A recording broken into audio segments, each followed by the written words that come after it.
What is up, YouTube, Facebook, Twitter, Twitch, Apple, Spotify, and everyone tuned in on the Texas Sports Unfiltered app?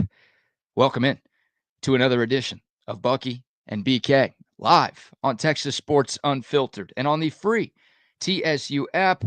Today is Wednesday, April 30th, 2025, and the Buck and I are with you for the next 2 hours. On today's show, Texas baseball takes care of A&M again. We've got a few more draft nugs involving the 12 Texas Longhorns who were selected over the weekend.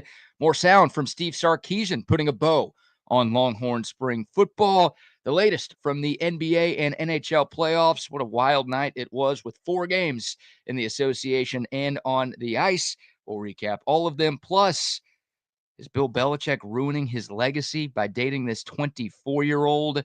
Got a weird draft dating nugget, and apparently young people are not happy in the workforce. Yeah, we've got a lot of sports. We've got a lot of fun. We've got a lot to get into between now and 9 o'clock right here on TSU. Happy hump day to each and every one of you tuned in this morning, and a happy hump day to you, my man. How are you today? I'm doing fantastic, man. It's a good morning out. Little cloud cover this morning, and it'll be warm again today. But the rains will soon start coming in, and we're going to have some moisture here over the next 2 weeks.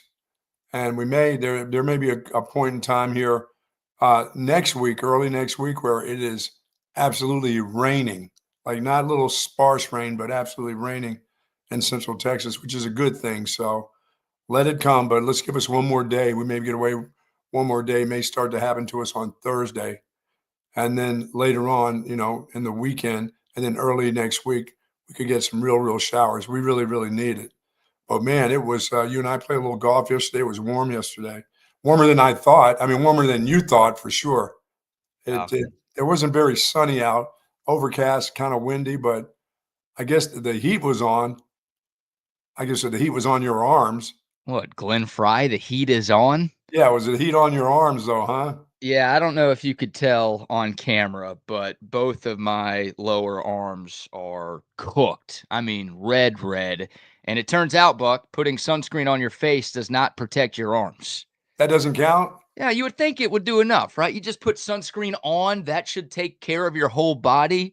But apparently putting screen on your face and your neck does not protect your arms that may also be exposed to the sun. Yeah, I had when we first started, I had a little light jacket on, a little pullover from Sue Patrick, and dude, that thing took me 2 holes, and I said, I got to take this off. It's humid out here. It was warm, and thanks to the folks out there at Lake Cliff, what a beautiful day that was out there, and what a nice golf course. Yeah. I mean, that place was in great shape yesterday. It looked good. The greens were spectacular. The layout was good. It's just wind. You got to be able to play the wind out at that place. It's not a lot of trees, and for a lot of golfers, that's a good thing. Yeah, I am a lot of golfers. Yeah, I am a lot of golfers too. That wind yesterday was howling, though. I mean, when it was at your back, it was a lot of fun. But when it was going against you, it was like, really? I need to hit the weight room a little bit if that's as far as I can drive a golf ball. Well, I felt pretty good yesterday. I played okay, and you played really. I thought you played for a guy who doesn't play a lot and doesn't go and practice, which now I think you should. Now that you've got that round on you, you got to feel good about the way you played and hit the ball. That's like now you need to go and do those things and sharpen them up. I won't tell you, or I didn't tell you this yesterday, so I will tell you now. When we were about 6 or 7 holes through yesterday, I was like, this is the last round of golf I'm ever going to play. Because I wasn't hitting them well at all. And, I was losing balls on a course that is kind of hard to lose balls at because, like you said, there's not a lot of trees or thick stuff. So you got to be really bad to be losing them on that. Yeah, you got to miss it way away, a couple of fairways over, yeah. And I we hit the range a little bit in between our show and our tee time. Well, no tee time. We just play whenever we want. That's the beauty of Lake Cliff. But, hit the range, and I got off to a great start on the range, and I'm like, oh, my God, this might actually be a good day. And then, again, the first 6 holes or so were just terrible.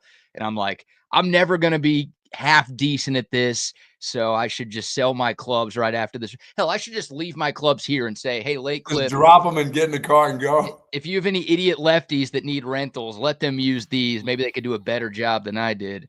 But now I found a little bit of a rhythm for myself. So that's the frustrating part and the beautiful part of golf, right? You start hitting a few good ones and it keeps bringing you back. So I think the way the last 10 to 12 holes went salvaged my round. And anytime you get to play around with the Texas cheaters, it's an eye-opening experience. So yeah, thanks for that. Yeah, nobody's very nice to each other there.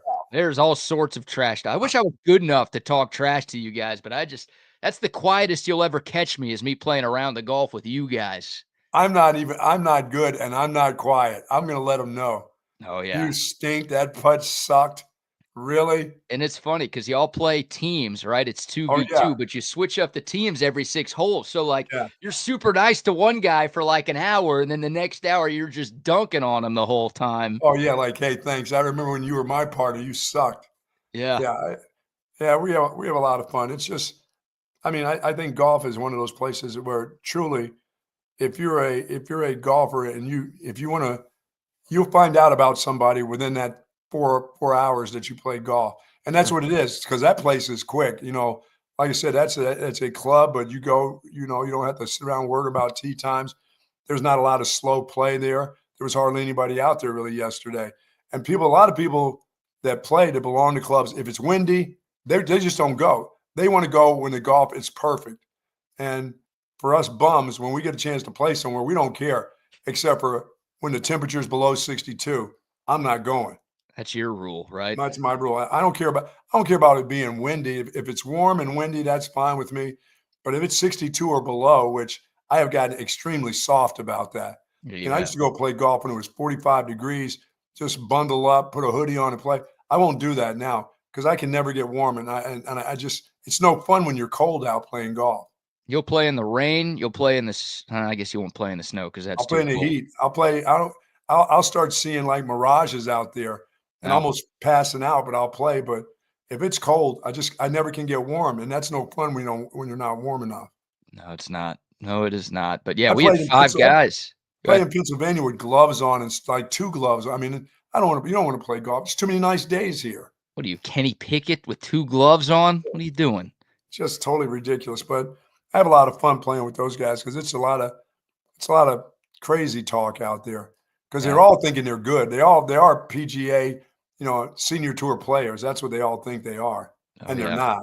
And the beauty of Lake Cliff, by the way, before we switch topics here, we had 5 in our group, and we finished the round in 4 hours. Oh yeah. I mean, and we were joking around. We were taking practice cuts. I mean, we weren't playing that fast, but like you said, there was hardly anybody else out there. So that's the beauty of Lake Cliff Golf Club. They've got a few memberships still open. Oh yeah. If you want to join, and you don't have to pay an arm and a leg like you do at some of these other clubs around Central Texas. And also, you don't have to book a tee time or worry about somebody else taking your tee time or having to wait on people on the course. No. You just go out there and play, and it's as good of an experience as you can get here in the area. When they're fixing up their driving range, I saw them putting in new grass and getting things all prepared they got to get that stuff down. They want to get it down before these rains come. Yeah. And get that stuff growing so next fall it looks absolutely beautiful. And, they've got what do they have out there? They have a golf academy. The Academy of Golf is out there now. Yep. So hopefully you got a chance to go see those guys. You need to, I know that's a haul for you, but sometimes it's worth it. If you can get your game going in the direction you had it going on in the latter part of yesterday, you need to do it because you like the game of golf. You're talking about making deals on a golf course. You go and people make a lot of business deals on that golf course, Hey, let's just let's go grab a beer and watch the golf, and then we'll do a deal. How about that? I'm way better at that than playing golf, Yeah, you can do that too, no doubt about it. Good morning to soldiers at Fort Cavazos, Texas, the soldiers in the state of Texas, and all those that fight for us each and every day. Thank you. We do appreciate it. We appreciate it very much. And you and your families do be safe out there. Yes, indeed. Hit us up this morning on the Coda text line, 512-222-9328. Of course, the YouTube, Facebook, Twitter, and Twitch live chats are rocking and rolling as well. Buck, the number one Texas baseball team, continues to roll. No problems with Prairie View A&M last night at the Dish. The Longhorns win 11-2. Very nice. Few positive takeaways. Shout out to Easton Winfield, the ULM transfer who was expected to be the starting left fielder for Texas. He just has had a tough go of it here in Austin. It just hasn't been a great year for him. He got off to a horrible start, kind of fell out of the rotation, hasn't been playing a whole lot once we've gotten to SEC play. And you understand why. He just hasn't really found his rhythm. But last night, he goes 4 for 4, hits his first home run of the season. How about a 420-foot opposite field bomb the other way? Had a double last night as well. So I don't know if we're going to see a lot of Easton Winfield going forward because there's only 10 games left in the regular season. And you've got 3 pretty big conference series coming up. But good for him to at least get something going and turn what has been a pretty rough season into something with a positive moment. Oh, yeah, that's great. You never know, never know when things happen. Never know when somebody calls you to come up and pitch hit. You know what I mean? That could happen at any time. So you always have to be ready. That next baseball is that, hey, you next guy, you better be ready. And you can't come in there because you don't get many opportunities. If somebody's slumping and they call on you to come in and pinch hit and you go in there and strike out, look out. So you got to get those things and you got to always be ready. It sounds like he was ready last night. Yes, he was. And, if any team has proven that next man up is a real thing, it is this year's Texas baseball team. So good to see. By the way, the Aggies got a nice win yesterday. They beat some dude named Lamar. Ooh, Texas plays that dude named Lamar next week. Really? The Aggies got him yesterday? Yeah, Aggies beat up on this guy named Lamar. So yeah, that's pretty mean. Why would they do that to Lamar?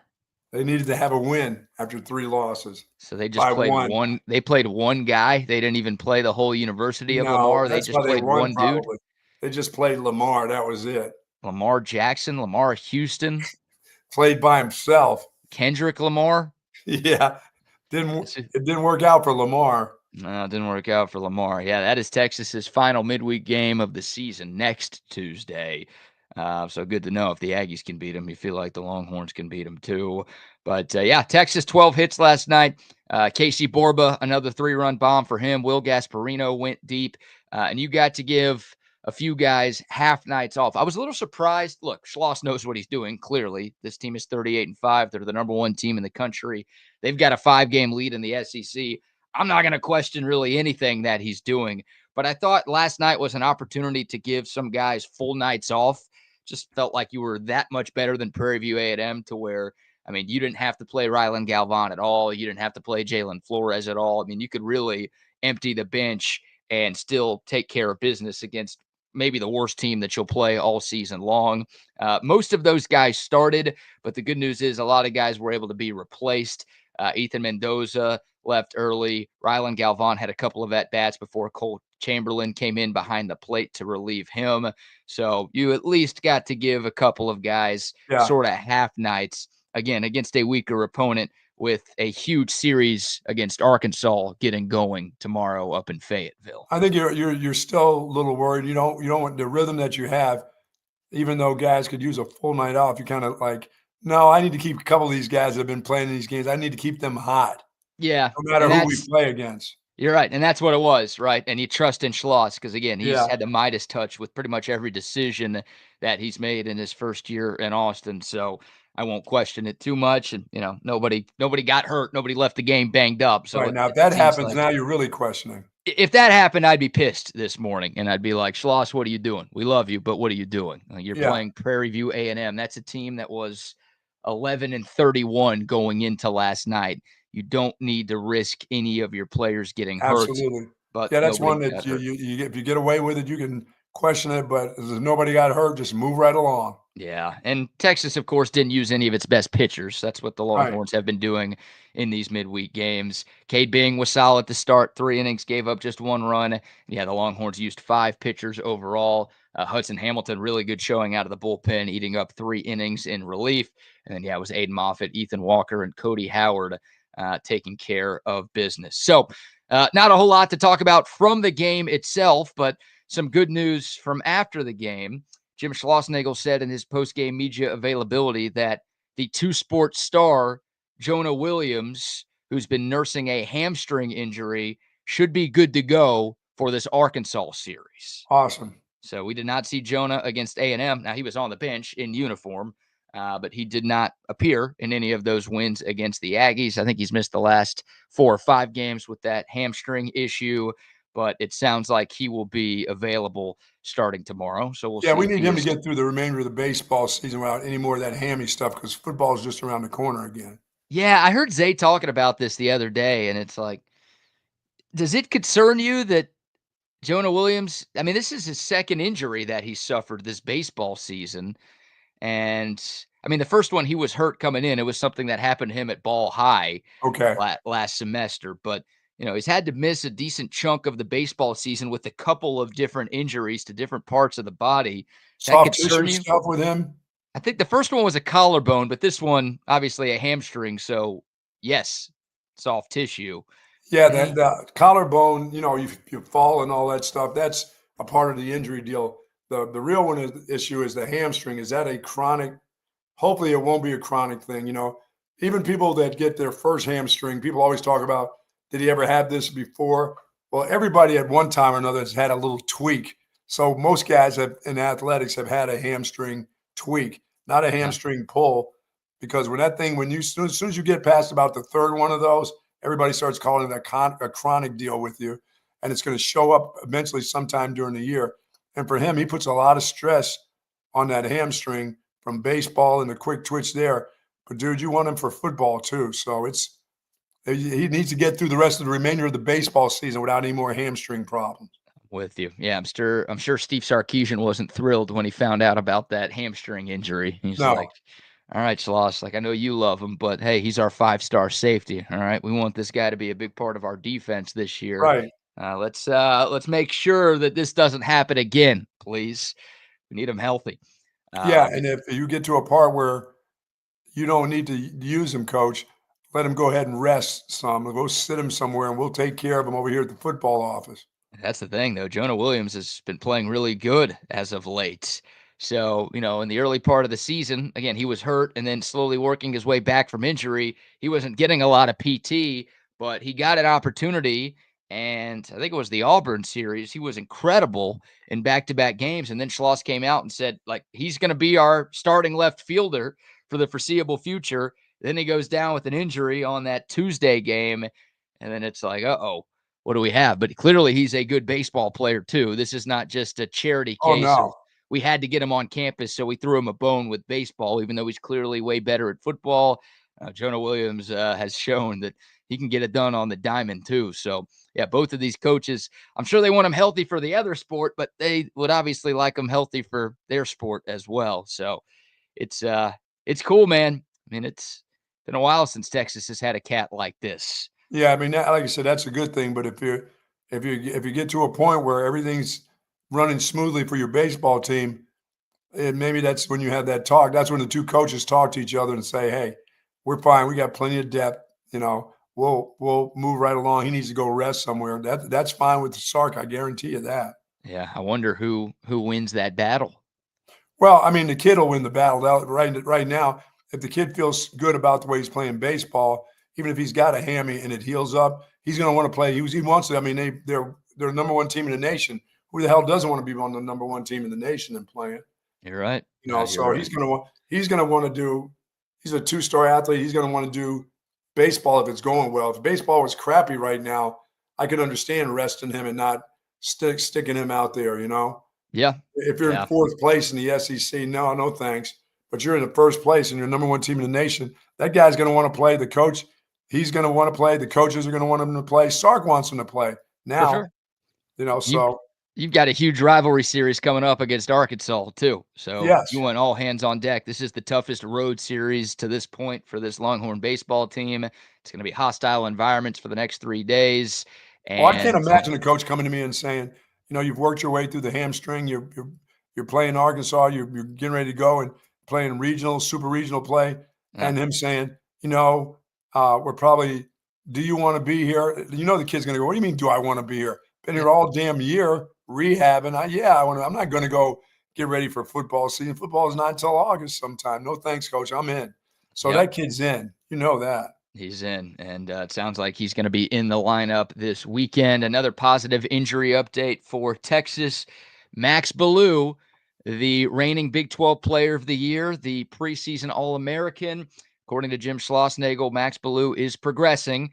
He did say he's still probably 2 to 3 weeks away. There are 3 more weeks left in this regular season. So, again, it doesn't sound like we're going to see Max Ballou in Fayetteville, but he might be back before the regular season comes to an end, which is very good news. Look, this Texas baseball team hasn't needed him, because they've been red hot. But, again, he's one of the best players in the country, maybe the best all-around player on this team. To get him back as a nice addition right before the start of postseason play, that'll be very, very nice. Yeah, it's just now how do you integrate some of these guys that are coming back from injuries when your team is still hot? You don't want to screw up the timing of your team and what's going on. But, like I said, those guys that are injured like that, they're very close with the team. I mean, they're in every meeting. They're at every practice. Whether they practice or not, they're there watching. They're preparing like everybody else. There's just some physical things that they can't do. But once they get ready physically, it's hard to pull a guy out of the lineup, but it's hard to leave a guy who's been a great player on the bench when he's healthy and ready to go too. Yeah. If Max Ballou is like 90% of the guy he was before the injury, then it's a no-brainer. You got to find a spot for him. And, look, Texas, that's the luxury for this Texas baseball team right now is they've created some depth with these injury issues. A lot of guys have had to step in, and they have stepped up when they've needed to. So, Texas, now they'll have when Ballou comes back. And this is great news. Again, he's a great player, but also when the injury happened, it was, he's out for the regular season, and he might be out for the entirety of the postseason as well. And now it feels like, well, he might not even miss the whole regular season. Yeah, and to have him back for a couple series before would be great. Even if it's just that last series against OU. I mean, on the road, rivalry series. Oklahoma's a ranked team right now, so, those games won't be easy up in Norman. To get Max Ballou back. This team doesn't need a shot in the arm. Again, they've got the best record in the country. They're the best team in the country.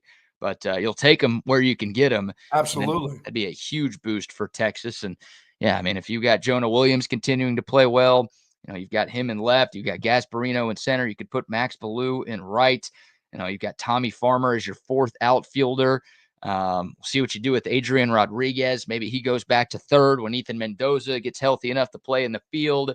I mean, you've got options, basically, is the point I'm trying to make here. And that is a first world problem for Texas. Oh, man. If they get to that point where, they just have, 10 or 11 or even 12 starting caliber players to take up 9 spots, then that's when you've got a really, really legit team. And absolutely. If you didn't already know that, well, you should. This Texas baseball team continues to be the story of the college baseball world. So good news there. Again, Jonah Williams expected back tomorrow. Max Ballou progressing a couple of weeks away. Schloss said 2 to 3 weeks away in the post-game media availability last night. Texas takes care of Prairie View A&M 11-2, the final score. The Horns 38-5. And as our man CB says, the magic number to clinch the SEC is 5. So Texas has a 5-game lead with 9 to play. There's a 2-way tie for second place. You've got LSU and you've got this Arkansas team that Texas will play this weekend. So they can create some distance between them and number 2 Thursday to Saturday. Obviously, we'll see what happens with LSU in their series. I think they play A&M in College Station. Nice. How about that for the Aggies? You go from on the road at number 1 to now you got to play number 2 LSU. So I don't know who to root for in that one. I guess we're supposed to root for A&M, the Aggies, yes. To help Texas clinch the SEC championship earlier. Yeah, we're not the floor peers. We're not rooting for them anyway. I mean, is there a door number 3 here? Yeah, really. I don't like rooting for either of those schools. I'm proud of us on this show, and I think most Longhorn fans are still in this same boat.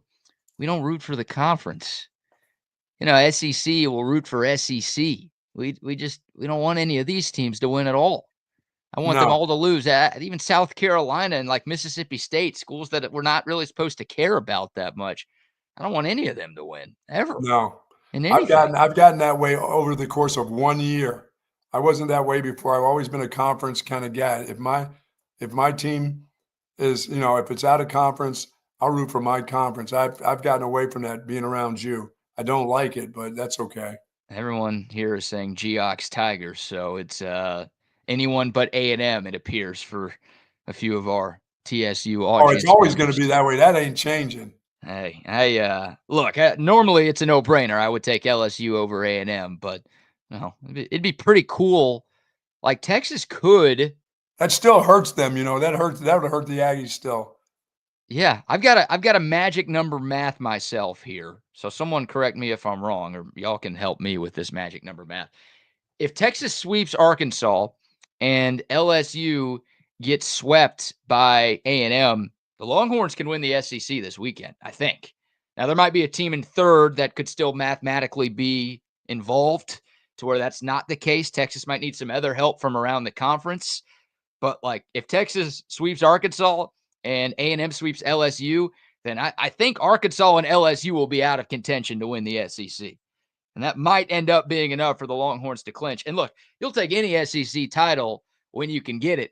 But if you can wrap this thing up with 3 weeks to play, the toughest conference in the sport, and you're able to do that, that's something you can puff your chest out about a little bit, right? Dude, just win it. Just All right. go ahead and take your one game. Let's win it. Try to keep winning these series. If not, don't get swept yourself. Don't get about yourself and get swept. Make sure you're focused in on, not thinking, oh, we got games we can lose and we should be all right. We're number one. No, you got to keep on going with the momentum that you've gone into the series with, which started Tuesday, started yesterday. Just keep winning series, right? That's right. Texas, the only team in the conference to not lose a conference series. And, you go on the road and take 2 of 3 against, an Arkansas team that was one of the preseason favorites to win it all. That's very impressive, and we will not be complaining about that at all. And then continue to take care of your series when you're at home. That's what you do. Doesn't matter, 5-game lead, you win it by 2 games, 1 game, it doesn't matter. Win the conference. That's all. Everyone's one game at a time. Let's just win this series. Hey, I'm greedy, all right? I'm trying to wipe the floor with these fools. You're not trying to hear that 1 game at a time, 1 pitch at a time. You don't want to hear that, do you? I'm trying to hear 1 sweep at a time. There you go. That's what I'm looking for. This Texas baseball team has made me greedy. Sorry, but not sorry. They're that good right now. All right, we'll take your thoughts. Appreciate y'all chiming in this morning. Plenty to get to. We've got a few more Texas football-related draft nugs. Also, some sound from Steve Sarkeesian talking about the experience of this football team. Of course, Texas losing a lot of experience to the NFL draft. We got Sark talking about that and Quinn Ewers' draft fall as well. But before we get to a little Longhorn football, Buck, how about few sponsor shout outs? Should our folks over at Relax the Back say hello to the gang over there. I'm sitting in my Relax the Back chair. Yesterday when we were doing the remote out there, they had a nice leather chair, but it was nothing like the one I'm in right now. They've got zero gravity recliners. They've got wonderful office chairs. They have those recliners for your home are fantastic. But if you're sitting behind a desk at an office, whether it's your home or in town or whatever, you need to have a comfortable chair that's going to make you feel fantastic because you're going to be in it for hours. And I've got one, and I've been in it for 20 years. I love this Relax the Back chair. I got right back into it when I came back yesterday and after playing around the golf out there. And yes, I do. I mean, although we are in carts, I do get out of the cart and walk around, which that's why they won't let me walk by that's why they don't now figure out why I can't have a cart by myself, because I get out and I walk too much and I leave the cart back behind somewhere, and they hate that. I'm just 70. I'm allowed to have my own cart, but they're like, nope, you got to go with somebody else and you can't drive. I'm like, what the hell is that? But this Relax the Back chair, it has helped my lumbar, my thoracic back area, and of course my shoulder area feel good. And you will too. They've got they got Tempur-Pedic pillows, mattresses, the whole works up at their 2 locations in Bee Caves at the Hill Country Galleria across from Whole Foods, and in North Austin at the Gateway Shopping Center across from the Container Store. Live pain-free, folks like the Buck at Relax the Back. Yes, indeed. Shout out to our friends at AV Consultations as well. What a sports night. How about 4 NHL playoff games, 4 NBA playoff games? You had the Astros get a win. You had the Rangers get a win. You you had a lot going on in the world of sports last night, and I was able to watch all of it thanks to my AV Consultations TV setup. If you're going through the spring and you're like, man, I'm my thumb's getting hurt from flipping channels too much. I only have one screen. I don't get to watch all the games that I want to watch. My TV's not big enough. If that's you, you got to make the call to Audio Visual Consultations and get the home TV setup that you want and the home TV setup that you need to get you through the entirety of the sports calendar. Whether it's 4 screens on one wall like I have, or if you want the giant 85-inch screen like the Buck has, maybe you want that home theater room with the badass surround sound and the cool, intimate lighting. AV Consultations can do all of those things because they've been doing those things here in Central Texas since 1988. The absolute best in the business. If you are ready to upgrade the badassness of your home, yes, that's a word, call AV Consultations, 512-255-8678, or find them online at avconsultations.com. Our good friends over at Leaf Landscape and Supply Company, if you're interested in getting that landscape around your home looking good, call on those folks. Pond Springs Road up north and Monterey Oaks down south. They have everything that you're looking for, whether different types of trees. If you think you can grow pecan trees, they've got pecan trees. They've got the red oaks. They have live oaks. They've got every type of tree, every type of rose bush that you can think of. They'll do that for you. As a matter of fact, if you don't want to do the digging, let them call on to somebody, a contractor, come out and get it done for you. But if you want to do the work yourself, have at it. Mention Texas Sports Unfiltered, get 10% off of your purchase up to $500. Leaf Landscape and Supply Company. Yes, indeed. And a quick shout out to Waterloo Printing and Graphics. I'm rocking one of our TSU hats this morning. By the way, we sell these on our Twitter page. Just search TS Unfiltered and you can cop one of these great TSU hats. But if you've got a business or just a big event coming up that needs signs, shirts, hats, stickers, whatever, reach out to our buddy Adam and his great team at Waterloo Printing and Graphics. You can find them on Instagram. Just search Waterloo Printing, or you can call or text them at 512-300-9641. Come on, one game at a time, guy. One game at a time, guy. Yeah, look, that's the right mindset to have if you're soft. I'm thinking one conference title at a time, huh? There you go. And here's Jason doing the math for us this morning. Thank you, sir. Texas sweeps, Aggies sweep, Tennessee has to lose one game. If those 3 things happen, and those are big ifs right there, then the Longhorns can clinch the SEC's regular season title come Saturday. Don't depend on the Aggies to do anything for you. Yeah, that would be the biggest shock of all if the Aggies sweep a very, very good LSU team. Because the Aggies will let you down. They let their own fan base down, so they're sure enough probably going to let some other fan bases down. They did beat up on that dude Lamar, though. They did beat up on that dude Lamar. Speaking of Texas and speaking of Texas A&M, pretty cool draft nugget that I saw yesterday. The Texas Longhorns had 12 players picked in the 7 rounds of the NFL draft. That is more than all of the other state of Texas programs combined. There were only 10 other Texas college football players drafted this weekend. Wow. A&M had 3. SMU and Texas Tech and TCU had 2. And UTSA had 1.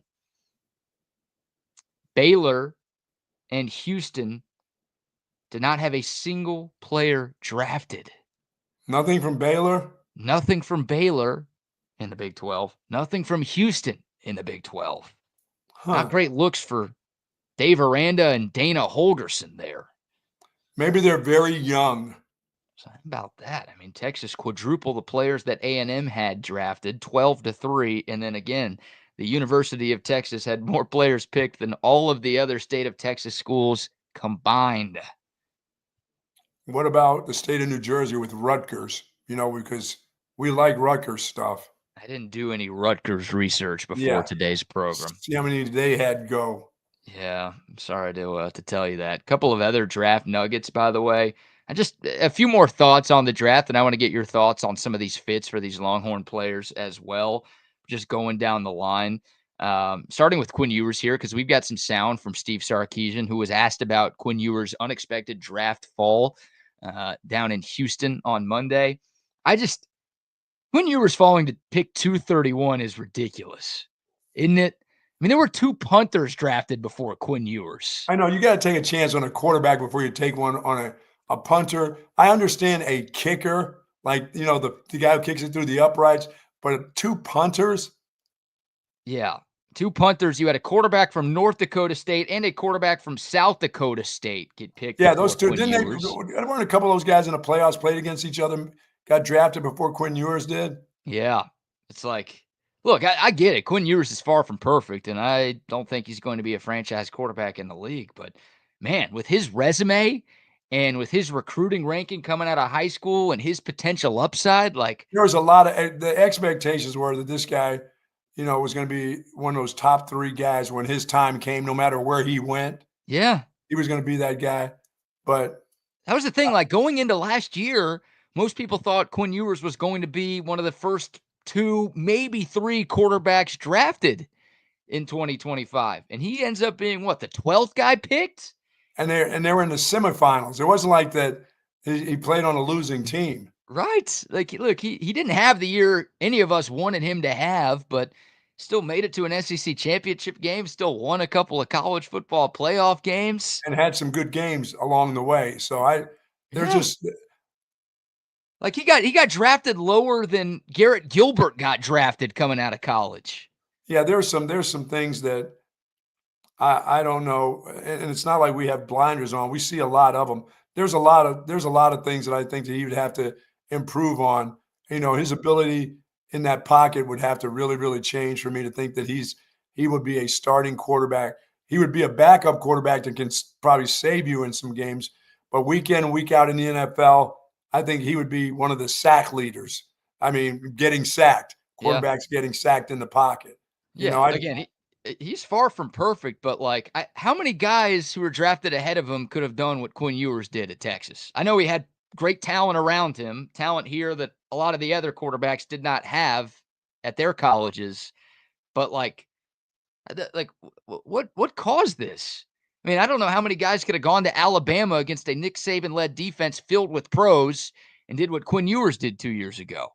Like, I know Michigan didn't have a great year, but they had a couple of first rounders. They had 3 top 45 picks on that defense, and Quinn Ewers went to the big house and picked them apart this year. I mean, that's when you look at a guy from whence he came. I mean, believe me, if the quarterback right now doesn't get it done, those expectations will be very similar to Quinn Ewers. I mean, these expectations of what's going to happen now are this is a national championship quarterback, a number 1 pick in the NFL draft, no matter when he comes out. What if things aren't, I mean, they break down a quarterback like nobody's business. Dude, we all do. Arch Manning could not play a game. He could just say, you know what, I'm opting out. God right. forbid. That'll obviously never happen. I'm going to throw up just by saying that. But Arch Manning could literally say, I'm not playing any more college football, and he would still be a first-round pick. Like, that guy is just on a different level of prospect than Quinn Ewers, I guess.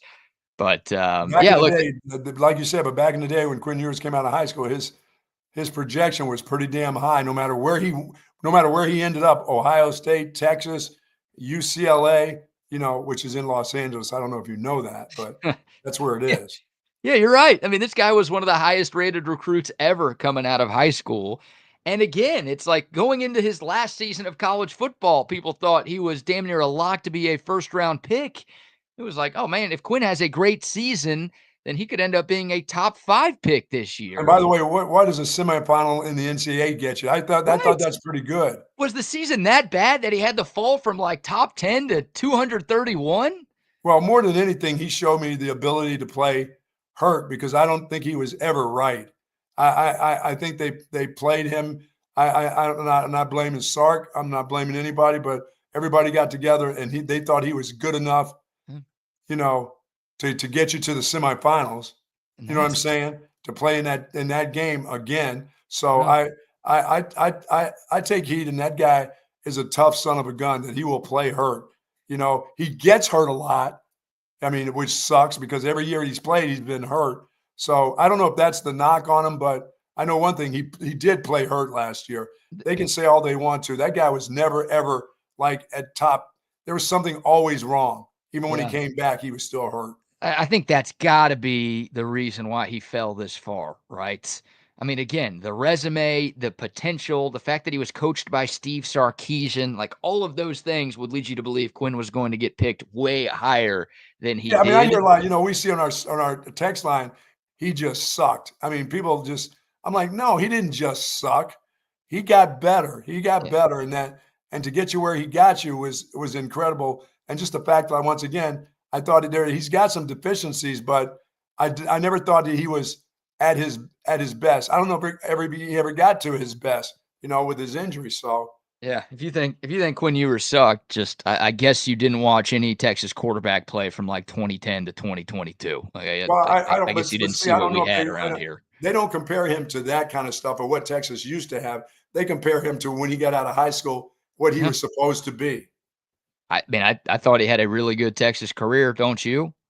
I think he was. I think he could have had a better career. I do too. I definitely do too. If he wasn't injured, I think he would have had a much better career. But injuries are a part of it, and I think that's part of it was what some of the NFL scouts looked at.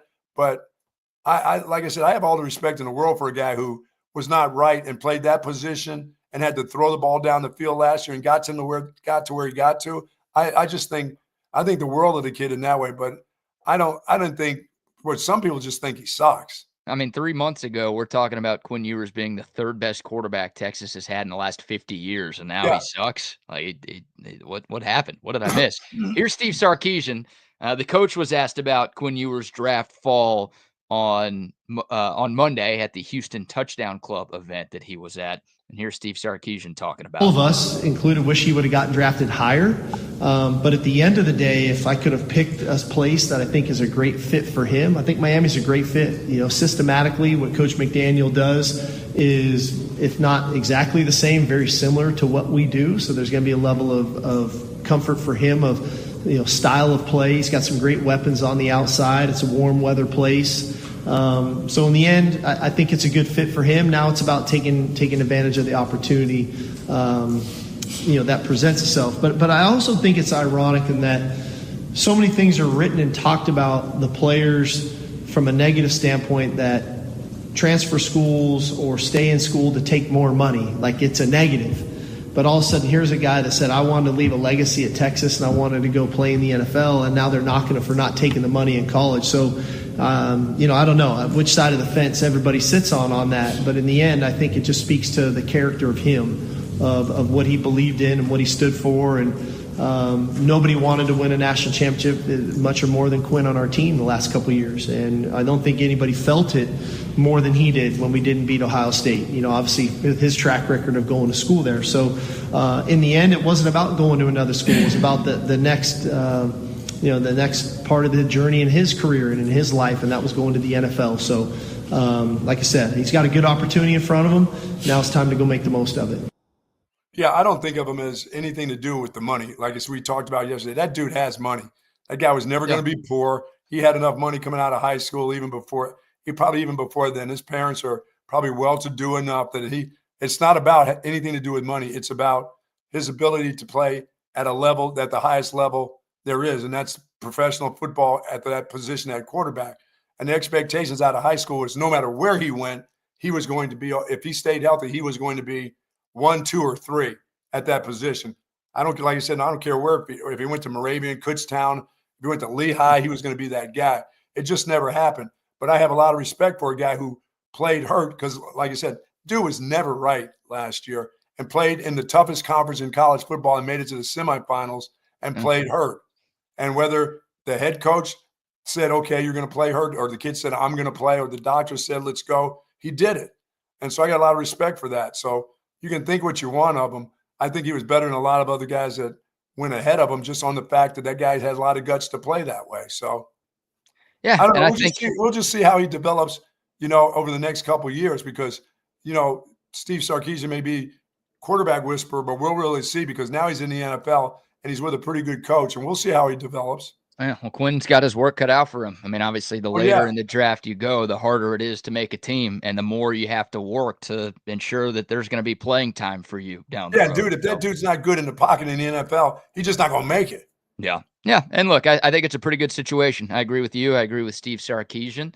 I mean, Miami, you've got an offensive-minded head coach with Mike McDaniel, And you've I'm a got timing guy. The ball's got to get out of your hands. Let's go. Yeah, and you've got a quarterback room that's just not that good. I mean, look, Tua's obviously the best that they've got, and when Tua is on the field, he's an above-average quarterback in the league, but, I mean, how often is that guy on the field, right? And it just feels like he's a ticking time bomb when it comes to injuries.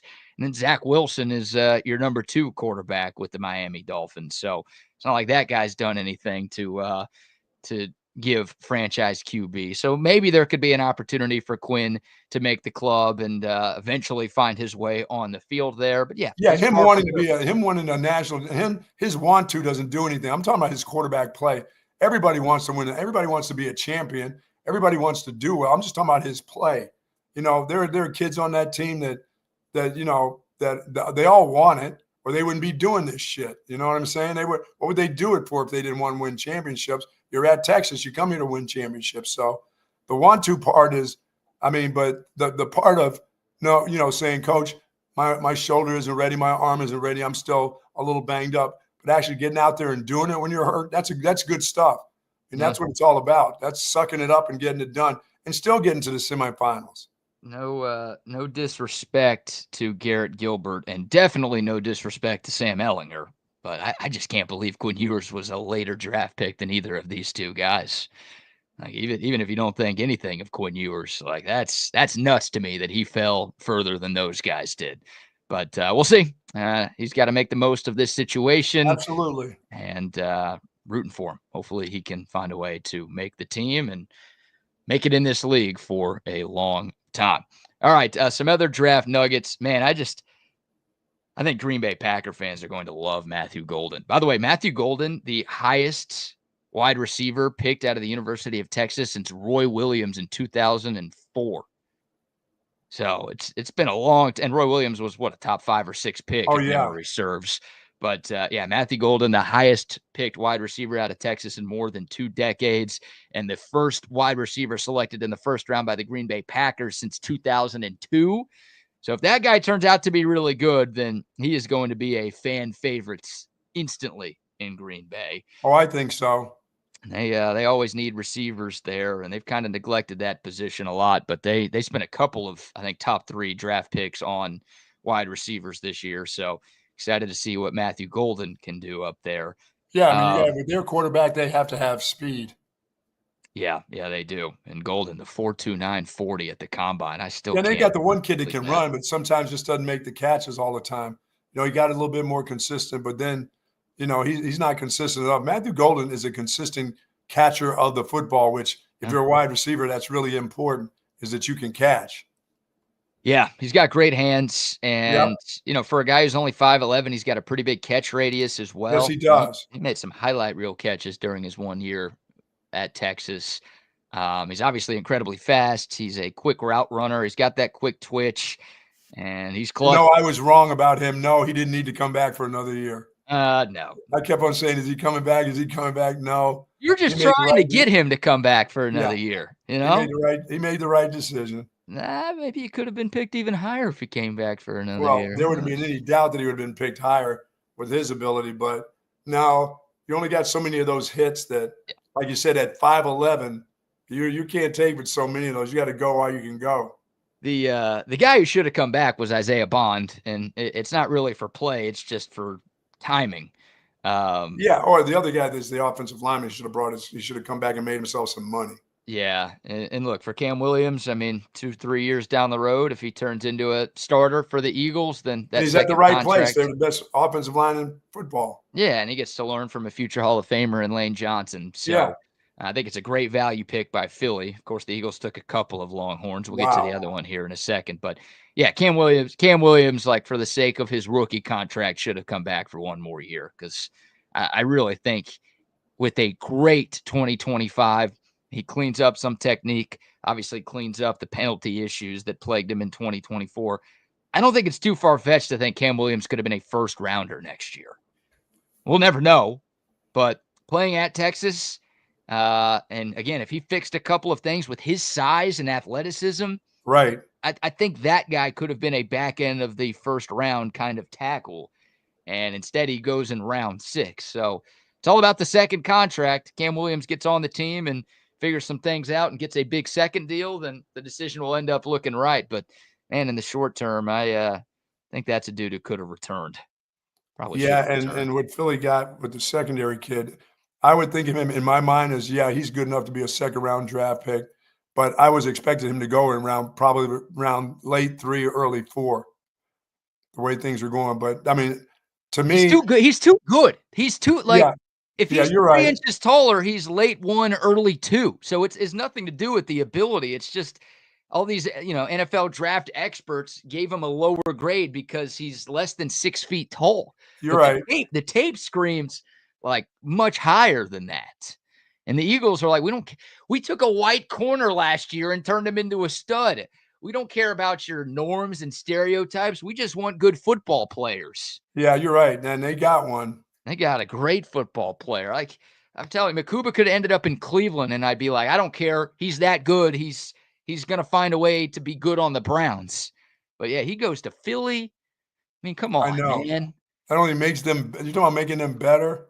Can nobody else take one for the team and just prevent that guy from go? Can someone take Jahad Campbell before Philly? Could someone take Jahdae Barron before Philly, please? Do the Wow. rest of the league a solid. Do the Cowboys fans who have been through enough over the Oh, last don't 3 worry, the decades a Cowboys won't solid. Cowboys aren't gonna take anybody like that. No, it's too good. Probably too They're good for happy the with Jaden Cowboys. Blue, which is okay. Yeah, and He landed in a good spot. Jaden Blue's another one of those. Yeah, the guy fell further than he probably expected, but I think it's going to work out for him, I do too. guys.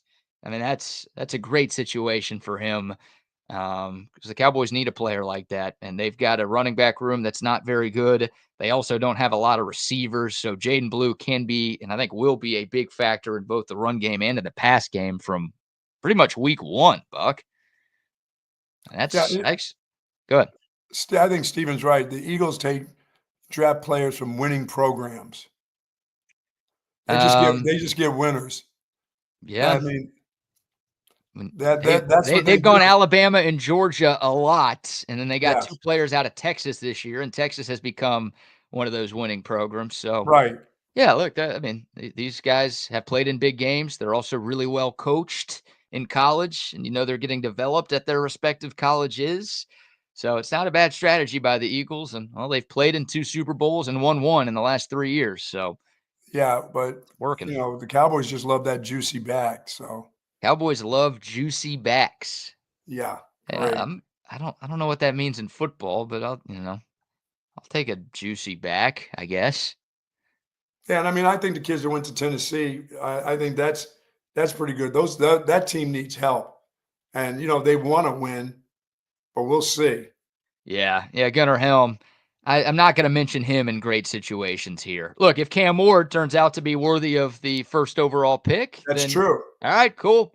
We always talk about it. The greatest financial advantage in American professional sports is having a franchise QB on a rookie contract. Because you get to build around him, and I mean, look, the Chiefs turn their fortunes around pretty quick. You see it a lot around football, where you just get to stock up talent around the QB before you have to pay him. So I mean, Washington's in the middle of that right now with Jaden Daniels. The Texans are kind of in the middle of that right now with C.J. Stroud.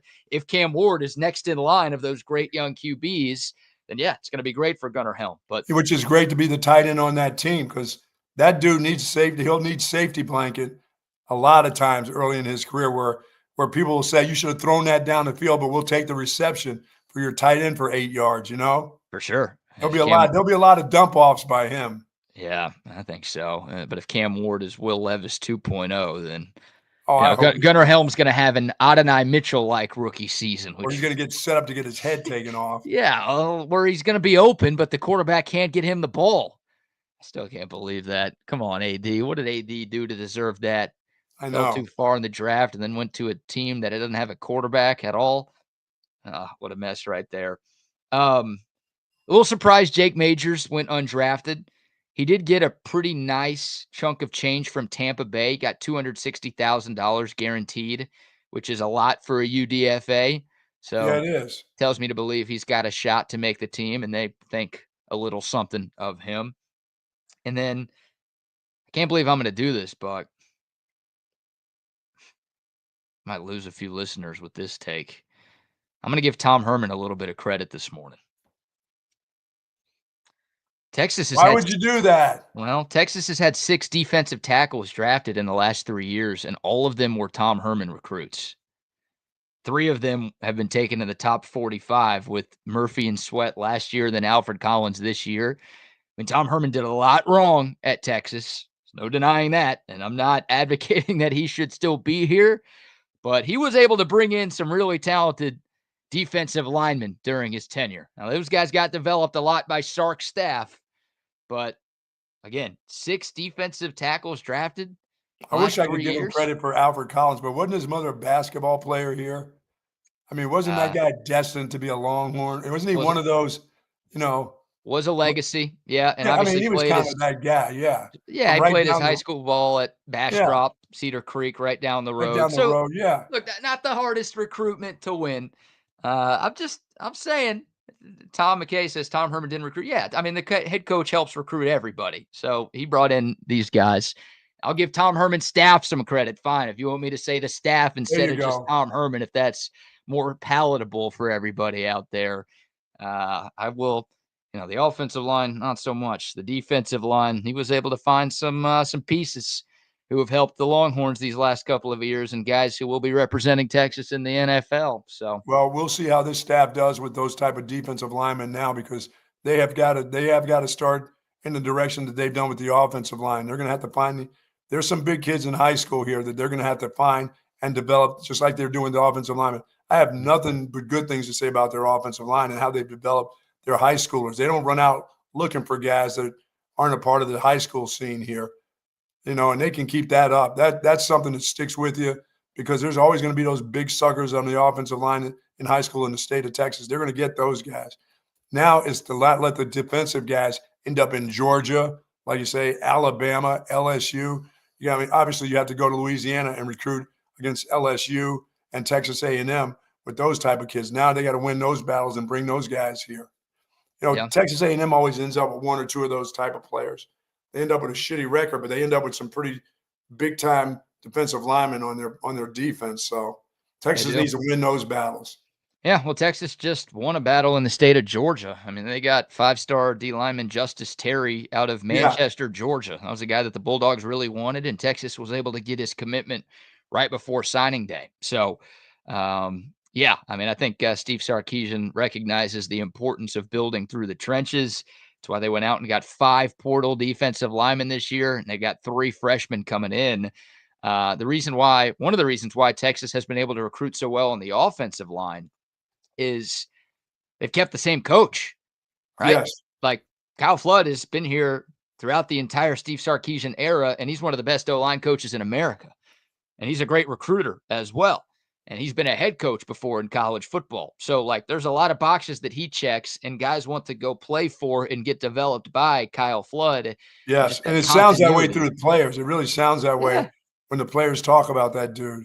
Guys are coming here and they're not leaving here unless they're going to Right. the NFL draft. None of the important offensive linemen are transferring out of the program. No, they're not going in the portal. They're not doing that. And I think you give Kyle Flood a ton of credit for And like you that. said, the former defensive line coach didn't do a great job in recruiting when they after that first year. I mean, he just didn't do very much. Yeah. No, and Bo Davis, for as great as he was at a lot of things, you're right. The last couple of recruiting cycles that he had were not great. And that's why Texas was kind of in this spot where they needed to go add 5 portal players at D tackle this year. But again, I think that's a one-off, and hopefully Kenny Baker is in for the long haul because that guy looks like the real deal. Great first season for him in 2024. Yes, sir. I'm hoping, by the way, Isaiah Bond can be this year's Lael Collins. Remember the Lael Collins situation? He was projected to be a first-round pick out of LSU in 2015. Mm-hmm. And he was linked to a murder in Baton Rouge. His ex-girlfriend got murdered. His pregnant ex-girlfriend Right. got murdered within a month of the draft. And he wasn't a suspect, but police wanted to question him. And that story came out again right before the draft. So Lael Collins goes from first, at worst, second round pick to completely undrafted altogether. Cowboys scoop him up. Was great there. Got a huge free agent contract with the Bengals. Has been really good there. Like, I'm hoping, number one, Isaiah Bond is innocent of what he's being accused of doing. That's the most important thing. But number two, like, I'm hoping he lands with the Cowboys and ends up having a really good career and just puts all of this stuff behind him. Yeah, well, I hope the same thing. I just with him once again, he just reminds me of he's not a track guy playing football, not a football player that runs track. And I mean, he just reminds me of that type of player. If he's not 100%, you're going to get. I mean, if he's supposed to be 80%, what you're going to get is 60% out of him. Yeah. And if Well, he's got to be good. I mean, he's got to be healthy. When healthy, I mean, he can fly. I mean, he catches a quick screen and nobody can catch up to him. But if he's got hey, listen, if he's got a tweaked hamstring or an ankle sprain, BK, that guy that you think, oh, he'll be 70%. No, he's really 40%. Sorry.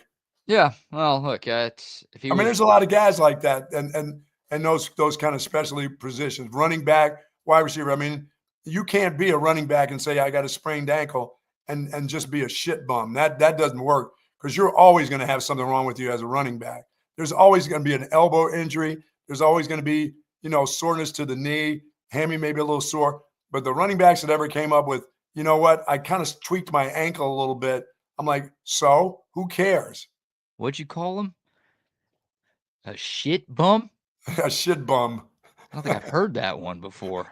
No, you can't do that. You guys, I like that's a that. position that you always, I mean, it's like to be in the center. Oh, my knees hurt a little bit. Oh, I'm sorry. You want a day off? No, Hey, tip for kids in the car line today. Don't be a shit bum. you can't. Just, But yeah. that's how, I mean, like I said, he just reminds me of a track guy that's played football instead of a football player that may have run track. Yeah. Yeah, no, it wasn't the year that Isaiah Bond wanted to have at Texas. I mean, speaking of guy, we talked about it with Quinn, right? Quinn going into his last year of college football was projected to be a first-round pick. And Right. it was kind of a similar conversation with Isaiah Bond. I mean, he was one of the biggest transfers in the portal last year. Texas is able to get him from Alabama. Remember, he had that 4th and 31 Oh, catch in the yeah. Iron Bowl to beat Auburn. Oh, yeah. He had some great highlights. Yeah, and everyone just thinks like, okay, him with Quinn and the Steve Sarkeesian offense, like it's really going to come together for Bond, and he's going to be a first-round pick. And look, he would have been drafted if not for the legal issues. This was not he was that bad that he just didn't get Oh, no, picked. somebody would have taken a chance for But sure. obviously, just a rough 365 days for IB. Not what he envisioned at all, and not what Texas fans I think envisioned at all when he portaled over here a year ago. Yeah, and they're nobody's going to mess with him now. I mean, the draft is over with. Nobody's gonna bring a guy into his legal stuff is over with. It ain't happening. No, it ain't happening. Yeah, it's as simple as that, right? He still hasn't been picked up. Again, not because of play, but just because it's a pretty messy legal situation and some of the accusations against him aren't great. And, he's denied them, and it's a lot of he said, she said right now. We'll see how this thing plays out. No, but before he even got injured, like you said, that guy was being talked about like a first round draft choice. I mean, his speed was just amazing. Yeah. He caught the ball well enough. He wasn't the greatest of catchers, but he made enough plays that in the course of a game, if he got you 2 or 3 big plays, or at least 2 big plays, one of them was going to the house. So, but that injury, no. Yeah, it was a bad year. It was a bad year. It's a shit bum injury, just another shit bum injury. That's all. Injury related, but it was a disappointing year for Isaiah Bond. And again, it's become more disappointing with this legal situation because it impacted his draft status. So hopefully hopefully he didn't do it. If he did do what he's accused of, then I don't really root for him a whole lot. But hopefully he's innocent, and hopefully he can again find a team and end up and having people are saying, well, can he come back to school? No, he doesn't. He's not going to fight the NCAA. That and Steve Sarkeesian doesn't want that in his program right now. He's just like everybody else. If he can't get that legal issue straight, yeah, no, you don't have time to fight the legal issue and the NCAA. The NCAA is pretty easy to fight right now. They'll just kowtow over, and give you exactly what you're looking for because they're losing lawsuits seemingly by the hour nowadays. All right, we'll take your thoughts. The code of text line 512-222-9328. Some last minute draft thoughts about where the Longhorns ended up. Also, We've got a 2026. We're not going to do this every day, but I want to get your thoughts on a 2026 mock draft that was released. But before that, we want to get to some NBA, some NHL playoffs from last night. Did I Plenty of win anybody some storylines. money last night? You did not. You didn't lose anybody some money. It was an even night for you on your Gold Star locks. We'll recap that. We've got this Bill Belichick story to dive into as well, because that guy is throwing his legacy away by dating this 24-year-old chick. And it's a mess at North Carolina right now. But before we get to any of that stuff, we've got a few more sponsors to shout out.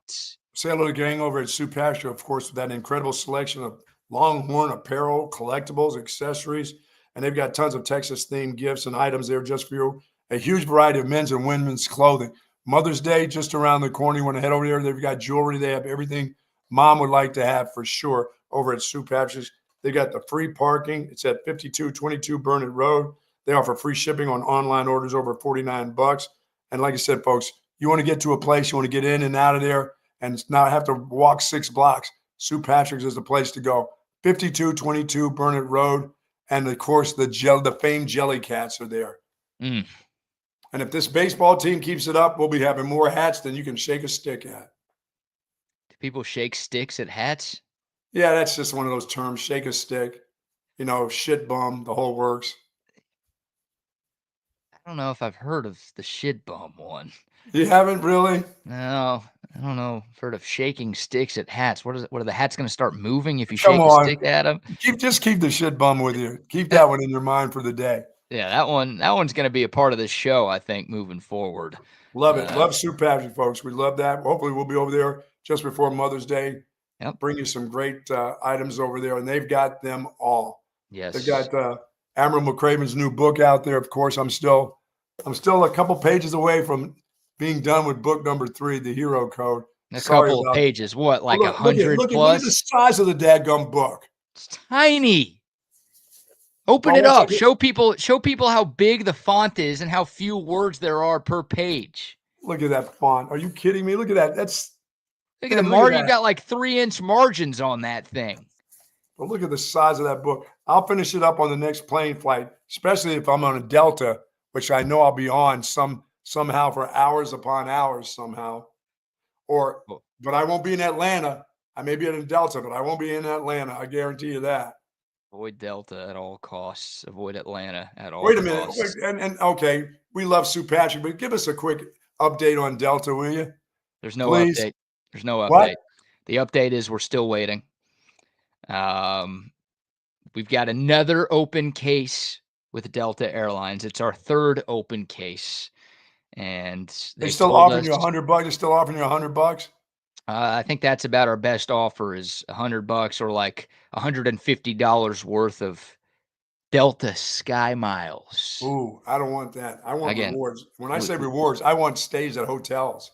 We are down more than $1,400 due to their mistakes, and they are offering $100 to $150.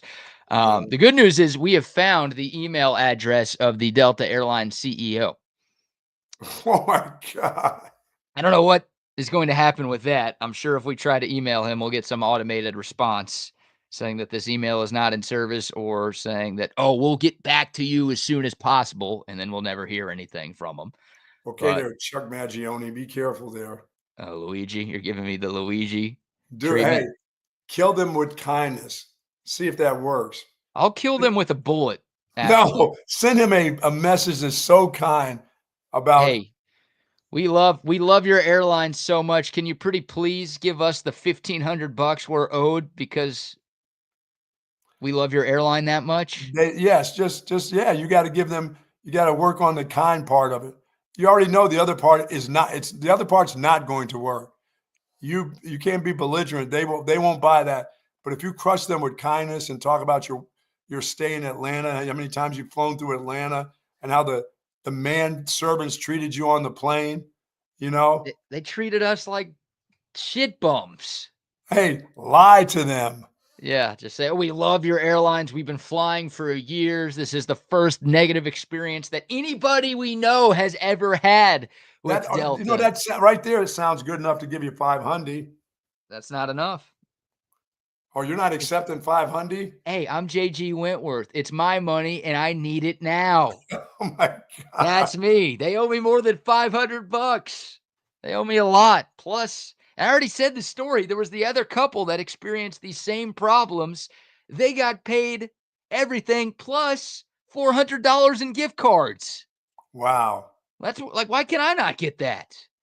I'm going to start claiming anti-Semitism. The other couple was Christian. I'm going to say they're taking it out on my girl and I because we're Jewish. I don't think you need to go that way. Oh, I'm going that way. Huh? I'm going that way.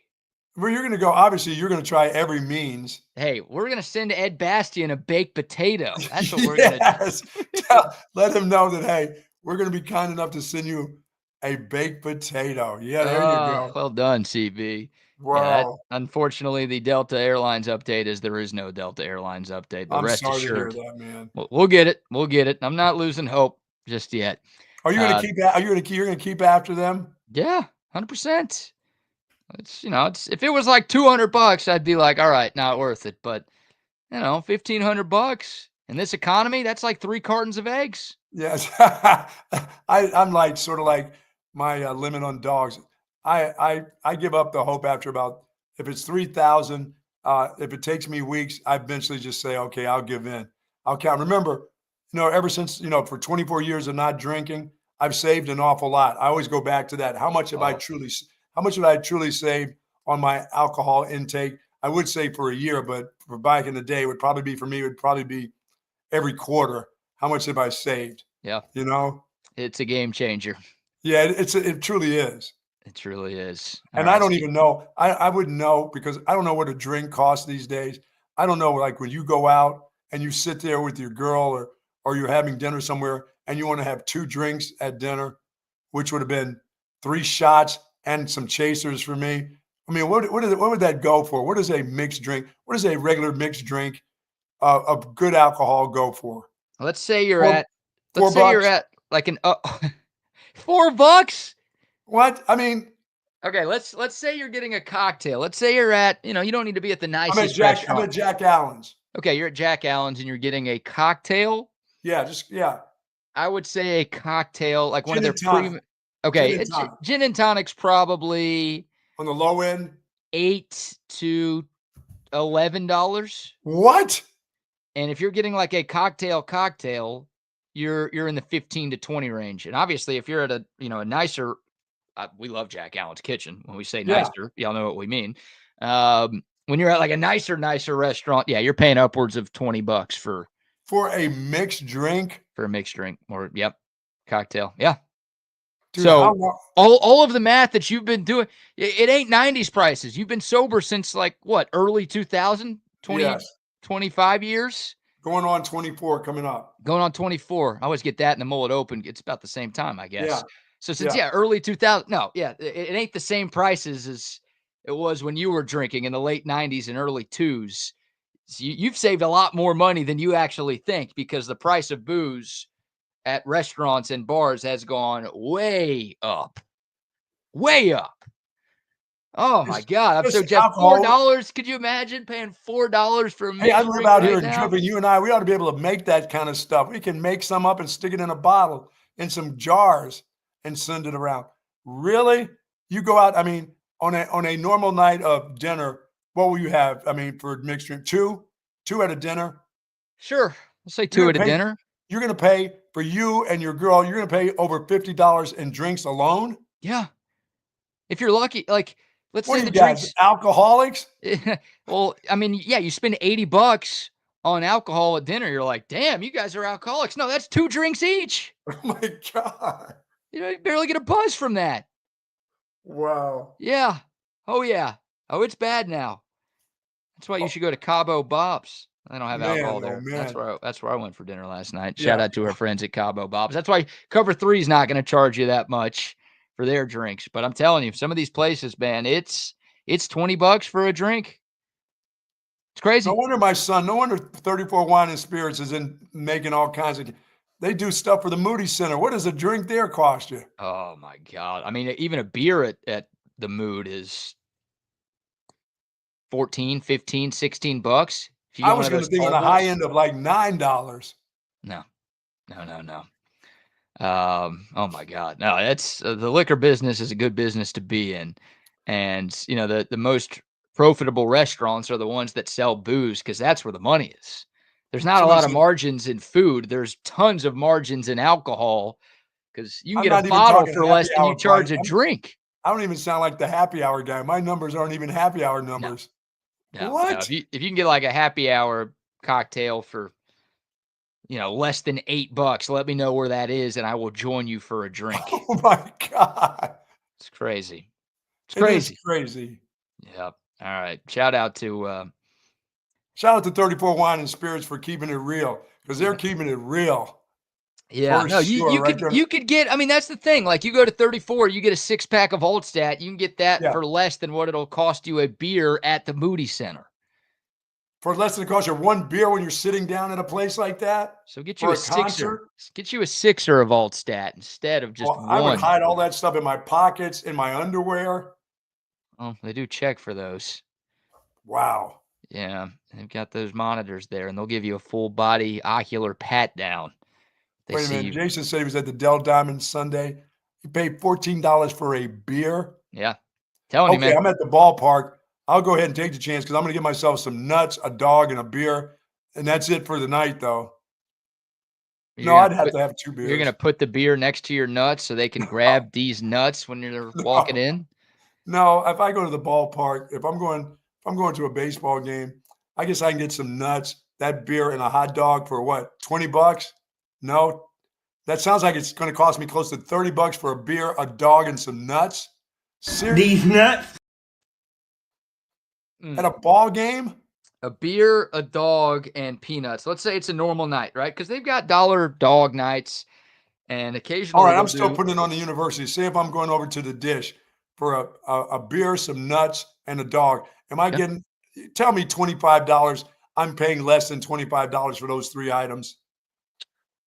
I'm not talking about the 3 kids that I have with me. I'm talking about just for dad. I would say you're paying around $25 for those 3 Jeez. items. I would say you can get a hot dog for like $6. You can get peanuts for like $5, and you can get like a tall beer for about $14. My goodness. I gotta double check that. But yeah, I would say around $25 for those 3 things. And some ballparks are more expensive than just that. So that's why you go, you've got dollar dog nights at some places. You've got Thirsty Thursdays. You've got dollar beer nights. You've got some specialty nights, some promotional nights at Dell Diamond and at other ballparks to where Okay. you could save a couple of bucks. But if you're just going on a regular, say you're going on a Friday or Saturday, they don't give you Yes. those deals on the weekends because they know they're going to get big crowds regardless because it's the weekend. Then no, yeah, that stuff's going to cost you a pretty penny. Damn. And you, as Steven says, you've got to tip the machine. What? Some of these places now don't even have workers. Like they got a fridge for you. You can open the fridge yourself, grab your own beer, and then check out at the end. And they'll still ask you for a tip on that. Who are you tipping? The fridge? For keeping the beer cold? No, every place I go right now asks me to round up for somebody's cause. I do round up for the cause. You do? I'm willing to give the extra 22 cents to charity. Yeah. For the art program or something? For the art. Yeah, I don't know what it is. You just don't want that loose, you don't want that loose change hanging in your pocket? I usually pay with cards, so it doesn't make much of a difference. But You man, know, I'm a my cash 18 guy. cents are going to go a long way into the Ronald McDonald House. Oh, I drop anytime I'd go get a fillet of fish and there was that change, it went right to the Ronald McDonald House. Oh no, that goes to the homeless guy who just puts his hand in there when no one's looking. No, Yeah. they don't do it.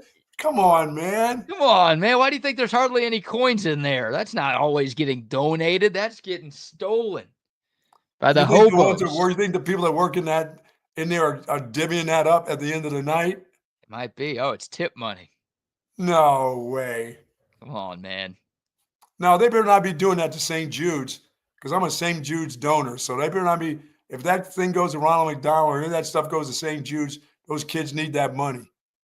Better to donate online, I guess, to ensure that hopefully to ensure that it's going where it's supposed to go. Well, that's why I don't. Obviously there's a lot of reasons I don't drink, but I am so glad. 24 years now that tally I thought was, Dude, I'm way over. whatever. Yeah, like I'm way over quadruple. $200,000. I'm $250,000. I was going to say quadruple whatever number you thought. Well, Whatever you I'm think over you've saved, quadruple that, and then that's what you've actually saved. because the drunk that I was, I'm talking about $250,000 in booze alone for this. Wow. There you go. Take a trip. Boy, there's some people out there at the bars that miss me buying drinks. I guarantee you that. Yeah, they do. When I quit, they quit too. When you quit, dude. Now they charge for ice at the bars. Shit's got BK now. That's that no. Dude, this is not a regular thing, but at some more upscale bars and some more upscale restaurants, they will charge you for the rocks. Well, that's fine with me because I said, hey, I always say to them, don't waste the ice on me. I know. Just put the Jack Daniels in the glass and don't you dare put any ice in there. Give that to somebody else. You're a neat guy. I'm more of a rocks guy. I'm not a mixed, whiskey, Coke, whatever kind of person. I'm just give me it on the rocks, please. But yeah, there are certain places that will charge for rocks. And, they've got those giant ice cubes or ice balls now. You seen those before? No. Okay, well, they've got like just a giant cube of ice that you can get. It looks cooler, I guess, instead of just a bunch of small little ice cubes that you would normally choke get. on. Yeah, exactly. Maybe that's part of it. It prevents that. They'll charge you more for a big ice ball or ice cube than they will just for standard ice. You don't even ask for it. They just give it to you and they charge you for it. It's con artists, man. We got to open a bar, you and me. Yeah, it can't be that difficult. I mean, these things don't cost you extra. I mean, it shouldn't cost you extra. I mean, the effort shouldn't be that much. Texas Drunks Unfiltered coming somewhere near you. Yes, there you go. Golly. Man, oh man. Yeah, right. What a life. I don't know how we got there, but the liquor business is good. I'm telling you, man, liquor business, the bar business. Look, it's hard work, I'm sure, but if you do it right, you can make yourself some money. Obviously, with the bar, you got to make sure you don't overserve. That's where you get in some serious trouble. But you can make some money if you do things right in that line of work. Gee. For sure. All right, your gold star locks from the night last night, Buck. You went 2-2. 1-1 on your 10,000 unit plays, 1-1 on your 5,000 unit plays. You got your one hockey pick right with the Vegas Golden Knights over the Minnesota Wild. That was an overtime guy. Yes. Overtime winner. Minnesota, it looked like Minnesota had scored the game-winning goal with a minute left in regulation. There was a review, and they were offside by just an inch or so. An inch or so that they didn't need to call. Yeah, well, it's funny. They actually reviewed the goal originally to see if it was kicked in because you can't kick the puck in hockey. They reviewed it, and then during that time, Vegas realized they might have been offsides. So the NHL reviewed the kick. They said no kick, and then Vegas challenged for offsides, and then it was offside. Basically, something that would only happen to a Minnesota team happened to a Minnesota team last night. They lose. Vegas gets the win. You also had 5,000 units on the Denver Nuggets, who were actually underdogs at home against the Clippers. Jamal Murray puts up 43 points. The Nuggets blow out the Clippers in Game 5 in that series. But you had the Pacers minus 8.5. They had the most improbable win you'll ever see. The biggest choke I've seen since I don't even know. I mean, the Bucks were up 7 points with 35 seconds left in overtime, and they lost. 8-0 run to end the game. Tyrese Halliburton hits a game-winning layup with 1 second left, and it looked like the Bucks were about to force Game 6 back at home with a chance, and instead they completely collapse. Pacers win, but they don't cover. You also had the Knicks minus 5.5. They lost outright to Detroit. That series is going back to the Motor City for a Game 6. Nice. So the Knicks, a chance to close out. The Knicks haven't won a series at home since 1999. And I'll just go ahead and give you the Capitals and go ahead and put 20,000 units on that and not worry about another game. 20,000 units on the Washington Capitals in the NHL. Yes. They're up 3-1. Game 5 at home tonight against Montreal. Say goodnight, Canucks. Wrong team. Sorry, well, Montreal, whatever you are, the The Haps. the Habs.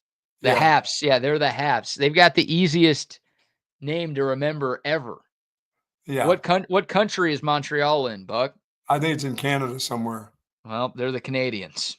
Yes. It's a pretty easy one. It's like, what state is Houston in? Oh, the Texas. Oh, they're the Texans. Okay, that checks out. I used to Montreal. follow the Montreal Canadiens back in the day when I was following the Bruins, when hockey mattered, when Bobby Orr was there back in the day. When hockey mattered. Come When on. Phil Esposito and those guys were around. Just because those guys When aren't around. goaltenders weren't wearing masks. Now, that was just stupid. Yeah, it was.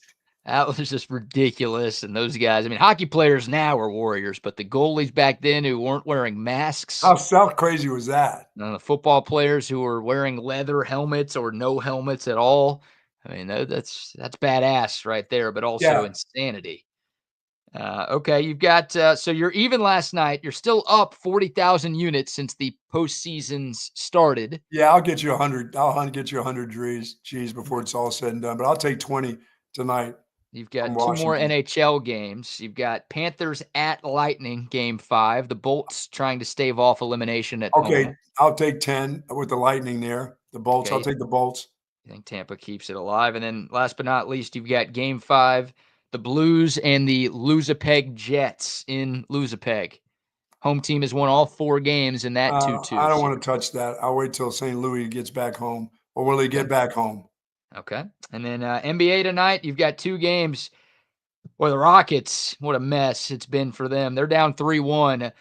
Not good. You know, in hockey, you see 3-1 comebacks happen a decent amount. In the NBA, you don't. 95% of teams that go up 3-1 end up winning the series.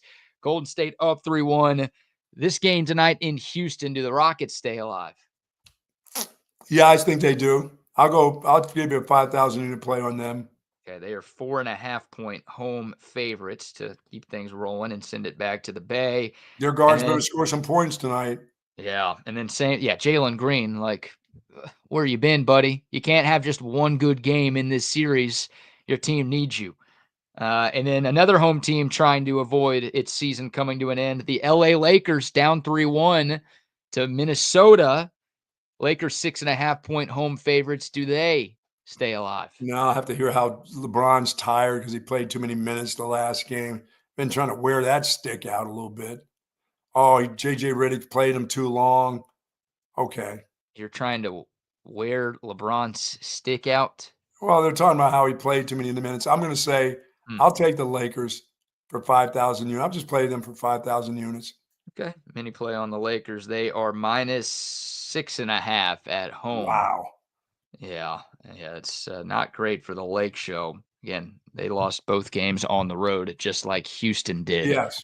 So now they are up against it. All right, so you've got 40,000 units on the line tonight. If you go 4-0, you'll be up 80K. If you go 0-4, you will be even money.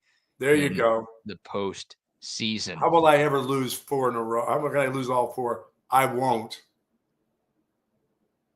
You've done it before. Oh, you like the Capitals winning at home tonight too. I do like the Capitals winning. Yeah, we saw some handshakes last night. Carolina Hurricanes, the first team to advance to round 2 in the Stanley Cup playoffs. We now have 4 teams into round 2. We have our first second-round matchup set in the NBA. The 1-seed Cleveland Cavaliers will take on the 4-seed Indiana Pacers. You get a matchup of lifetime Longhorn big man with Jarrett Allen going up against Miles Turner in that one. Yeah, that way I can see Suzanne Halliburton's dad come out of the stands again. Yeah. Oh, what a weird moment that was last night. Hey, Dad, sit your ass down and talk to your kid afterwards. Let me run around waving towels in front of Giannis. I mean, why are you doing that to Giannis? Game's over with. Your son won. Just be a dad. Go hug your son. Don't be waving towels and cussing at the guy. What a goofball. Yeah, that was a weird moment there after the Well, game. You think you're Dion or something? After playoff games, you usually don't see, too mmany handshakes or pictures or anything like that. But after a series ends, that's usually when both teams will dap each other up. There'll be a bunch of cameras on the floor. They'll spend just a little extra time just, hanging around because the series is over. And for one team, they're moving on. For the other team, they're going home for good. And yeah, last night, Yeah, Giannis and Tyrese what you call him, Suzanne Halliburton's dad got into it a little bit. And apparently Halliburton's pops was just yelling the whole game and waving towels in Giannis's face. And it didn't look, no one threw a punch or anything. It was just Giannis and Mr. Halliburton like face to face, very close to each other, to the point where some other people got in and kind of had to separate the two of them. And yeah, it's just a bad look and a weird end. Yeah, that's weird. Yeah, and for Giannis, like that could be the end of his Bucks career. That'll be a big storyline to watch this offseason. If Giannis, he's worth a lot to a lot of different teams for sure. Oh, he's still one of the best players in basketball. And he's already won a championship there, right? Yeah, won a championship, won finals MVP. Like that's the Giannis era was a smashing success in Milwaukee. Obviously, they want him back, but if he does one out and decide to leave, because it feels like the Bucks are in a bad spot right now, and Dame Lillard's going to be coming off of a torn Achilles. Yeah, I think he could also get out of Milwaukee if he wants to. It might be time for the Bucks to just rebuild. It feels like their championship window has closed. Sure.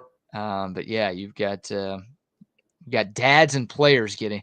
That's the NBA for you, man. Yeah. Always drama.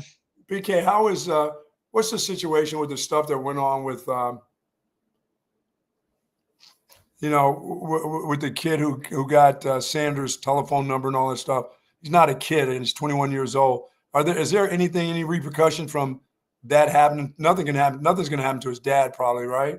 Yes, that kid has to be the first person to go up against the gorilla in the one gorilla versus 100. He goes first. Oh man, he's got to be the sacrificial lamb against the silverback gorilla in that 1v100 matchup. That's his punishment. Yeah, he's the one that the gorilla just takes a bite out of the top of his head and bites the top of his brain, and his brains coming out of the top of his head. Yeah, that's what happened.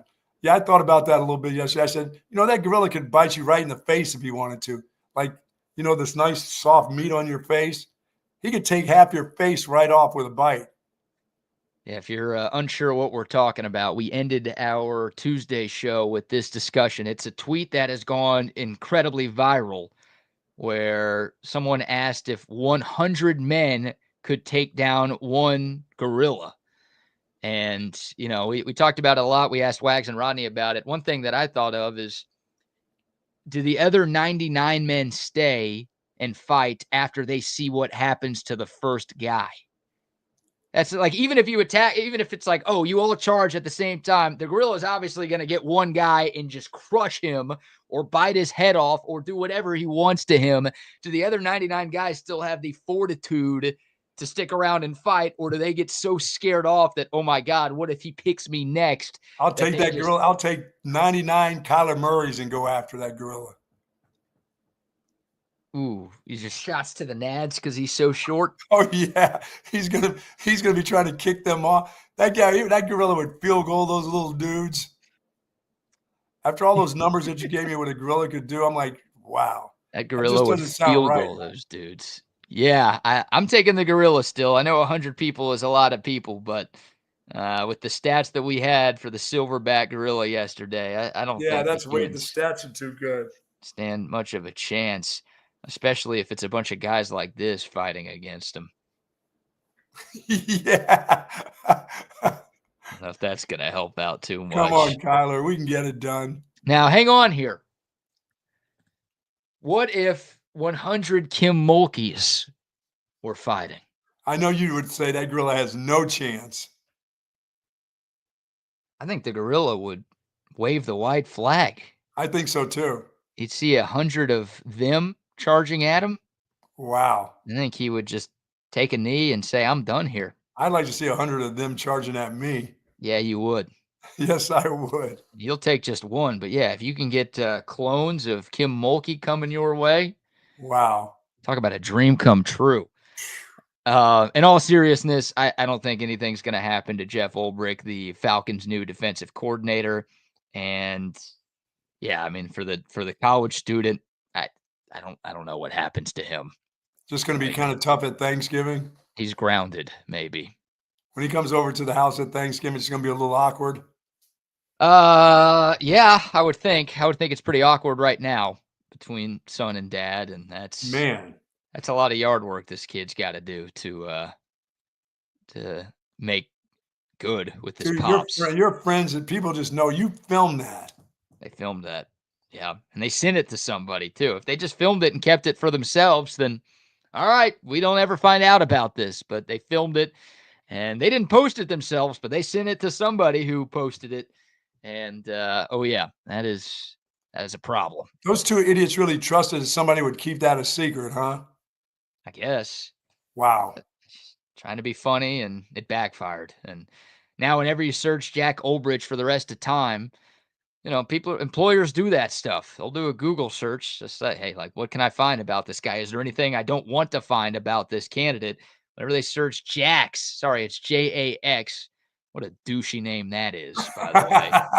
Whenever you search Jax Olbrich, you're going to find this story. And look, it's not going to cost him everything, but it could cost him something down the road. And consequences to your decisions. That was a pretty dumb decision that he made. Man, oh man, what a dope. Yeah. All right. There you go. All over the place there. There's the Bucks Gold Star locks for the Nice. NBA and NHL playoffs. We'll take your thoughts on all of those things. The code of text line 512-BABY-FAT, 512-222-9328. Buck, before we shift gears here, we got to get into this Bill Belichick story. We've got a little more Texas football to discuss as well.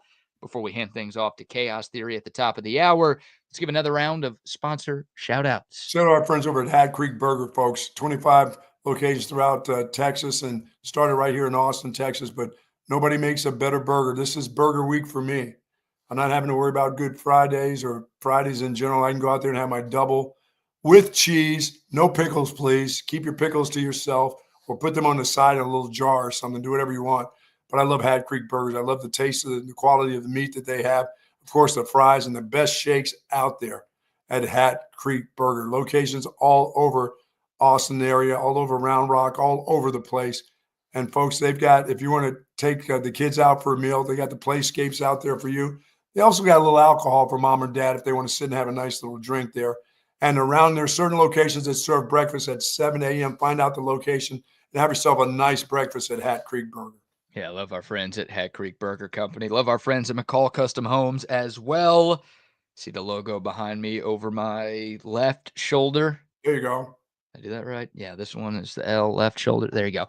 Love McCall Custom Homes. If you want to upgrade your home, a new kitchen, a new bathroom, maybe some new life to your outdoor space, don't just take our word for it. Go to their website, McCallCustomHomesATX.com. You can read some of the testimonials. Of course, you can read them on Google and Yelp as well, but you can also look at the gallery of projects they've done over the last 40 years around Central Texas. So you could see the quality of work for yourself. And then right now they are offering free estimates to TSU listeners. So there's really no risk. You can look at some of the things that they've done, write some ideas down. Hey, what do you want to do in your home with your master bathroom, with your kitchen, with your patio, whatever. And then call McCall Custom Homes. No risk. They will come out to your place, give you a free estimate, and then when you're ready to make the move, they will help you out with whatever you need to upgrade your home. McCall Custom Homes, ATX.com. That is the website. You can reach out to Mike McCall directly, 512-633-9580. Just call him or text him. He'll get in contact with you, and they will take care of you. Again, it's McCall Custom Homes. We build value into your home. Very nice. Very nice. Yes, indeed. And a quick shout out to Olipop. Man, I was so bummed this morning. I opened up my fridge. I thought I had one more Olipop left. Open up the fridge. Gone. Yeah, I didn't take any Olipop with me out there to play golf yesterday. And I did not, I had my urination was a little yellow. I was not hydrated enough in the proper way yesterday. Drank a bunch of juice and coffee yesterday. I can do better. I can be better. Olipop was the thing I needed to have on that course yesterday. Come on, Tom Herman. What do you got, a pee chart that you take with you everywhere you go? For golf, yes. I didn't see that at Lake Cliff in their bathroom. That means you brought a portable pee chart. I put it in the golf cart with me. Easy, when I put it in my score, then I put on my chart. Oh, man. Love the Olipop. That just means I get to go to the store today and get some more Olipop. 19 great flavors. It's great tasting soda that's actually good for you. It got me back into soda. I had sworn off soft drinks for years because of how bad it was for me. Y'all know I like to eat pretty bad. I couldn't eat and drink bad, so I said no more soda. Well, now I could still drink a soda that tastes like soda, but I actually get health benefits every time I crack open a can of Olipop. I'll probably get some at Target today, but they got it at H-E-B, Target, Walmart, Sam's Club. Our guy Eddie, Sam's Club has the Olipop 18-pack. Uh-oh. I won't run out for a while if I get one of those bad boys. Sam's Club trying to add on us. I like that. They're trying to do one step up on Costco. Be careful there, Costco. Sam Club is trying to make a move. I'm a Sam's Club guy. I'm in on the club. Wow. I'm a member, Buck. I was a member of Sam's Club before I was at the Costco for sure. You got both of them now? I don't know. I lost my Sam. I guess once you're a member for life. Is it one of those deals probably? No, you got to pay every year. Really? Then I'm not a Sam's Club member. No. You're out the game? I'm out of the game, yeah. Sorry to hear that. Well, you can get Olipop at H-E-B then. I know you're a part of that game. They got you covered. All right, one more Texas football story here before we get into this Bill Belichick nonsense. But Texas had 3 players selected in the first round this year. That ties a school record. It's only the second time in program history that the Longhorns have had 3 players picked in round 1. I saw a way too early 2026 mock draft from CBS Sports yesterday. They have 4 Longhorns projected to go in round 1 next year. They got Arch Manning going first to New Orleans. Anthony Hill going third to the Giants. How about that? 2 of the top 3 picks coming out of Texas. They have C.J. Baxter going 25th overall. And then Manny Muhammad going 27th to the Rams. Yeah, the C.J. Baxter one is a huge reach right there, I believe. I was going to ask, do you think it's possible that the Longhorns have 4 players go? And I'd like to see it happen, but I don't think it's possible. Well, I don't want Arch to leave, so I almost hope it's not possible because I feel like if Texas is going to get to 4, which would be a school record, then Arch Manning is one and done as a starter, and I don't think I want that. I mean, I don't know. I know people are saying this is what they promised, this is what they said, but things changed. If you're the first guy, when does it get better than being the first guy picked? The following year, or will it be about the University of Texas, or will it be about what your future's about? Because you don't get, you can be number 1 year, it won't get any better. You're not going to be 1+. I mean, it's not going to work out that way. Yeah, no, the plan was, and I think the plan still is for Arch Manning to be at Texas for 4 years, which means 2 more seasons. So hopefully that plan stays in place, but you're right. I mean, there's got to at least be a little doubt in every Texas fan's mind that what if Arch goes out and wins the Heisman, or at least is very close to winning the Heisman? What if Arch goes out and wins a national championship, or at least is very close to winning a national championship, and every mock draft has him going number 1 overall next year? There's got to, and the worst thing ever would be if the Saints have the number 1 overall pick, because he's a Louisiana kid. His family's there. Obviously, his grandpa played there for a long time. Like, if the Browns have the number 1 pick, then it's like, Arch, he'll come back to school. I'm not too worried about that. Right. But if the Saints have the number 1 pick and Arch is going to be the number 1 pick, does that change the family plans of Manning? I would think it would. I think it would. I think it would change a lot. Like, if you tell me that Arch wins the Heisman and Texas wins a national championship and he goes, then of course I'll sign for that right now. And they'll do everything they can if they're, to move up. If they don't have to move up a huge bunch of spots with the Saints, and they have to move up, and they tell that family, this is what we're going to do. Here's what we're going. I would believe that they would tell them the truth. Here's what we're doing. We are going to move heaven and earth to get him, and we're going to give up an awful lot to get him. If you guys are willing for him to leave school, I think the Saints would be up front with a kid like that, a player of that magnitude, and that family. Well, the Saints might be that bad on their own because I don't know. Derek Carr's got this weird. I mean, they were bad last year. They picked in the top 10 of the draft. Shout out Kelvin Banks, but Derek Carr can't play because of that shoulder issue.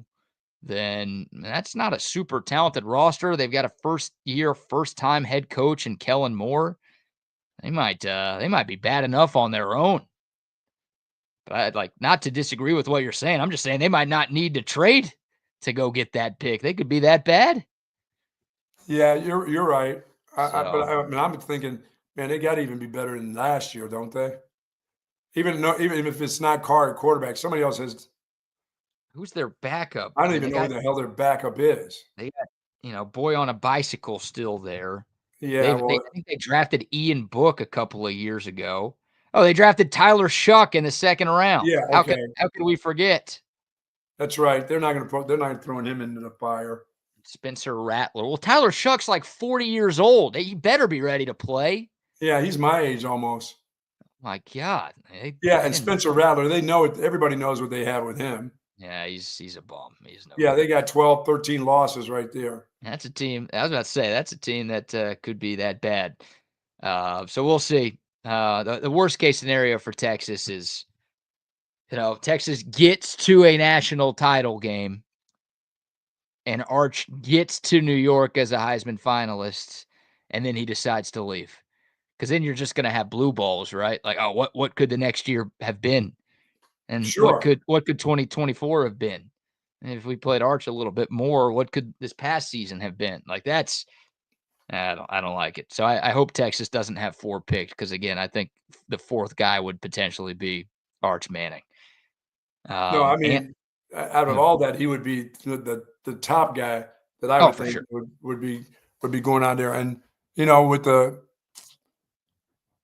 linebacker, I mean, that seems like an awful high pick. Anthony Hill, I mean, what position is he going to play? I mean, it's not going to be either ors for a number 1 pick. He's going to have to be either the outside rusher, they do that, but do they take linebackers, inside linebackers that often as number 1? I mean, how high can you go? That seems kind of high for Yeah, I him. think Roquan Smith, I think went like 8th overall a few years ago. Yeah, He was an off-ball linebacker who was clearly the best at his position in the country and was be just a a Hall of Famer when it's all said and done. total freakazoid athlete. Like Anthony Hill's, pretty close to that level. So yeah, if Ant Hill stays at his position and doesn't play any edge this year for Texas, then I don't know if he Yes, goes 3rd overall because that's just not as premium of a position right. as the other spots that usually go that high. But if Texas has Anthony Hill playing some edge this year, and he shows that freak pass rush ability that we saw during his true freshman season in 2023, then yeah, he could end up being a top 3 pick. Or maybe an NFL team is just like, man, even if you don't play a lot of edge in 2025, we think your skill set projects off the edge. And we saw enough of that during your freshman year that we're going to draft you and put you on the edge. And we think you're going to be good enough to play there. Yeah, I mean, for him also, he can be great in the middle. I mean, because of his side, I mean, he can get in the gaps. He can run you down. He knows how to strike. He's just Yeah. one of those players. He just reminds me a lot. He and Makuba had that same kind of instinct about like where to be. Yeah. They're not out of place. I mean, and he'll be going into his junior year. My goodness.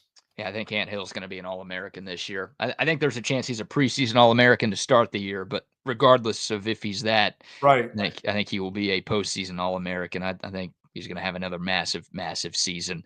CJ Baxter, yeah, that's an interesting one. We don't see a lot of running backs go in the first round. I think that's hard for me to see.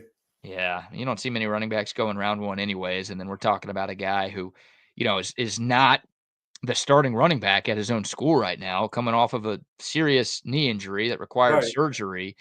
Like, I get it. We're talking about the number 1 recruit out of high school a couple of years ago, but that feels like a big ask for CJ Baxter to do that much off of an injury to play his way into the first round. Yes. With Trey Wisner here, You're telling me that you're the way when you're talking about 4 guys like this, you're talking about a team that can win, that should win the national championship. You're talking about if these guys are first round picks to that magnitude, these guys are they're going to have to be unbelievable players. That means CJ Baxter is, 1,300 yards rushing, 1,400 yards of rushing just himself, and I don't know how he's going to do that with the other guy at running back, who's just that good. Other guys at running back. Yeah. And you're obviously referencing Quintravion Wisner, who had 1,000 yards last year. And again, Right. Trey Wisner's the starting running back, I think. So I don't know if, barring injury, knock on wood, I don't know if CJ Baxter's going to get enough opportunities to play his way into a first Yeah, I think he round had his pick. golden year when he was a freshman, and he was in front of Brooks that I thought was crazy, but they found a way to do that. So I don't think they could do that a second. I don't think they would do that a second time after the kind of year the kid just had. No, yeah, and Brooks was obviously older, but Brooks wasn't coming off of a 1,000-yard year the season Right. before. Trey Wisner is. So we'll see. And then Manny Muhammad, 27th to the Rams. Muhammad had a rough ending to this past year. It was really bad against Clemson in that first playoff game and Right, struggled but I don't against think it Arizona takes much to State. flip him around to being that great a player. Yeah, I agree with that. Manny Muhammad had a really, really good regular season. Things just fell apart in the playoff. And look, those were big games against good teams. So he's got to be better against good teams. But he's Got an he's six. exceptional secondary coach now. He'll be in Yeah, the system 3-4 years. Oh, no, I think that'll work. I think this should work for him. if you're a 3-year starter at a place like Texas, I mean, it's the same thing with Ant Hill. Like Bama, Ohio State, Georgia, if you're good enough to start as a freshman and then you start for 3 years, Right. like that says a lot about you. NFL teams like that stuff. Manny Muhammad, 6 feet. Look, Jahdae Barron, a little shorter than that, just went 20th overall to Denver. Now, Muhammad is not coming off the year that Jahdae Barron had winning the Thorpe, but Manny Muhammad's got enough skills. He's got enough traits to where, if Yes. he puts it together with Dwayne Akina, then Right. I think he's got a shot to be a late first round pick. I don't think he's going to go super high, but I think he could be in that 25 to 32 type of range, which is where CBS has him. So Yeah, I would agree. I would throw Trevor Gooseby in there as well. I think Gooseby could be a first round pick because he's draft eligible after this year. That guy's a monster of a human being. Yes. And you play well at left tackle. People are going to be watching Texas a lot because of Arch Manning. They're going to see a lot of Trevor Gooseby. And if he's holding down the fort on the left side of the O-line, then he's got a shot to be there. Yeah, they pay those guys well. Oh, yeah. And then I wonder, DJ Campbell maybe, although he's a guard, but a former 5-star. If he puts it together, he could be in that discussion. I don't know if there's really anybody else on this Texas team that I think could be a first rounder. Maybe someone will surprise us. Who knows? But 4 is an interesting projection right there for Texas. Yeah, like I said, one of the 4 would have to be the quarterback. So yeah, don't need that happening at all. no, I'd hate to see that happen, but I know you can't get any better than the number 1 player. There's nobody better than you.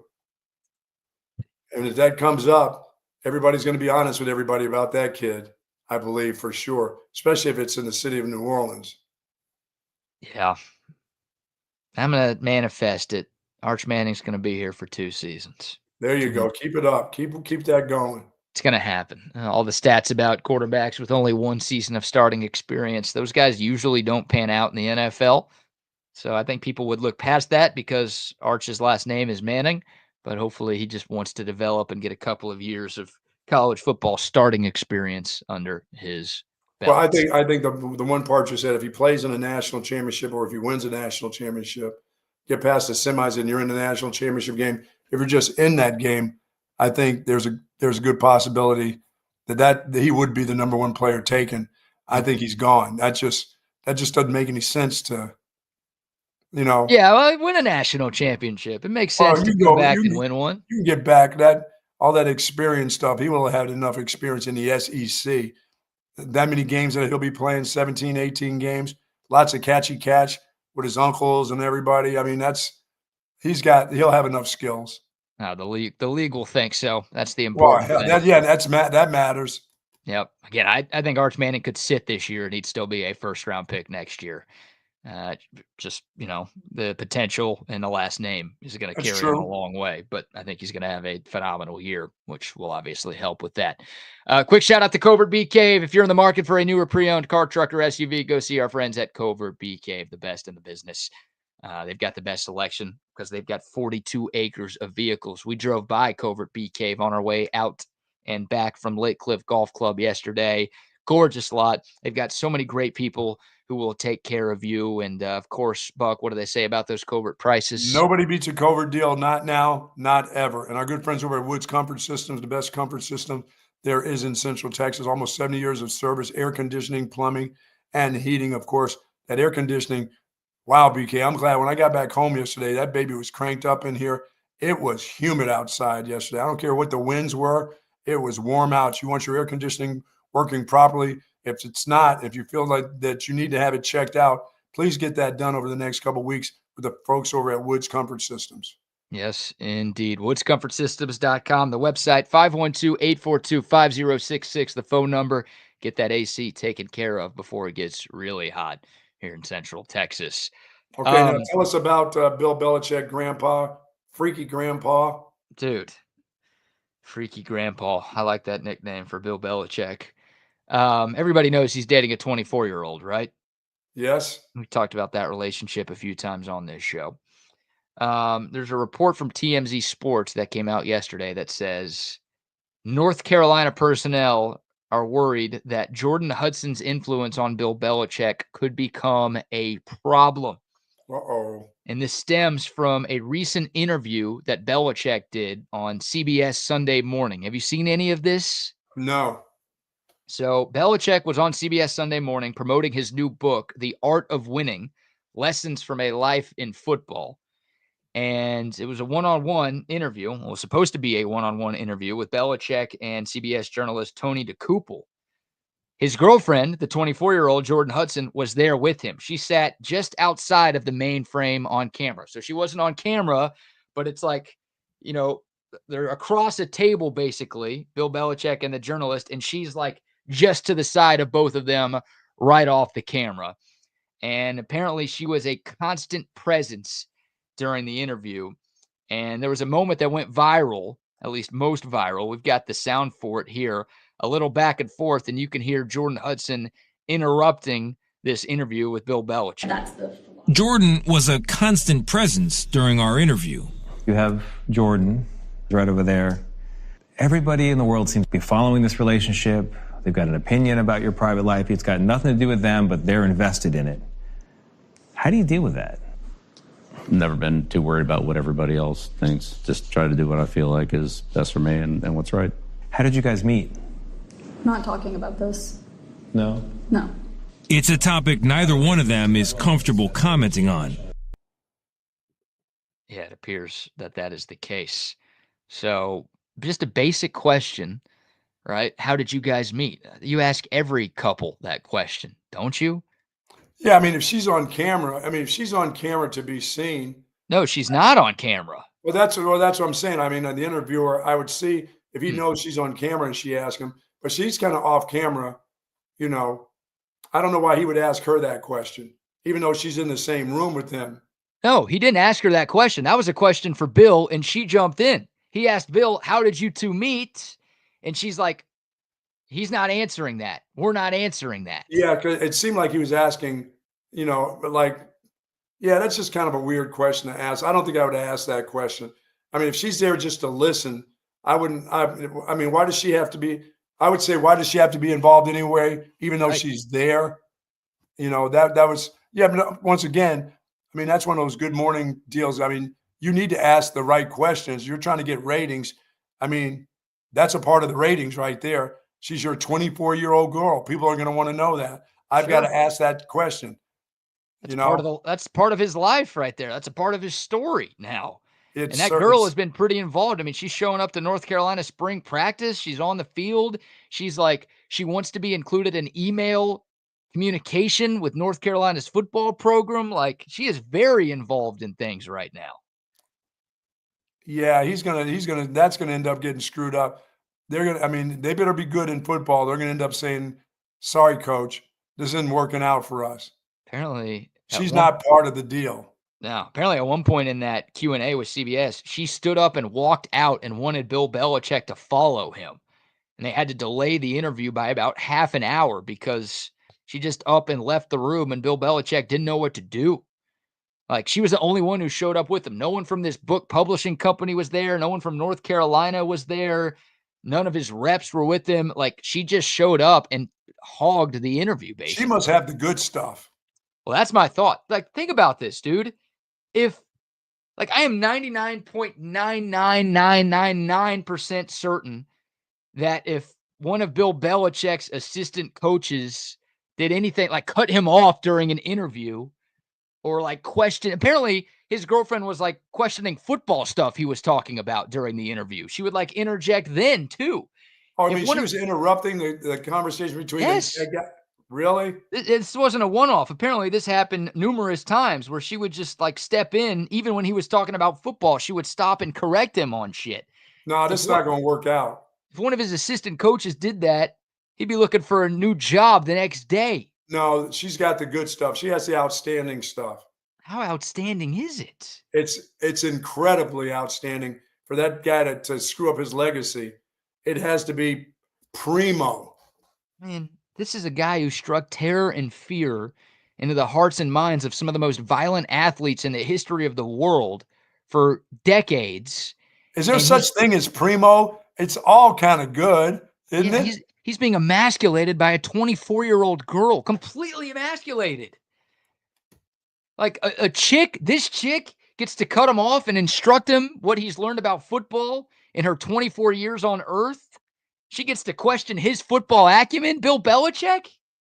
What are we doing? It's the heavenly poontang. Oh, my God. Chris Rock. It has to be. I mean, that guy, why would you do that to yourself? I mean, me and Rodney, we know that you can say, oh, no, this is special, that one's special. It's all good. But that has to be something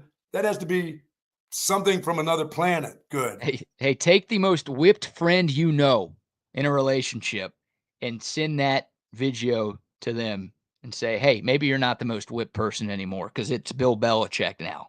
Wow. The guy, that guy who like no one's been able to pull rank on him like that ever.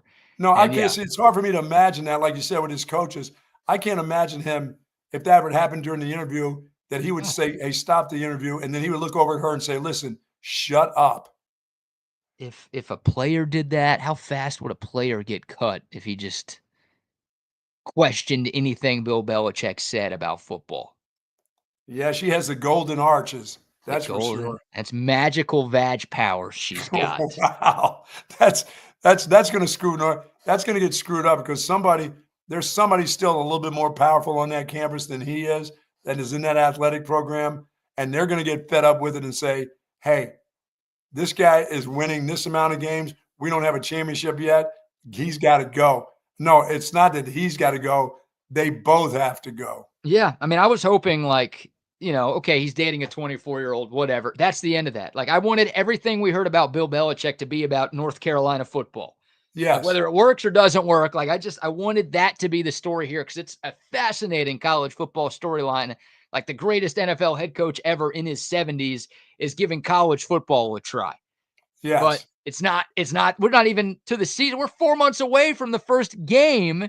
And North Carolina's already tired of him, not because of him being an a-hole like we thought he would be to college kids, but because he's got a 24-year-old girlfriend who's ruining everything. Yeah, but and every person has a best friend or that's good enough to be able to say anything they want to them. No matter what we think of that guy, like, oh no, they would never say that to him, or you would never do this to that, or you'd never say that to the president. Everybody has somebody that will say something to you and let you know. Yeah. That, oh, you're being a dumbass. What are you doing? I wonder who that person is with that guy. Here's you think he has that guy? Oh, everybody has one. Everybody has that. Everybody has somebody that ain't afraid to say something to them and has done it all their lives. And they just kind of go, yeah, you may be right on that. I don't know, though. Like that guy in Bill Belichick's life is probably like 72-year-old, and he likes seeing that hot piece of ass walking around. Yes. He likes staring. He knows he can't touch, but he likes looking at that, and he doesn't want to get rid of that for the senior home. He doesn't want that to disappear. He's got the senior citizen home talent that he's looking at normally. Oh, God. Last thing here before we bring on the boys. Here's a tip for kids in the car line. As the great Chris Rock once said, never stick your dick in crazy. Yeah, man. It is clear Bill Belichick has done that, and boy, he is off the deep end, man. Well, the more you get away with something, the more you want to continue to get away with something. Yes, so. That's since that first night out with those two. She's been able to get away with it, and it ain't stopped. You remember when we had Mia Khalifa on? Yes. And like we couldn't even talk about how she even got famous. Like that was her thing. Like in Trey barely even said, so you're known for YouTube, right? And then she almost canked the entire fucking interview right there. Yeah, right? it was an hour-long in-studio interview, and it was her and like her assistant in there. Right, Jeff. And Trey introduced Jeff. Good memory there. Trey introduced her as a webcam model. She's a porn star. He's like, webcam model. He figured that was like nice enough and like non-suggestive enough to where that would work. And then she and Jeff were silent for like 20 seconds, and we're like, uh-oh. This was our hour of content. Did we just screw this up? Right. So there is stuff that's covered in in like pre-meetings, right? But still, you have to be able to ask questions. You have to be able to talk about things, man. Yeah. She was, it's like you said, it wasn't just the one question about their relationship. She was cutting questions off. According to Kevin Clancy from Barstool Sports, she was cutting questions off about the program, like North Carolina's football program. So it's wild. And to your all's point, we kind of talked about this yesterday. If anyone else did this to Bill Belichick, gone. Absolutely gone. Yeah, man, that's the golden pudding right there now. Yeah. The last time I saw him take a back seat was to Bill Parcells, and he hasn't done it since. Yeah, you're right. There's not many people. And you're right. Even that best person that knows him well probably doesn't even take the chance on saying anything to him like, dude, this woman's crazy and you're crazy for being with her. No, you're right. He probably doesn't have BK. I'm wrong about that. He probably doesn't have that person in his life. You know, maybe, I mean, doesn't he have a son that could say, hey, Pops, listen. He's supposed to be the one waiting in the wings for the job. Yeah, I gotta believe that. Yeah, the son doesn't want to screw up the job, so he got to make sure he doesn't say the wrong thing to Dad about his girl. But maybe she wants the job. Yeah, no kidding. After he's done, maybe she's gonna take the reins from Bill. No, instead dude, of his son. They're going to get rid of that woman as quick as they can on that campus. Like I said, there's still somebody more powerful than Bill Belichick on that campus that's with that athletic program. They are eventually going to pop their lid and say, okay, he hasn't won us a national championship in 2 years, and she's not worth having around. Let's get rid of both of them. Mm-hmm. But, you know, we were talking about this yesterday, guys, to where, like, with the question, how did you meet? You know, like, if you're going to commit a crime or something, you have an alibi. You like, how long have these two been together? I mean, it's like okay, here's how we on the plane. Yeah, here's how we met. Here's how we met. You know, have that answer and then be on the same page. And for her to just jump up like, Bill looks like he's hypnotized. I told Wags this yesterday. Like when she jumps up, he's like, She's got something on him. Yeah. She's got something on him. She got it all over him. That's what she's got. I guess so. But it's like this is weird, man. This is weird. Double R, will you turn your mic down? Is that possible? You sound like you're a pilot talking through a PA. Hold on. You sound like Nanny from the Muppets. Or wait, yeah, what was her name? What was her name from the Muppets? Charlie Brown's teacher. How's that? Is that better? Yes. It's deep. We got the deep voice going on. We're getting the PA system. Sounds like you're in the water. Okay. Well, let me try this. It sounds like you're singing that Cannonball song from "I Know You're a Cannonball." What the hell is that song? I don't know. I can't remember. She was from the Pixies. I can't remember her name though, man. God, it'll come back to me. I don't know. Well, there you go. That's the latest with Bill Belichick, man. Like, I hope he doesn't tarnish his legacy with this 24-year-old. I get it. 72-year-olds don't get 24-year-old tang that often, but hey, there are other women out there. Why Bill. they don't? There are other women out there, Bill, and you've got a lot of money and you've had a lot of success. You're gonna be able to find other women who aren't as psycho as this one appears to be. See what love can do to you, BK. How much more are you all giving this? Ooh, I'm giving it the football season. You think it lasts that long? Yeah, I think it'll last the season. What if his job is threatened because of her? Well, then he's going to lose his job because, like I said, people aren't going to put up with her. You think he puts up with her though, Buck? That's what you think he puts up with her? Well, dude, that interview. That's a huge interview for him. and that for that university, he put up with that, her breaking into that. It was all about the book, and they couldn't even get it about the book. It's the holy hoo-ha, man. Holy. Oh my goodness. I've never had the holy hoo-ha. I've never had the. Apparently, you throw it up into the air and it turns into sunshine. So Man, oh man, oh man. Yeah, Like I said, Rodney, it's all good to me. hey man, whatever. More power to him, you know. More power to him. I mean, but still, he just looks. I don't know, man. I'm telling you, he looks hypnotized.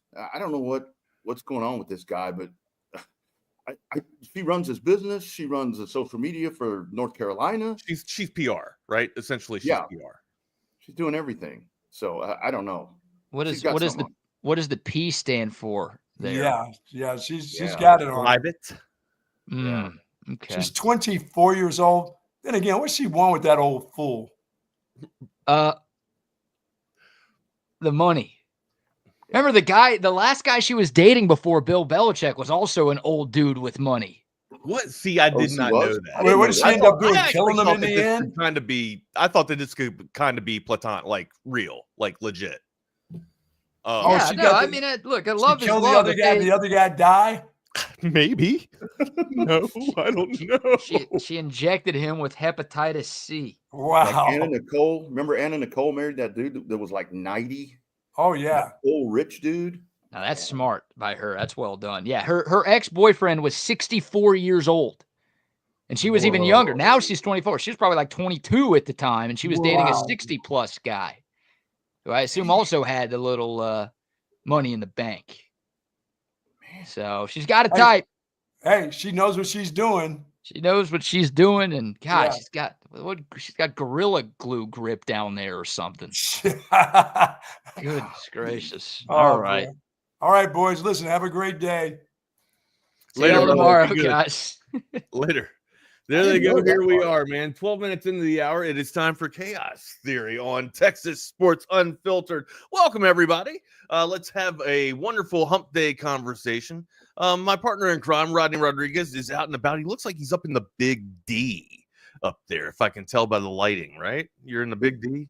I'm in the Big D wags, and we're about kidding. I can't tell by the lighting. I knew you were in Big D. Yeah, no, we're about to get killed by a storm. It's been thundering all morning. I had a hell of a time getting out of bed. It's thunder. Is that what's going on with the audio? The thunder's messing with the audio a little bit. How bad is it now? This is just it's bad, amigo. It is bad. Okay. Look, I'll try the headset here again. Yeah, put the headset back on. I can do with the headset. It may be Wi-Fi. I mean, it may be the Wi-Fi, to be honest with you, because we got some bad shit about to go on over here. Hey, put that headset on. I like talking to you when you're in your race car status there. Now it's like I'm driving the damn thing and you're my spotter. How is that? Is that any better? I don't even think it's turned on. Do you have the right thing turned on? Hold on. And this is how we do it on the fly. That's right. Okay, how about that? You sound beautiful, Goose. You sound beautiful. I'll try not to scream. I think that was a problem before. All right, now I just lost you. Oh, jeez. All right, amigo. All right, real quick, I'm going to do some news while Rodney messes with his audio here. Let's get into it, guys. Let's talk a little bit about the night in the NBA last night. Pacers and Bucks ended rather wildly there. I don't know if you guys saw the exchange between Giannis Antetokounmpo and Halliburton's father there, but it looked like everything was going down. I didn't see the press conference after. Apparently, there's some sound that's out there on the media for us to gather. It's about Halliburton addressing just the exchange after the game between Halliburton's father and Antetokounmpo. Anyways, Pacers were victorious last night. They take the 119-118 victory and the series win there. They move on. And then also we had Boston in action versus the Magic. This thing was an absolute moonshot. It was over with the Celtics there. Hey, I will say this though. Orlando, I mean, a couple more pieces for Orlando, and I think they can make this thing actually work. There's still too few and far between, and when you're going up against a stalwart or just a colossal team like the Celtics, where they're not just their starting five is is lethal, but they're, probably one of the best 6-men in the NBA. And then also, they can hit you, through I guess 8, 9 deep if you really want to go as far into their bag. That when you're going up against a team like that, you have to be able to win from the perimeter, and you have to be able to protect in the goal. And when you got a guy like Zinger too, man, this guy's playing through stitches and bruises. Celtics look tough. They look prime, man. Tatum absolutely in his bag. Brown, I mean, it's all coming together there for the Celtics. And like I mentioned yesterday, now they're playing the Knicks. They're going up against I think they will be going. Is that series decided to be Knicks and No, not yet. We're still waiting. That was only game 5 last night, but we're still waiting Knicks and Pistons there. And then eventually, I'm pretty sure we will have Celtics and Cavs come to fruition, which will be absolutely amazing. We're treated with a dandy right now in the first round from the West. We're going to get a spectacular series when this one unfolds. I think the Knicks series should be over because that was just so weird last night where Thibodeau didn't take the timeout and Brunson's on the sideline as that game ends. It's like, dude, what is going on right here? So that Knicks, man, turn yourself up, bud. Oh, geez, Louise. Okay, hold on. Yeah, I thought that series would be over because you figure you had Jalen Brunson on the sideline. How's that? Is that any better? No, we're good. We're just going to roll with it. Okay. Yeah, I'm going to pull this out. This piece of shit. Okay. We should do this before the show next time. All right. Back to the news with Wags. Nuggets and Clippers there, 131-115. Clippers try and make a little bit more of this, Nuggets try and make a little bit more of this series. Everybody was on the Clippers here for a while, a few games back. I tried to tell you guys, don't put the Nuggets away. Just because they lost their coach, it doesn't mean that they've lost all their talent. Murray in his bag last night. He's getting ready to get back with 43 from Murray. Yeah, 43, 7. He had dropping some dimes too with assists, and then he was also picking pockets with 3 steals. He looked great last night too. Then we'll get into some hockey here in a little bit. Rodney, how you doing, sir? Yeah. I'm gonna just leave the headset off. We'll just go this way. I don't know. If that's all right, turn your audio up because now you're low. All right. Yeah, that's the thing. You can't. I tested this earlier. All right, that's good. Just keep it. Yeah. Whatever you just did, stay right there. I tested this earlier with a different system, so we can't get in here before. But yeah, the Knicks. I thought if you would have been able to get the timeout, if you'd have been able to get the timeout and get Brunson in the game, that could have probably finished that series right there. But to your Boston point, it just does really seem like they're just rolling. I mean, they're just rolling at this point and kind of setting up the inevitable. And to me, the East. We are the second round is maybe when we're going to get the something in the East. Cavs and Pacers. That's going to be a little more intriguing right now. But the West is just kind of where it's at this point. But the cream rises to the top as we get a little bit deeper into the tournament here. Yeah, man. What do you got on the slate, man? Since we're kind of getting our stuff back into it now, and we're actually on the show, where do you want to go? Where do you want to go first? You went right where I was going, dude. I was going to the NBA playoffs, and boom, there it is. Instantly talking about the Knicks and Pacers, or Knicks and Pistons. Well, let's get into that little exchange from Halliburton and his father last night. What did you think about that? Or excuse me, not Halliburton's father, or Giannis. Not Halliburton, but Halliburton's father and Giannis Antetokounmpo. What do you think about that? To me, Wags, that's one of those things to where it's like, I mean, kind of know your role. I mean, if you're the dad, we talk about little league dads and soccer. We got the LeVar Ball coming up into the scene now. Right. It's just like kind of, your son's team won, just leave it alone. Just leave it alone. I don't know why that needs to happen, to be honest with you. And it's just kind of a side story there that didn't need to happen, in my opinion. I mean, just sit there, relish in the win for your kid. I don't know, man. It's frustrating a little bit, especially when you get these. It's one thing when you get the high school dads and the little league dads that are doing this shit. But I mean, come on, man. This is a highly paid professional, and you're sitting over here showing your ass like that. And I don't know, man. But I guess it's for Giannis and Halliburton to work out at this point. Hey, and look, credit the Bucks. Like, I thought the Bucks were actually going to win this game. Like, the Bucks were destroying the Pacers in the beginning of this game, and then all of a sudden, just like, it's time to play Indiana. They just showed up. I don't. They were. I think they were up by like 20 some points at one time. Let me go back and check this out. I'm pretty sure they were up by at least 20. They were up by 20. Then they came roaring back. Like Kuzma was hitting some. Kuzma hit a shot, and then it started after that. It's just like, all right, we can't let Kyle Kuzma out here like drilling shots like this. It's time to turn this thing on. Yeah. Well, what was it? 2 weeks ago we did the top, or 3 weeks ago we did the top 5, and we were talking about the overrated coaches, and Doc Rivers came up.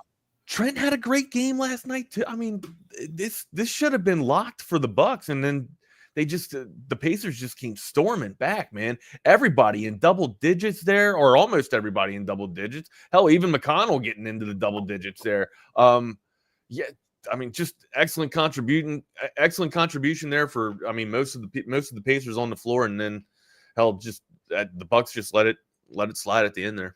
Yeah, and what I really thought of as I was watching this last night, as it ends like that, to where it did. Milwaukee seemed to have this thing in hand, but it's like with Giannis, is this dude going to? We were talking about the mid to small market teams. We talk about that all the time. I mean, you have this, and it's like, I mean, Giannis, it's time to go, dude. You're handcuffed there. You need to. I mean, with Dame out last night, you know that was only going not much, right? It's not much, but then you see the surprise with the lead that they have, and Pacers come roaring back. Yeah, I agree with you, Jake. I don't know how deep of a Mavs fan. I still love. I want to see the Mavs win. I'm rooting for the Mavs.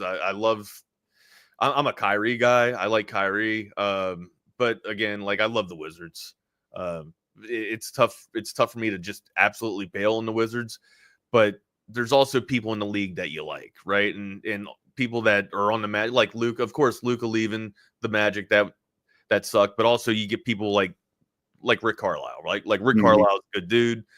I agree with Jake here, man. It's nice to see Carlisle get a wholesome playoff victory and move on. And hell, maybe, I mean, you got to go up against some amazing squads, right? But look, like if you can get past Cleveland, if you can get, make it some way, somehow to Boston and, represent the East, that's a landslide. That is a very strong leap of faith for this Pacers team. I just don't think they got the numbers for it, especially if they get past the East. I don't think they have the numbers and the size to get to the. No, I don't. They get Cleveland next. So if you can, I love Turner, but no. If you can get by Cleveland, I mean, boom, there you go. But yeah, I just don't. I just don't think that's what I'm saying. Like they got to beat Cleveland, and then they got to beat either. It's probably going to be Boston, right? Mm-hmm. If they survive against Cleveland, they got to go through Boston, and then after that ringer, like not just after that awful path to get to the NBA championship, then you got to take on who from the West. I mean, like you're going to take on the Grizz. 1 through 7 to me in the West is absolute stalwarts, man. They're dumb. Yeah, and that's the thing. We're in the East. You've got Boston and Cleveland that are really solidified. But like you said right there, and we've been talking about this the last couple of weeks, to where the West, I mean, it really is. I mean, Oklahoma City won the West dominating fashion. But from 2 on down, look at these series right now. East, we can see some spotlights, right? Like with the East, we can kind of draw spots. With the West, I honestly don't know. Like even when Jimmy Butler went out, I was just like, okay. The Warriors are done, but then they win without Jimmy Butler, and so I don't know. Stats don't lie. That's usually my go-to line, and I would say that the Warriors are the best team since the trade deadline with Jimmy Butler. But a lot can happen. Injuries. You knock a guy out or whatever, and then the series flips. And then you got to go somewhere to their venue. To if you're on the road, then anything can happen there. Yeah, the West is tough, amigo. But if I'm picking someone that I think is going to represent the West, right? I don't know why. Maybe I am a prisoner of the moment, Rodney. I do feel like the West will have the Warriors representing them out of when it's all said and done. I feel it's not just the stat, right? It's all like you see it when they're playing, right? And it's just like when Steph hits these shots when he's falling out of bounds and throwing, not even hitting the rim or the twine, it's just going right down with nothing but perfection. And then Jimmy's taking people off the dribble. Draymond Green's making stops. You have A-Pods out there making shots when people got to acquiesce and throw off and just find an open dude. This is a tough team to stop, man. And they play great defense, and they're great defense. They're sound. They're just a sound team now. And I get it, man. Denver's playing fantastic ball too. And when you have a dynamic duo like Murray and Jokic that can find their way again and find their magic again, hell, I mean, it's hard to pick a solidified representative out of the West right now. But if I have to, I think I'm just prisoner of the moment, and I'm taking the Warriors. I really am too. And I really started believing it more game after last. The game Butler was out. The fact that with that defense that they played, and they still were able to win. That was on the road too. That was on the road in Houston. That was on the road, and they won that. They won that in a dogfight, Wags, and that's why I said, okay, that's different. That's a little different right here, because we talk about how good they've been since the trade. Well, you didn't have that guy in your lineup then, and you beat Houston at their own game with defense, and Houston didn't have a star in that game. And that's what that defense did. And it really is the Warriors, because I know I've been leaning towards the Clippers a lot here with their two dudes. But they were hot for a while, man. They were hot for a while, but they got run out of the gym last night. So it's like the West, these guys are just beating each other up to where it is. The East, I think we got a pretty damn good idea what's going to happen. And I think whoever comes out of the West is just going to be so battle tested and better and better. That's what we said last year, though. But I know. Remember, yep. We were just like, oh, the Celtics are gonna, they're gonna go through unscathed. They're gonna rest, and then of course they'll be able to have rested legs. So that might be the reason why they are able to take down the battle tested and battle ridden, basically West. That was kind of like the excuse, or maybe the one caveat that we were giving to the Celtics, and then the Celtics just came out and absolutely destroyed the West. Like it was. Yeah. So that may very well be the case again, but but we're in the same scenario right now. It's like that revolving door to where we're watching this all again with the West, to where the West is just. We're not talking about this. I'm instituting my best Jordan here. We're not talking about this. Yeah, I saw that. We don't need to go down that road. Although my team's kind of waking up a little bit. So anyway, but yeah, the West. Oh man, and still, I mean, look, tonight, LeBron. If the Lakers, because I at one time I thought the Lakers might be the team out of the West that would be able to make a run, but they've come back to the field, man. They've gotten into the playoffs, and it's been like, now it's like, well, maybe that trade isn't the long term, whatever the deal is. But I would really like to see the Pistons upset the Knicks. Yeah, wouldn't that be nice? Man, that would, I'd love that, man. I would absolutely love that. Nice little win for the Pistons in the Garden last night there. Knicks gave that one away last night, man. Knicks gave that one away last night, so they're still. Also like Cade Cunningham's a pretty special player. Yeah, but yeah. That is 8 boards, 8 assists, and not to mention 24 points to go along with that. Cunningham was in his bag, and if the Pistons, I don't know if they can bring back the magic that what was it? Was that 2003, 2005 when they won the championship? When they won the NBA championship? I can't remember. Like when they had Big Ben Wallace, Rasheed Wallace. Oh, yeah. Chauncey Billups. Yeah, that was the mid 2000s.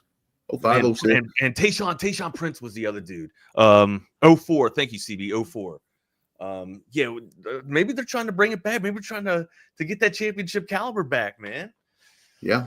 Well, I mean, there's no maybe. They definitely are, but maybe they can actually make it happen and sneak one and get past the Knicks here. But hey, I'd love to see somebody sneak up in the East, because I just quite frankly don't think anybody can. No, it's a 2-horse show, right? It's like I tried to make a splash for the Pacers and see if they can make some magic, but honestly, it's it is a 2-horse race right now, man. Yeah.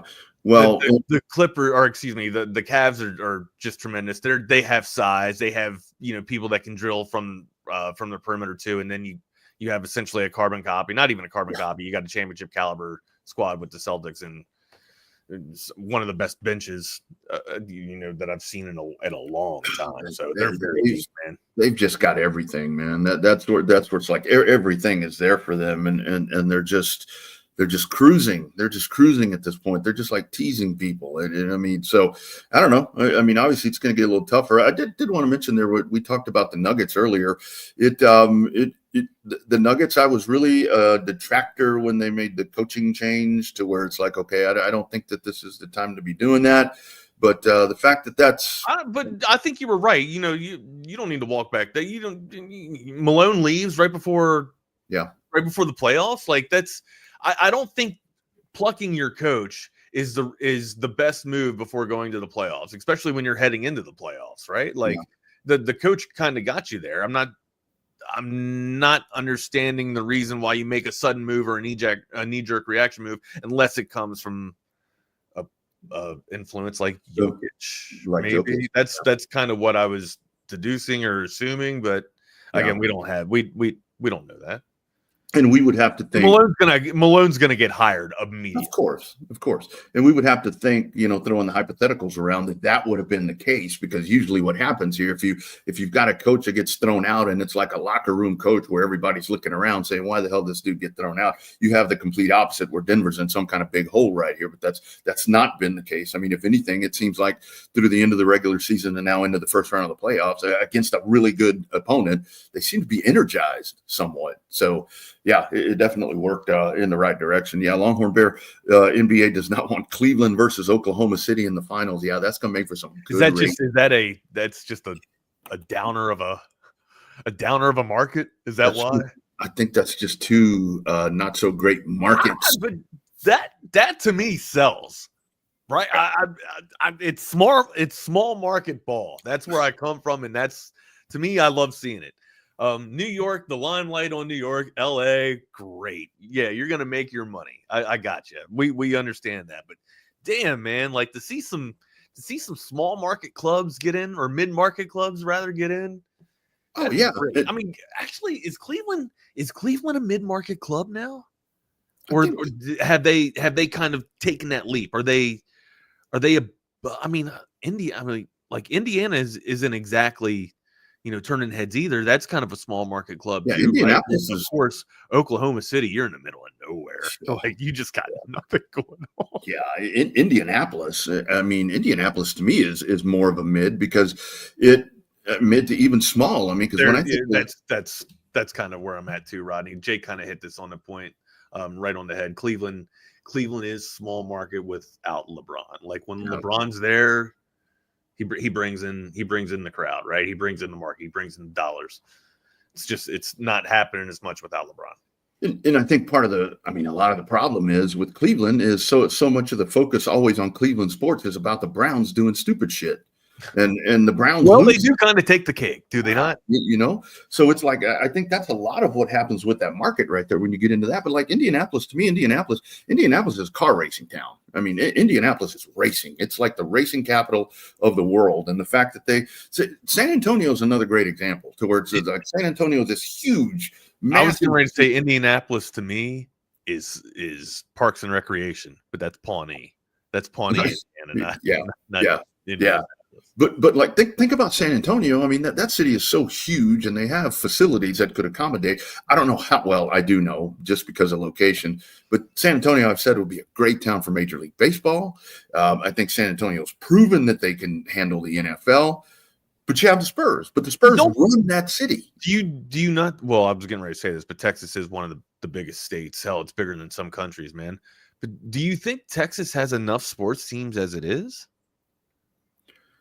Or do you think there needs to be do you think there needs to be a major market sport in each of the big cities like San Antonio, Dallas, Houston, and it seems like to me, because like when the NFL conversation comes up with San Antonio, again, one of the hugest fan bases for the Cowboys is San Antonio. And a lot of people say that Jerry Jones would never let that happen. That's wild. I feel like Houston would draw that crowd, right? Or excuse like the Texans, and not San Antonio is closer to Houston than it is Dallas, right? Yeah. But the Cowboys have been long-standing. Okay. And obviously the history. I mean, there's a lot of history, and it's. I mean, the Hispanic base loves the Dallas Cowboys. I mean, that's just the way that is. But the thing about it is, it's like I think the Cowboys, even the fact that they're on the field, whatever, goes back to the other stuff we're talking about, the merchandising and the revenue generating that they do, prevents another team from coming in because. Man, I really think that area between San Marcos and San Antonio, that New Braunfels and all that, drop a baseball team in there and call them the San Antonio whatevers, I think would be fascinating because you'd have the Rangers and you got San Antonio and Houston. I think baseball would work. Obviously, soccer would be massive over there. Yeah, I mean, we already have that. That's the thing, though. I don't think they'll put 4 major league soccer teams in Texas, right? 3's. It took an arm twist just to get the 3rd one in here again. Yeah. See, like San Antonio with the Missions, I guess is what they are. I guess it's AAA, and they still draw well. I mean, they still draw really good gates, and they're way the hell out. I mean, they're not anywhere near what you would actually call San Antonio, but I don't know, man. I don't know how we got on. Oh, talking about markets. Yeah, talking about the market. But Cleveland and Oklahoma City, yeah, that one to That's me. That's why they call this chaos theory, man. It can just go anywhere at any given time. And not to mention the other part about it, Wags, if you get Cleveland versus Oklahoma City, that's good basketball. I don't give a shit what market they're in. They could be in the flea market for all I care. That's just good basketball right there. That'd be a great series. Love that series. And quite frankly, I like when you have an undervalued series. I don't like the Thunder. I don't know what it is about that. They're a good team. They play good ball. Maybe it's SGA that just it's maybe I'm Team Dallas so much that I don't like Oklahoma City now. Maybe I got the Jake Bayless bug. I just don't like anybody or talking about people's cinnamon rings and shit. Yeah. Oh, all right. You want to get into hockey? We had some hockey last night too. Let's go, man. Absolutely. Hey, before we do that, how about we get a word in from our great friends over at Covert Bee Cave? If you're looking for that new or pre-owned car, truck, or SUV, you got one place to look. We talk about them every day here on Chaos Theory and on Texas Sports Unfiltered all day long. It is Covert Bee Cave. Check them out at covertbeecave.com. It's really a family experience. I walked in the showroom today and everybody greeted me by name. How are you doing? What's going on? How's everything going? From a price standpoint, from a customer service perspective, just conversation when you come in, it feels no pressure. I want to buy cars here. The family buying car experience, one of the best that you will ever have. Come and experience it for yourself. Covert, born and raised in Austin. That's right. Nobody beats a Covert deal. Not now, not ever. Also, McCall Custom Homes, McCallCustomHomesATX.com. That new home project that you have with summer coming up. If you're looking to do something in the outdoors, you want to have that outdoor patio set up. Actually, if you want to do that, you can utilize 2 of our partners, not only audiovisual consultations, but of course, McCall Custom Homes. They'll get you set up back there for your summertime entertainment, whether it's barbecues, grilling, go out there, play some cornhole, do all that cool stuff. They can help you with that backyard patio, whatever renovation that you want to do back there. Interior of the house as well. You've got kitchen renovations, you've got bathroom renovations, that living space. Whatever you have, whatever the idea is, get a hold of Mike and the great group out there. They'll put their heads together with yours and come up with a plan that works for you. It's McCallCustomHomesATX.com. Long-standing Central Texas father and son business. Over 40 years, this operation has been doing it for all of you. Check them out at McCallCustomHomesATX.com. They may need to come renovate this hotel because you ought to see the wind out there, dude. Jake needs to heal, bud. Jake Bayless needs to heal. Yeah, he's yeah. You are hurting. I'm reading. I'm catching up on the comments. When Rodney goes into the commercials, or into the ad reads, I catch up on your all's comments here. I usually have them turned off just because of my ADHD and how much you all distract me. But when he goes into his reads, I go into my read, and I'm reading your all's comments here. And Jake, you are hurting, buddy. And I feel for you as an empath. I feel for you, and I hope you find some solace And see, that's why I like as a Spurs fan, which by the way, congratulations, CB got it right there. Another Rookie of the Year for San Antonio, which just kind of falls into what I'm about to tell you right here. With the Spurs, I've known for about the last 3 or 4 years that we've got a long-term plan that's going to happen right here, and you don't have any hopes of things happening right now or last year or whatever, but you kind of think next year things are going to start to fall into place. And that's been the plan. But like for Dallas, for the wheels to just come off of this thing, I mean, just think about that for Jake and Mavericks fans. Last year you're on this hell of a run and you're about to go into the NBA Finals. And now you're, I don't know what you are. You're about to get Cooper Flag. For Dallas? Oh, and I'm sorry. I thought you were talking about San Antonio. No, San Antonio. That's what I'm saying. That's my ADHD reading the damn comments. San Antonio is my grand plan. Where I'm like, and then when that one came up, Wags, because after Wemby goes down, I mean, because I thought this year it's like, okay, they're kind of be flirting with maybe thinking about a play-in game, and when Wemby goes down, I'm like, okay, now it's time to shut it down, and that's when I started looking at that, where I'm like, Cooper Flag. I'm turning the comments off. I'm listening to you. I'm sorry. I was reading. No, that's okay. I'm over here getting a stiffy over Cooper Flag. You absolutely should be. And you guys you talk about just a little bit of maybe like 1 or 2 years where San Antonio feels like they're spiraling out of control, right? And then it's just, hey, welcome back, success. Here we go. And a pick here, a trade there, and one more pick, and you guys are right back in the conversation for championship basketball. Man. That's the whole thing. Is the NBA better when the Spurs are winning? Because to me, and here's the thing, and I'm probably going to get dragged for this. For 20 years, it felt like the NBA had boring basketball with San Antonio, but it was fundamentally sound, and they just no matter what you threw at them, they were able to beat you in different facets and win. It was just so fundamentally crisp that it wasn't flashy. That's the thing. It just wasn't flashy, right? And that's probably why boring is the wrong adjective. Not flat, like precise, not flashy. That's kind of what I would call Spurs basketball over that 20-year run with Pop. Yeah. But it was still like the NBA, I felt, was still a lot better with the Spurs in the playoffs because, hell, that was who's the mantle now to take down, right? Like, who is that one team? It's kind of been going. It's been back and forth so much that you don't really have that dominant team yet, right? Or the villainized. And of course they were black and silver. It was easy to kind of, make them kind of like put like a Raiders kind of take on them to where, they're the chaos of the NBA. But honestly, when you tried to pull back the reins on all that, they're the most fundamentally sound ran basketball team out there, man. So that was always the funny thing to me, because it was when people, because that was the thing that's like the Spurs are boring. I'm like, okay, you call great fundamental, but you call amazing ball. Maybe it was boring because they were beating teams by 15 to 20 points. And it's their run coincided with that a lot with that Patriots run. And I compared the two organizations a lot during that time because what they did, they built those teams and the organizations were so well run, and they didn't do. Yeah. New England had Randy Moss at one point or whatever, but it was a real small period of time that you had that. But they won. They won very just, shucks. You'd look up in the Super Bowl, there's the Patriots. You look up in the finals, there's the Spurs.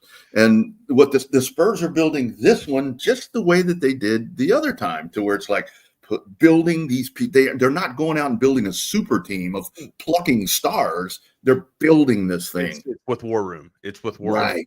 Now they've made a few trades, right, to kind of get where they need to get their pieces for the people that they're drafted in the War Room, but still, I agree with you. Yeah, they're doing it right. It's not throwing bags of money at people and trying to lure them in that way. It's building from bottom up. One like I remember Chicago's run and their success with the three-peats and everything. That was fantastic. But when like CB says it's one of it, he says it's one of the greatest. To me, I think their run might be the greatest. Honestly, I can't. When I think of successful franchises, I think of the New England Patriots and I think of the San Antonio Spurs. Like those are the top two. It's not the flashy ones. It's not the Lakers. It's not the Celtics. From back in the day. It's the Patriots, and it's the Spurs. It's the Pop way and the Belichick way. Exactly. The old Belichick way. Yeah, right? yeah. Not the new what one we were accustomed to. Yeah, not the new one. But with San Antonio, it really is, because we dial this thing, far enough back to where it was like when they brought in Larry Brown and drafted David Robinson, and then you had Robinson and Sean Elliott. Sean, before he got sick, and then when he came back, he made some really great things there. And those guys eventually got their championship. And I think to me, what was cool as a Spurs fan was where you had one championship that David and Tim got together. Sean did get a championship. I forgot. Sean Elliott did get a championship. Yeah, were those two guys that are just pillars of not only the Spurs but of San Antonio. Those dudes could run for governor of San Antonio if they had one, and they'd win. But it's like they get their championship, and David's like, here you go, you take it, and boom, there they go. It's crazy. And with some of these comments, mid-90s Jake, mid-90s Bulls. No, I'm with you, dude. Apex probably one of the best teams to ever do it, right? But again, we're talking about an organization. We're talking about a 20-year span here. That's kind of hard to beat. Now, what I would hypothetical, holy shit, I would love to see the 92, the 91 Bulls versus the 05 Spurs. That would be absolutely a fantastic hypothetical simulation. That would be the one team that could slow them down. That Spurs team could maybe slow them down. But and just think about the other. They were long. Yeah. I don't know. Jordan would shut down Parker. Yeah, he would. But think about this thing. This is something else that I think San Antonio is just really ingenious in doing when it comes to Kawhi. Pippen on Kawhi, or no. Ooh. You know what? I'm going to think about this one. Yeah. 96 Bulls would clap. Okay. That's with the modern NBA wags, the Spurs were one of the first ones that they go out and they start getting these foreign guys where it's like, who? I can't say that name. He can't play basketball. And they're bringing these dudes in. And I mean, Greg Popovich. And I'm Bulls sure did that too. Bulls had Kukoc. Tony Kukoc. Yeah, absolutely. So, but yeah, Patriots and Spurs, like them or not, I mean, those are really the two that set the tone and continue to set the tone, because look at the NBA now. You haven't had anybody that's come out. And so Steven, I thought about that, but the Warriors run wasn't exact. Like, they were villainized, right? Especially when they went out and got KD, right? They were the championship squad, and then they went out and plucked the best player in the NBA. Yes. But because they didn't do it for long enough, I don't know if I can villainize them, right? Like, sure, they bullied up for a little bit, and they're kind of back now, but even with I don't know, I guess even going out and getting Jimmy Butler, like Jimmy Butler could be the bully of the NBA, honestly, if you really want to look at it that way. And Draymond Green, I mean, come on, dude. Like, this guy's known for getting teed up and sent out. So, Steven, that's a good comp. I just don't know if they did it long enough to be the villain. Yeah. Right. And San Antonio would do, I mean, like talking right there about Draymond Green, like when the Spurs went and got big shot Bob Orry, and, they dropped that dude in there, and it's like, I mean, they called him Big Shot Bob for a reason, but he became Bigger Shot Bob, in that system. They had a habit of really finding these guys that you would put in place. And CB mentions that 2014 team. I think that's the team where the year before they came up short, and like immediately when they were eliminated from the playoffs, they said, we will be the champions next year. And that year they were just unrivaled that year. And they were a little older. They were a little older at that point. It's kind of their last kick in the nads to the NBA before they broke that up. But yeah, that's I can't remember it, my dude. All right, yeah, we'll get back to some NBA in a little bit here. How about the ice though? You want to get in some ice talk? Yeah, stayed up late, man. It was I'm like, you stayed up? Did you? Yeah, man. Well, see, I was supposed to do some stuff this morning, but I knew this was coming, so I can't do anything. I'm stuck here. I can't do anything. I can't go out. I can't go to TMS and work on anything. But staying up late to watch the Golden Knights, to watch the spectacle that is. I went 2 for 4 on my picks in hockey. Did the the Maple Leafs just let the Ottawa Senators back in the door with this one, or what, man? The series is now 3-2, 4-0 over the Leafs last night. They didn't even show up. And look, we kind of talked a little bit. We flirted with it. We teased it, right? Like, usually this is what happens with Toronto. They get up, they get a commanding lead, and then they say, oh, guys, we're in the playoffs now, guys. We can't do this. We can't win no more, guys. And that's my awful Canadian accent right there. But yeah, then they start, just playing shit hockey and not knowing forgetting how to skate. And, Austin Matthews can't pot a net. And there it goes. So yeah. It's like, I still think they're okay. But Ottawa could make a series out of this now, man. 3-2, anything can happen. That's like we were talking about earlier with the Knicks and the Pistons. I mean, don't leave an opening, man. If you have the opportunity to finish the series off, I mean, don't squander anything. But yeah, that was just, I mean, like you said, it's like they weren't even there. I'm like, dude, come on. That I don't know, dude. Yeah, we've got a series. You've got a series. Now we've got sirens going on over here. Sirens up in the Big D, and then of course one hell of a nail biter there for the bunch of jerks from from Carolina. They get that overtime win. So here's the thing, and this is bad for the East. Okay, Carolina's starting to score on their power plays. All right, and that's usually where Carolina's Achilles heel is, or maybe where they're most vulnerable at. Is usually you can find yourself with a good kill, and even if you go a man down, Carolina 9 times out of 10 won't take advantage of it, right? Yeah. But credit New Jersey. They just injuries kicked them in the ass. Honestly, I don't know how many. I saw at least 3 or 4 different pairs of defenders out there. So, look. They tried to make it a game. They fought well, man. Over in OT nail biter there, but of course Carolina is able to get up. And now they get to put the series to bed and wait for Washington here. So yeah, Washington. So finish it off tonight. I hope they need to. They need to get it done and rest some legs and get it, or not so much rest their legs, but don't allow much more rest for Carolina. And I, quite frankly, will be looking forward to a Carolina-Washington series if that's what we get, which that's what we're going to get. I think that's going to be really cool to watch. That's going to be really cool. The best series, the one that I was really looking into just out of the gate was Tampa Bay and Florida, just because of the goaltender. I mean, you got two of the top 5 goaltenders from the season playing in this series, right? So Vasilevsky and Bobrovsky, and I'm pretty sure Vasilevsky is going to be exiting stage right, and that's fantastic because one of the best keepers is gone, and also you get a guy like Cooch out of the playoffs too. Anything can happen with that dude on the ice too. But you mentioned it. Let's go to the West real quick. I missed on my West picks. I hit my East picks. The Golden Knights victorious, but in surprise move, I guess in a little bit of an ailment, Gustafsson had to skate off the ice, and we kind of talked about it yesterday. Marc-Andre Fleury just kind of riding this, the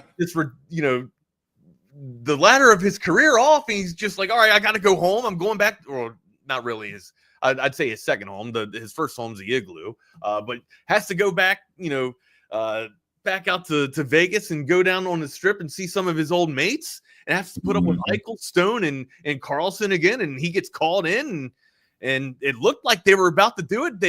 I thought Minnesota was going to come away with it, at the last couple of minutes there, and then they call an offsides. That looked a little. Look, he was off though, Rodney. That's the thing. Yeah. He was offsides. Yeah. That was, man. Yeah, Rob. He was absolutely bailed out on the offsides call. Yeah. And then they go to overtime, and then of course, Golden Knights are able to put this. Was it Stone? Did Stone get the? No, Howden. Howden got the OT. Yeah. I mean, Minnesota. I mean, you had like a minute left in that thing, and it. I mean, it looks like it's Minnesota's, man. And offsides.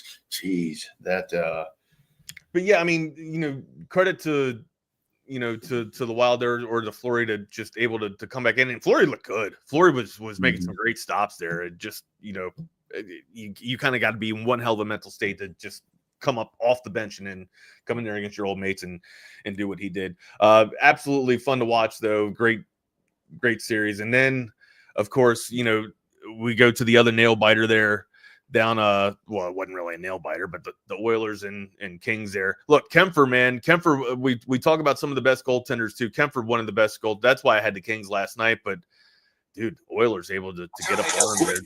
They get what you got going on, my guy? You got the computer talking to you? The Oilers take a 3-1 victory though. I hit a highlight. Yeah, three. I hit a highlight right there. I had hockey going on the side over here, and I hit a highlight, and it came on. Yeah, 3-1 victory there for the Oilers, and tonight is going to be quite the plateful. Tonight. What are you looking forward to tonight? Tonight is a good night to be stuck in torrential downpours, if you know what I mean. To watch, I want to watch your Caps. I want to watch Washington. I guess that's what's the order of these contests tonight? So you got Washington first. The puck drops at 6, and then puck drop for Panthers and Lightning at 6:30, and then you got to watch the Blues. Yeah, Blue Notes and the Jets. Got to watch the Blue Notes and the Jets here.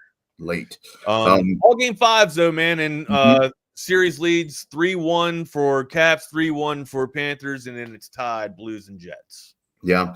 I've got a coworker here that's doing the stuff with me this weekend, and he's a guy that I talk about to play college basketball. And we were at dinner last night, and I said something about, are you going to go back and watch the NBA playoffs? He said, actually, what I've been doing, he said, I've been watching hockey. he said, I'm more into the NHL playoffs than I'm into the NBA playoffs right now. I said, that's kind of a trend. It's a little dicier. When you find your hockey itch and you actually, I challenge somebody to watch a season of it, right? Just go through, find a team that you love and just follow them. Okay. You not only will you be welcomed with open arms in some of their chat groups, right? Because that's just how hockey fans are. They're just, there's not many of them, or there's a good amount of them out there, but they're not dominant like the football fans or the basketball fans or hell, even the baseball fans, right? But they are loyal. They're some of the most loyal fan bases, right? And when they see a fellow sweater wearer, hey, come on in, and don't if you're from up north, they sit around, they pass around the oat soda, and you talk about the club, you talk about and that's what it is. Like, I feel like hockey's more of a family. It's weird. Like, it's more intimate, which I would say the baseball is intimate too, right? Because you got to go through that, the rigorous and grueling, trek just to get there. And I feel like hockey's that kind of that same way too, right? Like, all of the sports have their grittiness to get to the top. But I feel like with those two sports, it's some of the most gritty of the grit. Hockey's a lot like NASCAR, to be honest with you, because the fans that are true fans, I mean, and it is regional. It's colloquial. It's regional. Yeah, you're right. And that's what you get. Like here for TMS, you'll have people that are going to be, coming from all around the country to watch us. But it's the same thing where you see somebody with a Christopher Bell T-shirt, and it's like, hey, Bell, and they'll give them a beer, and they just hang out, and it's fun banter back and forth. Like if you get like a Chevrolet guy or a Ford guy or a Toyota person, they kind of have fun, kind of back and forth. But when it's all said and done, they're just hanging out. And I think hockey and NASCAR is a lot. Although, and they're very intense. They're both very intense. Sure, yeah. I think is part of that also. So we got to do the wheel. Are you going to be here on Friday? Yes. All right. So we'll do top 5. Let's do the wheel real quick. Wheel picker. Wheel. There we go. We'll pull up the wheel to get because you will not be here tomorrow, correct, sir? Tomorrow I'm not. Tomorrow I'll be swinging the stick. Tomorrow I'll be shooting a 65. Tomorrow you'll be chasing a golf ball. Tomorrow I'll be pulling golf balls out of my bag. I'll be finding golf balls. Oh, there's my ball. There's your ball. All right. Well, we're going to figure out a topic to choose for our top 5 here. You guys ready to do this? We're spinning. I wish you guys could hear this awesome music that they're not playing. All right, and our winner is. I feel like we did top 5 game shows already, did we not? We We talked about it. All right, top 5 game shows. Top five games. Is this game show hosts or game shows? I guess we can kind of do them both hand in hand, right? Yeah, because the host usually. The reason why the show was so good was because of the host or the hostess. Yeah. The host usually. And let's be sure to include in that, like, you remember MTV had game shows. Remote control. MTV had remote control. That's the one I'm thinking. That's Adam exactly. Sandler. Yeah, Carrie Wurr. Oh. Remote control, man. Who else was on? Was Jon Stewart? Jon Stewart was on remote control, wasn't he? No, what was that? Kurt Loder? No, Kurt Loder was the news. Kurt Loder is an institution. He was the news, wasn't he? Yeah, he was MTV News. Yeah, MTV News, where that satellite tower came up, and he read the news. Kurt Loder. Remember, Jenny McCarthy had a show on there on MTV. So did Carmen Electra. It was called Save It Out. Carmen Electra did too. Yeah, I was an MTV fan. Even when they started going away from playing music and they started bringing like shows on. Real World. I loved the Real World back in the day. KD. Yeah, that's the first time I saw KD. I never knew KD. And when I saw him, I didn't even recognize him when I saw him at the radio station. I was just like, whoa. I know. Yeah, Whoa, I remember you with spiked hair, bro. What happened? Kevin Dunn. Kevin Dune.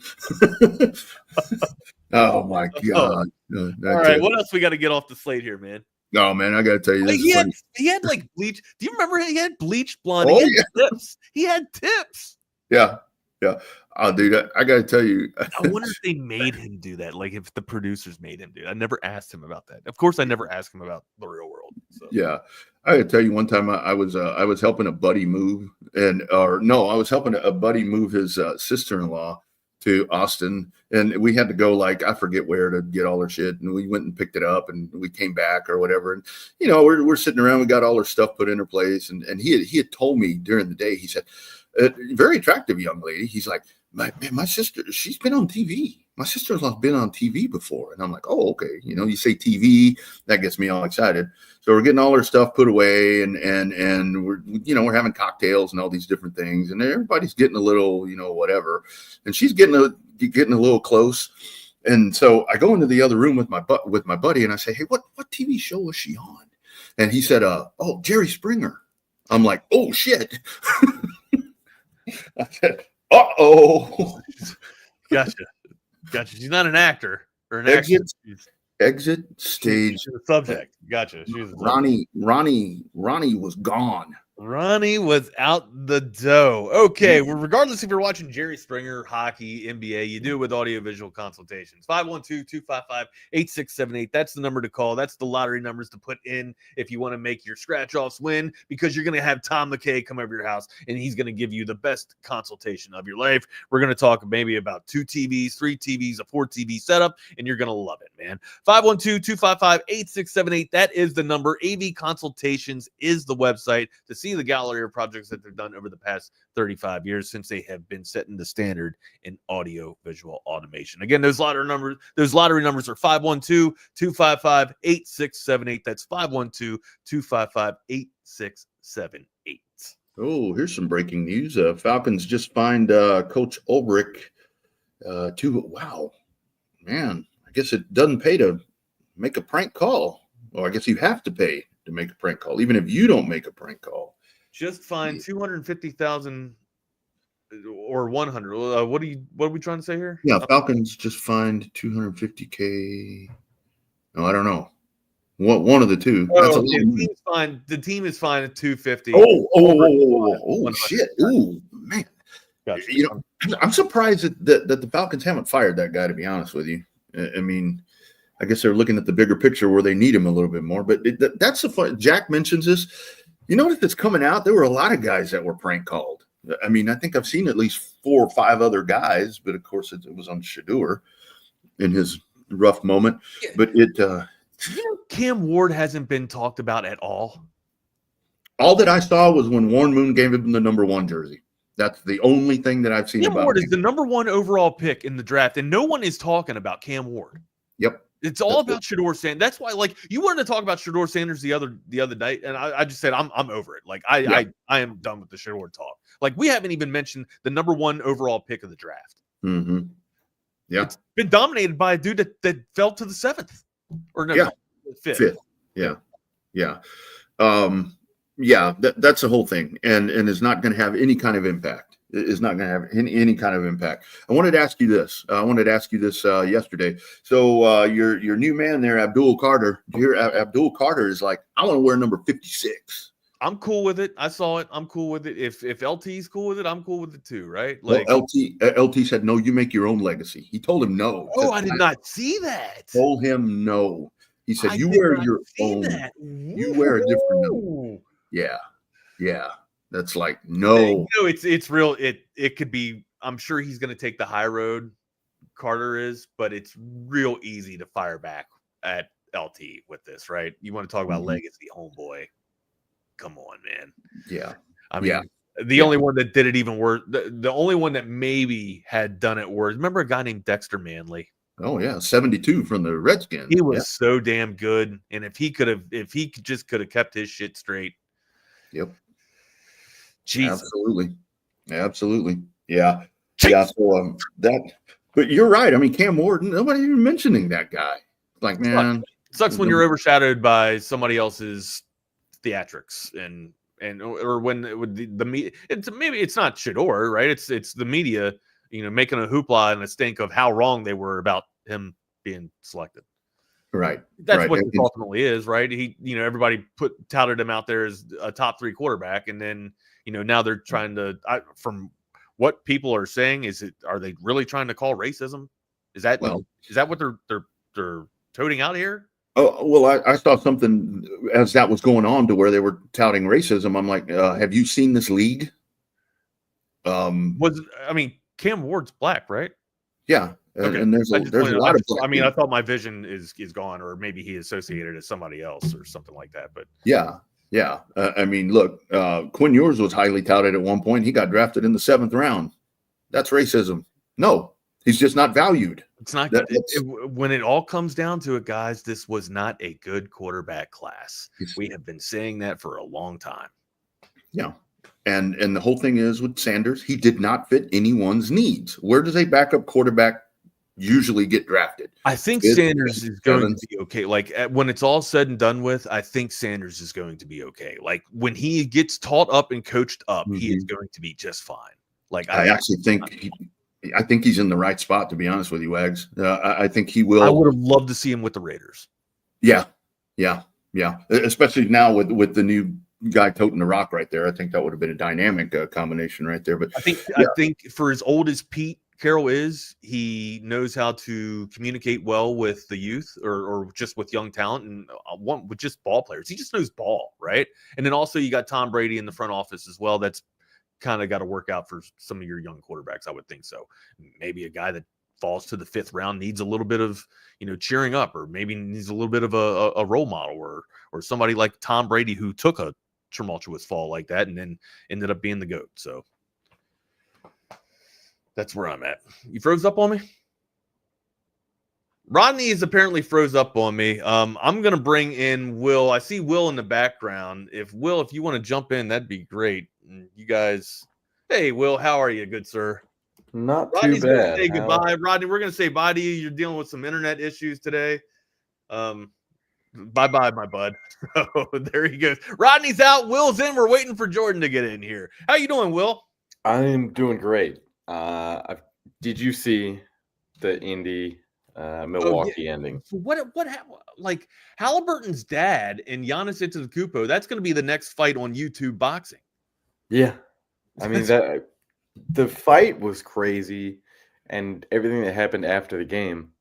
Milwaukee lost that game after Gary Trent hit 4 straight threes to start overtime. And then also like you saw the beginning of the game too, right? Yeah. I don't know how many points they were up by, but Will, I want to say it was at least 20, maybe or close to 20, somewhere around there, and they squandered it, man. Everybody, I don't have the box score pulled up anymore, but it seemed like almost everybody from the damn Pacers was in double digits, and people, McConnell, I think McConnell had like 18 or close to 22. So Just absolutely, the Pacers said once Kuzma hit that 3, they're just like, all right, bro, this ain't happening no more. We're not allowing the Bucks to get by with this without no Dame Lillard. Are we Enough, talking turned it on, man? The Bucks Pacers game? Yeah. Watch the end of it, and I was like, man, hey, this green cat, I don't even know his first name. I don't either, and I pay attention to the NBA. I was like, who the hell is that white boy? Well, he looked mixed, but anyways, the dude who let the ball roll out of bounds, somebody needs to check his trip advisor. He already has a trip scheduled for Cabo for next week, and he didn't want it, to get delayed. Well, he already has a that was the very first straight thing points I to thought start of. overtime. The very first thing I thought of when he did, because dude, how are you in the NBA making one of the most unathletic plays in the playoffs? He has money on this game or something, or he had money on Giannis getting traded this offseason. He had 40, Jordan. He had 40. All right, boys, I'm gonna bow out. Y'all be good. See it. No, I know that was just, man, that was horrible. And at the end, seeing Halliburton's dad get in Giannis's face. Oh well, kind of like it. Kind of love the pettiness in the NBA. Giannis Antetokounmpo, you are a Houston Rocket. Welcome to it. You lost in 5 for the second straight year in the first round. Dame will never play again, and get ready to learn. I see the vision. We talked about it yesterday. I won't do mock Houston Rocket trades like I did for the first half of the show. But welcome to the Lone Star Playbook. A little hump day action for us. Not a ton has gone on in the sports world or in the recruiting world in the last day. But go ahead and start us off with a little bit of news about Dre Quinn. Yeah, dropped the top 6 yesterday. Georgia Tech, Texas, Tennessee, Clemson, and wow, how am I blanking on this? Did he say Texas? Notre Dame. That's what it is. So Tennessee, Texas, Georgia Tech, Notre Dame, Clemson. Has official visits booked with all 6. He already officially visited Georgia Tech actually last weekend. And they weren't really thought to be in it much, but I guess now, they're in the top 6 after that. It is a 3-star. I'll be honest, not really sure why. Need to kind of dive into that. I see he's a 4 on the composite, but one of Texas's top edge targets. I would tell you who the top edge target is, but I don't know because they're recruiting like 8 different guys right now. I see we keep getting asked on our board, like, who are the guys that are going to push forward edge? And it's like, I don't even think Texas knows, because one thing that doesn't really get brought up a lot of times in recruiting, man, some of these positions, like, it is genuinely so hard to predict because of what the price tag is of those positions, specifically the premium positions like edge and offensive tackle. So that being said, I don't think we're going to get a great read on what the edge board looks like come official visits or till official visits. And I mean, they also are still offering guys as well. They extended an offer to Landon Barnes on Monday. So, the edge board, it's pretty fluid right now. And luckily they have Colin Simmons for one more year after this year. So a little bit of time to figure it out, along with the fact that they got Lance Jackson. So, the edge room could definitely be in a worse state, but we'll get back to recruiting in a sec. Some things I do want to talk about, though, some of these draft facts I wrote. This was really good. So go ahead. I'm just gonna go through it. So in the last 2 years, Texas has more draft picks than anyone at 23 total. It's the most draft picks amongst all college programs in the last 2 years. The 23 total picks is also the most Texas has ever had in a 2-year stretch in program history, regardless of, how many rounds are in the draft. Because, in the 60s, 70s, there was like 12-round, 14-round drafts and only like 20 teams because, the expansions also brought in more franchises. And Texas has 23 draft picks. And this kind of blew my mind. The 23 draft picks in the last 2 drafts nearly ties the amount of draft picks Texas had between 05 and 09, which was 25 total.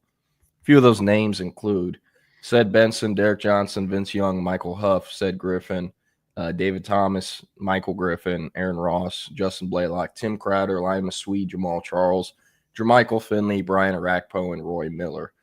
The 23 draft picks from the last 2 drafts is more draft picks than Mac Brown ever had in a 3-year period during his tenure at Texas. The most Mac Brown ever had in a 3-year period was 18 total draft picks across the 06, 07, and 08 drafts.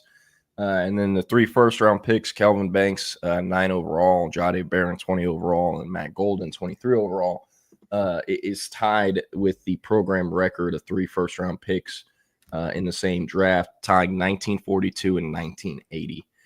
So it's been about 45 years since, they had 3 guys go in the first round. And Texas is tied with Alabama and Georgia at 5 total first-rounders across the last 2 drafts. Those 3 programs are tied with the most. Texas's 6 top 100 picks is tied for the second most top 100 picks in one draft in program history, tying 1984. The record was set in 1942 when Texas had 7 top 100 picks. Texas's 12 total draft picks are the most the program has ever had since the 7-round model went into effect in 1994, passing the record of 11 that was set in 2024. Prior to the NFL shortening the draft to 7 rounds, the records were 17 draft picks in 1984 and 12 draft picks in 1982.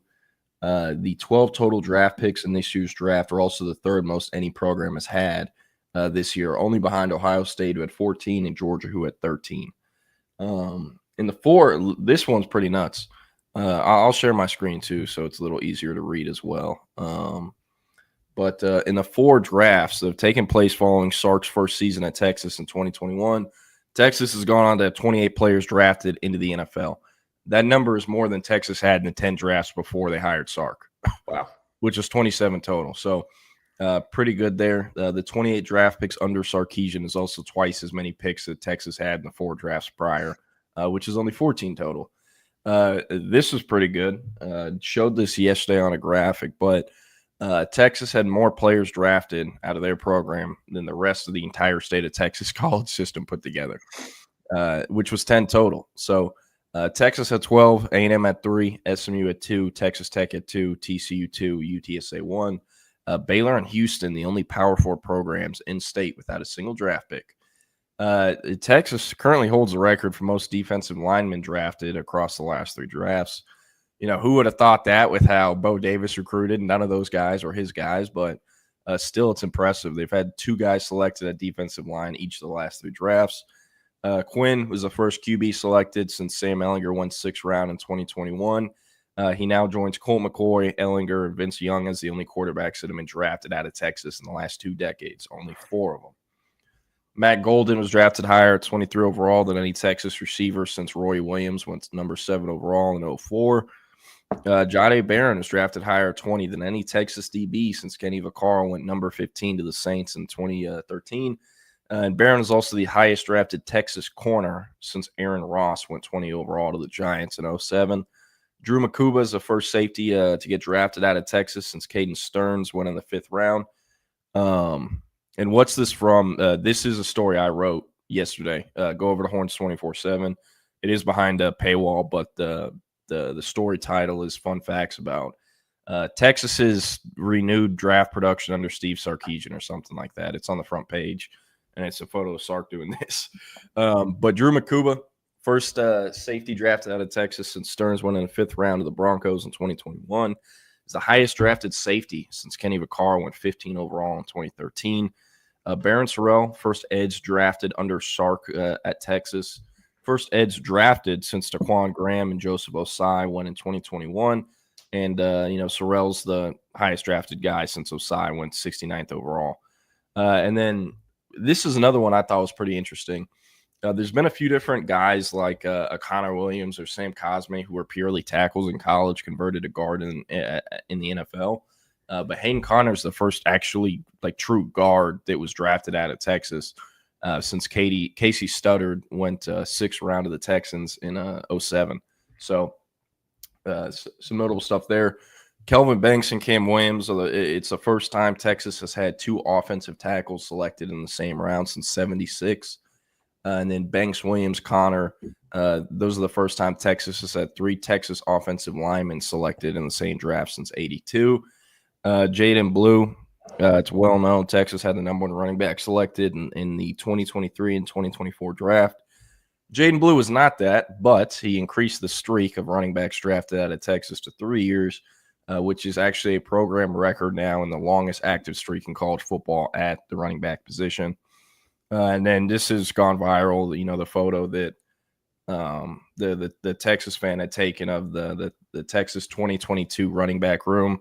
All 5 guys who are on scholarship have now been drafted. Bijan, Roschon, Jonathan Brooks, Keelan Robinson, and of course Jaden Blue.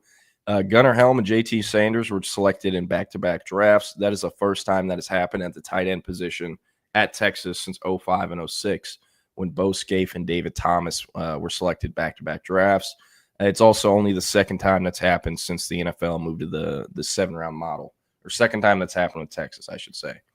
This is another interesting nugget. Texas, under Sark, especially early on, had a fair amount of guys leave for greener pastures, or they're pushed out for them to have greener pastures. Only 2 of them have gone on to still be selected in the NFL. Jared Wiley, who went in the 4th round last year, and then Keaton Crawford, who went in the 7th round this year.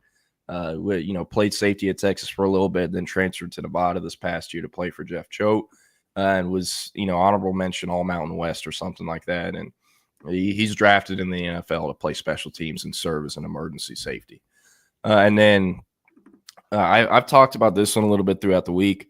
But if you were to look at all the offensive and defensive positions, so QB, running back, receiver, tight end, and offensive tackle, and instead of making guard and center their own positions, I'm cheating and calling it IOL for interior offensive line, and then D-line, edge, linebacker, corner, safety. If you classify those as all positions instead of guard and center as 2 different ones, Texas and Sark are now amongst 7 other coaches, active head coaches, that have had every offensive and defensive position drafted during their tenure at their current program. Those other coaches are Kirk Ferentz at Iowa, Dabo Swinney at Clemson, James Franklin at Penn State, Pat Narduzzi at Pitt, Kirby Smart at Georgia, Ryan Day at Ohio State, Dan Lanning at Oregon. And what's also Narduzzi. Wow, that's sorry, I hate to break it up, but that's a really impressive one for Pitt. Yeah, what's also interesting, I went through and looked at these drafts. How long did it take them from their first eligible draft to the draft that they got all those guys drafted? And with Sark, his first season was 2021. There was no one drafted out of Texas in 2022. But Sark doesn't get credit for the 2021 Texas draft picks because he didn't coach those guys. So that's kind of the formula used here. It took Kirk Ferentz 11 years to get everyone drafted, or at all positions. It took Narduzzi 9 years, and he didn't accomplish that till this year because they needed a tight end selected. And Gavin Bartholomew was selected. James Franklin at Penn State took him 5 years, took Kirby Smart 5 years, took Dabo Swinney 4 years, took Steve Sarkeesian 3 years, and then Ryan Day 2 years, Dan Lanning 2 years. You look at the only 2 guys that were faster than Sark, Ryan Day and Dan Lanning. Look at the rosters they inherited. Dan Lanning, he wasn't able to keep Kelvin Banks or Cam Williams. They ended up flipping after Cristobal went to Miami. But that Oregon roster and that Ohio State roster that Ryan Day inherited were much further ahead than what Sark and Texas inherited in 2021. So I still think it's impressive nonetheless. And then if you just look at the programs that have done this, had every position drafted since Texas has, so the 2023 draft to now, there are 4 other programs that have done it. Bama, Oregon, Georgia, and Ohio State. And those programs also round out the 5 programs with the most draft picks over the last 2 years. Texas at 23, Georgia 21, Michigan 20, Ohio State 18, and Oregon 18. And they're also in the top 5. Texas is for most draft picks across the last 3 years.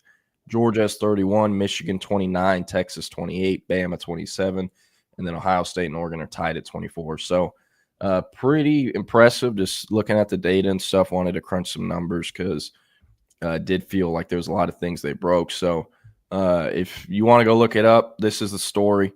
I believe it is now free, actually, and not behind a paywall. So go check that out, Horns 24/7. You're looking at the title. But, yeah, great. I don't know. Anything that you want to talk about immediately from that or anything that really stood out to you? Nothing immediately from that. I mean, like I said, it's a lot of work and great stuff on that one. A lot of things that I think people were looking to see and not really realizing 4 years into this into the Sarkeesian administration. CB had a comment earlier on before you went through that. Wanted to bring this up real quick as we the transfer portal has kind of died down, but not for Miami. Miami is at the right now recruiting Houston safety transfer AJ Halsey, who was actually a 2022 prospect out of Fort Bend Marshall in my neck of the woods in Houston. Sorry, where did he go before he transferred into Houston last year? Yeah, he went to New Mexico. He was first team all whatever conference they're in. I don't think they're Sun Belt. They may be MAC. Whatever conference they're in, he was first team all freshman there. He might have actually been full first team all conference. Transfers to Houston. Classic Dana. Sorry, real quick. Classic Dana Holgerson recruiting, because that same year Houston signed a kid out of Fort Bend Marshall, the DB Mike Patterson, and the one guy they paid a bunch in the portal, tampered with, that's now left, was literally there too in the same secondary. I believe like Mike Patterson was the next year. Well, still, they were recruiting him like there's no way they didn't know about Halsey as a high schooler. Yeah, I mean, but no one, I remember watching AJ Halsey as, we were seniors in high school at the same time. And I remember going out to Fort Bend Marshall games to check out a couple other players. And he was a dog. It was clear that he was a Power 5 talent, at the time, Power 5. Only offer that, within Power 5 was Kansas. He ended up in New Mexico. Started every game there. He has started every game at Houston since then. He re-entered the portal a couple of weeks ago, and he spent the night in Miami yesterday. And Miami is using Rick Ross. I'm going to pull this up right here because this is pretty good. This is so stupid because Miami's getting this kid anyways. But if you can kind of rub it in, Ole Miss is the competition here. If you can kind of rub it in Ole Miss's face and show that your guy can go out, spend some time at the facilities, and then hang out with Rick Ross at dinner, that is not a. I know Rick Ross isn't as big as he was 10, 15 years ago, but he's still, people know him in Miami. He's still one of the biggest celebrities there. It's not like you're going to bring out DJ Khaled or some of these other Miami guys. Rick Ross has the most juice out of any of them. And getting a picture with him doing the U at dinner, I think you kind of lock things up for yourself. Where's the Life Wallet CEO photo? That's when we know they got things locked up in Miami. I'm not sure he's extremely involved there anymore. I know there was some he's not. I'm just riffing about it because I'm a dumbass. I get why they do this. I know why. I'm not stupid, but like Miami has the guy on staff that was literally his position coach at Houston last year and who convinced him to transfer to Houston and had him as an all-conference player, whatever he finished as. Like, they're going to get the kid no matter what. So, I guess make sure you get him with Rick Ross. Where is this? Texas passed Nebraska and Florida all-time in total draft picks and is in the top 10. There you go. I've seen this as a topic on Twitter, like people trying to guess how much Texas's roster costs. I don't know because that's not something they're ever going to let get out or actually be reported. But I mean, I think the roster last year was north of $30 million. I would expect it to be north of $30 million this year. There's several players they're paying over $1 million, is in at least 5. The math has to math at some point. So that all adds up. If it is between 34 and 40 or 35 and 40, would not be surprised. Again, I think last year was already over 30. So, we'll see. It's also one of the reasons I think the Nico Imaleva thing was talked about so much, there's no cap on this market, right? And I get it. That's fine. But what Colin Simmons got as the number 1 edge rusher in the class of 2024 to commit to Texas, what he agreed to when he committed was less than $400,000. Less than $400,000. Like the number 6 edge in the country right now in the class of 2026 is going to cost like $800,000, right? And Colin Simmons is making at least $1.1 million as a sophomore, because I know that's what Dylan Stewart's getting. And Colin Simmons has good representation. They're not dumb enough to not go to the negotiation table with Texas and be, hey, South Carolina said they're paying this dude $1.1 million. Our guy Colin outproduced him in every single stat while also playing less snaps. You know what I mean? So that number has to be over 1.1 for Colin in year 2. But the way the market has gone, it's ridiculous. It's crazy. So eventually it has to plateau out to some degree, because if it keeps going at the rate it's going, there's like the number one edge rusher in America will be making $4 or $5 million as a freshman, and that is just not going to happen. So very curious to see how rev share balances this out. Donor fatigue is a very real thing, and I think rev share happening now is a blessing for a lot of those donors who are going through donor fatigue, because not every school is as fortunate as Texas to have as many alumni that they do, as many wealthy alumni, and as many wealthy alumni that actually care about football and will donate several hundred thousands of dollars, if not millions, just to make sure they get a kid out of high school. So very curious how the market will continue to kind of go, just because, man, at the rate it's at, it's ridiculous. It is truly ridiculous.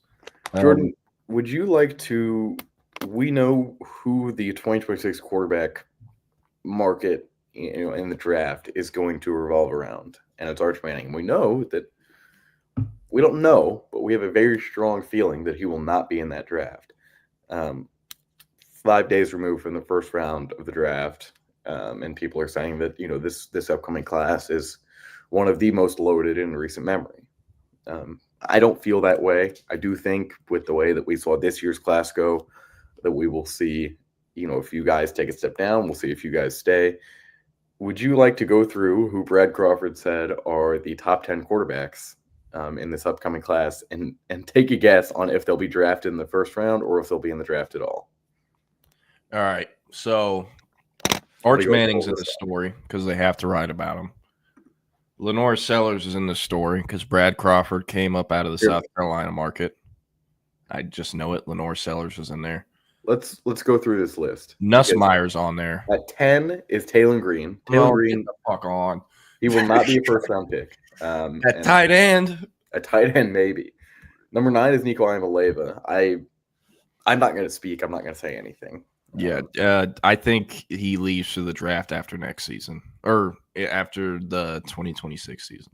Cade Klubnik is number 8. Really do not understand this. I do think he is the best pro quarterback prospect, bar Garrett Nussmeier, in this draft, and I do think that he will be a first-round pick. I think if it is not Arch Manning or Garrett Nussmeier, Cade Klubnik will win the Heisman.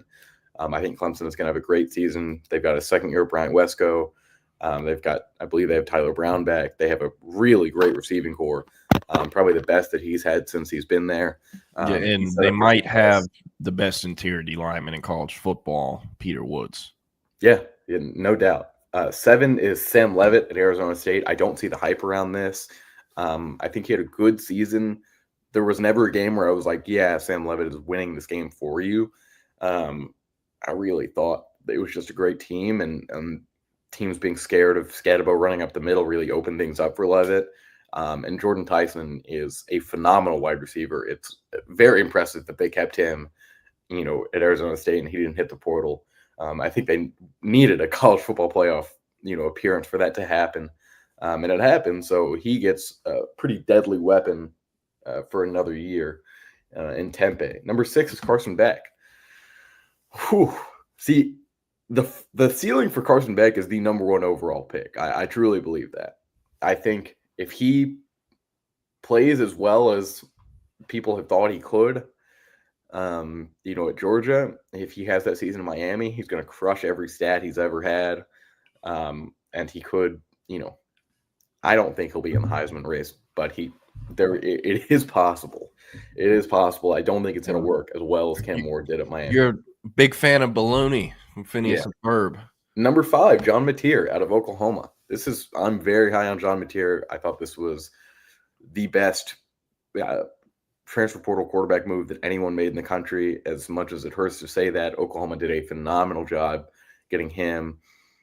I'm not so big on Jaden Knott. I don't think that's really going to work as well as some people think it will. But John Mateer, yes, the stats are against, from this past year against Portland State and 4 games against Oregon State or whatever they play. And he wasn't playing elite competition.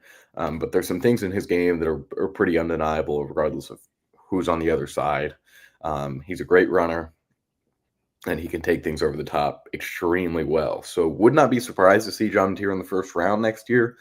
I do think there's a chance that he could take another year, and that may be what it takes, because the difference between Pac-12 football and really West Coast football is what he's playing. A lot of spread out defenses. Does he have? I think he has 1 more year left. I think he has 2 more years left. I believe he redshirted as a freshman at Wazoo. Interesting. Okay. Well, yeah, he would have been behind Cam Ward. Yeah, last year was his first year starting. Mm-hmm. Yeah, unless so he definitely has a year left after this coming year. Number 4 is Lenore Sellers. Lenore Sellers, in my mind, will be in the 2027 draft. I think this is someone that needs to build his body a very solid amount before he makes it to the NFL, and he's not there yet. I mean, how big does he need to be? He needs to be bigger than this, because I don't think he has the skills that a guy like Lamar Jackson had, where you can kind of deny the size concerns and everything else that goes along with his game, because he's such a phenomenal runner and can also sling it. Lenore Sellers can do that, but I think he has about 2 more steps to go in his game to be a true NFL player. Number 3, this is the one who I believe has the biggest range in terms of where he could end up. Drew Aller could either fall off a cliff next year, or he could, I've said it for like 3 different guys, he could win the Heisman. Like I just don't see a Penn State quarterback winning the Heisman. I don't think that offense really supports it, and he doesn't have a Tyler Warren this year. Correct me if I'm wrong, but I don't believe he has. Does he have Julian Fleming again? Did Julian Fleming come back? I don't know. He also was ass last year, so he was not good, and I don't not a difference maker. This is my prediction for Drew Aller. What happened to Carson Beck this past year, where it's like, oh, he's going to be the number 1 pick, he's going to compete for the Heisman, and then, oh, he throws like 18 picks in 7 games and now has to transfer to another school because he won't be anything but a day 3 quarterback. That is what I think happens to Drew Aller. I think he's out of eligibility after this year, so I'm not sure if he would even be able to come back for 26. But he should have a year left. I'm not a Drew Aller fan. And then, wow, Nussmeier had over this piece. We already said that it is very unlikely that Arch Manning will be in the 2026 draft. He and that family have long been believers in staying 4 years at a college and finishing out your degree and being a 2-year starter at Texas. That's another part of this. I think people forget that. Like, oh, why would he come back? Because it's going to be his first time starting since playing. Starting an out-of-conference game. ULM. I was there. I was at Arch Manning's first ever start. As was I. And then number 1, no surprise, Garrett Nussmeier out of Louisiana State University. It's undeniable. Garrett Nussmeier has the best chance to win the Heisman in my eyes, with what's around him, and the formula is there at LSU. They did it with Jaden Daniels 2 years ago. And as much hate as he gets, Brian Kelly is damn good at putting together a staff that develops quarterback very well. Joe Sloan is mentioned here, and I'm glad that's the case. He's also done a phenomenal job in Baton Rouge. I will say this, Jordan. Go ahead. Garrett Nussmeier will, if the Saints are not good, and I don't think they will be, I don't think the Tyler Shaw thing will even come to fruition. I don't think we'll start a game there. I think Carr will finish out the season. It will very clearly be his last as a true starter. He may stick around in the league. Garrett Nussmeier will go to the New Orleans Saints. This isn't a big deal just because, he plays in Louisiana. Garrett Nussmeier's dad is the OC, offensive coordinator in New Orleans. Man, I'd be like, hey, Kyler Shuck, scramble right tackle. You ain't blocking. We're going 0-17, drafting my son #1 overall. Let's do it. I would love to see that happen. Because that also means Arch Manning isn't going to New Orleans in 2027. It most likely means that. So there's that. My personal rankings, if I was making this list and trying to project the draft order of quarterbacks next year, I'd go Nussmeier 1, Klubnik 2, maybe Beck like 3. I don't think Lenore Sellers. I just think like Lenore Sellers kind of is what he is, unless he really steps up as a legitimate, like, true passer. I don't know. Just the violent brand of football he plays where, he's not running around people or juking people like Lamar Jackson. Like, he's running through motherfuckers like a running back. That play style doesn't really exist in the NFL much. And when it does, it doesn't last very long. So I think that'll be something people knock him for. I think Sam Levitt will be really interesting. He at least, I didn't watch a ton of Arizona State this year, but man, when they played Texas, I was like, how is he doing this shit? Like, some of the plays he extends and escapes getting out of the pocket, I'm not calling him Caleb Williams or Bryce Young, but it's similar type of stuff. And I'm not saying he's even as good at that as Caleb Williams or Bryce Young was, but he has an element to his game where he's, legitimately sneaky athletic. So there's that. Trying to figure out who else in this draft. Can you scroll up for me? Yeah. It was Arch at 2, Drew Aller at 3. Yeah, Aller, I guess maybe could be like the 3, 4, or 5 QB taken. John Mateer? I don't know. We'll have to see. OU's offensive line is going to suck again. It'll be patched with transfers again. And/or a true freshman at left tackle. Their skill room, Deion Burks comes back. Can he stay healthy, though? And also, like, their season is kind of riding on a McNeese State receiver transfer and a UAPB receiver transfer who won't play until, like, week 1 because he got hurt in spring. So, I don't know. We'll see. And, like, also, him having another year of eligibility after this, man, if OU sucks and they get fired, that offensive coordinator that just got hired is also getting fired. But he's smart. He went and got a huge buyout for that. So he's getting paid no matter what happens this year. And if that staff gets cleaned out, Arbuckle can take another job. Mateer can follow him to another job. So we'll see. I just thought that was something interesting. And then can you scroll up? Yeah, Carson back at 6. Yeah, we'll see. He's got to pull his head out of his ass, and I don't know if I trust him to do that with Mario Cristobal in Miami. Like, I think Cristobal's getting way too much credit for Cam Ward's success this year. Cam Ward has been good at football, Talked about Levitt a little bit already. If you want to keep scrolling. Sorry. And I guess keep going. Talked about Klubnik. Nico Iamaleava, yeah, call me about the 2027 draft. And then Taylor Green, it's like this was the 10th name on here, so there could be 10, because I really don't think I think the 9 guys that were listed ahead of him should be on a quarterback big board. Taylor Green should not be. He is not an NFL quarterback. He's damn near not even a college quarterback. Look, bro, if you could put Case McCoy's arm on Taylor Green, he gets drafted probably day 2, day 1. And like, I'm not trying to be offensive to Case McCoy, but seeing Taylor Green try to throw a football in person, like in a real game, it's like, wait, what? This is an SEC starting quarterback? Yeah, he looks pretty and looks amazing, but just like so inconsistent in the mechanics, all the other stuff. Like, it's the reason why he's going into year 5 or year 6 of football.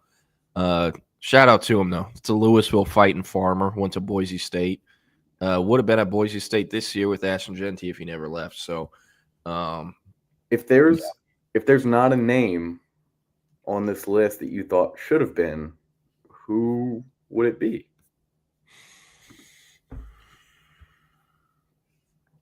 Man, I know who I think. Wait, give me some time. Let me cook.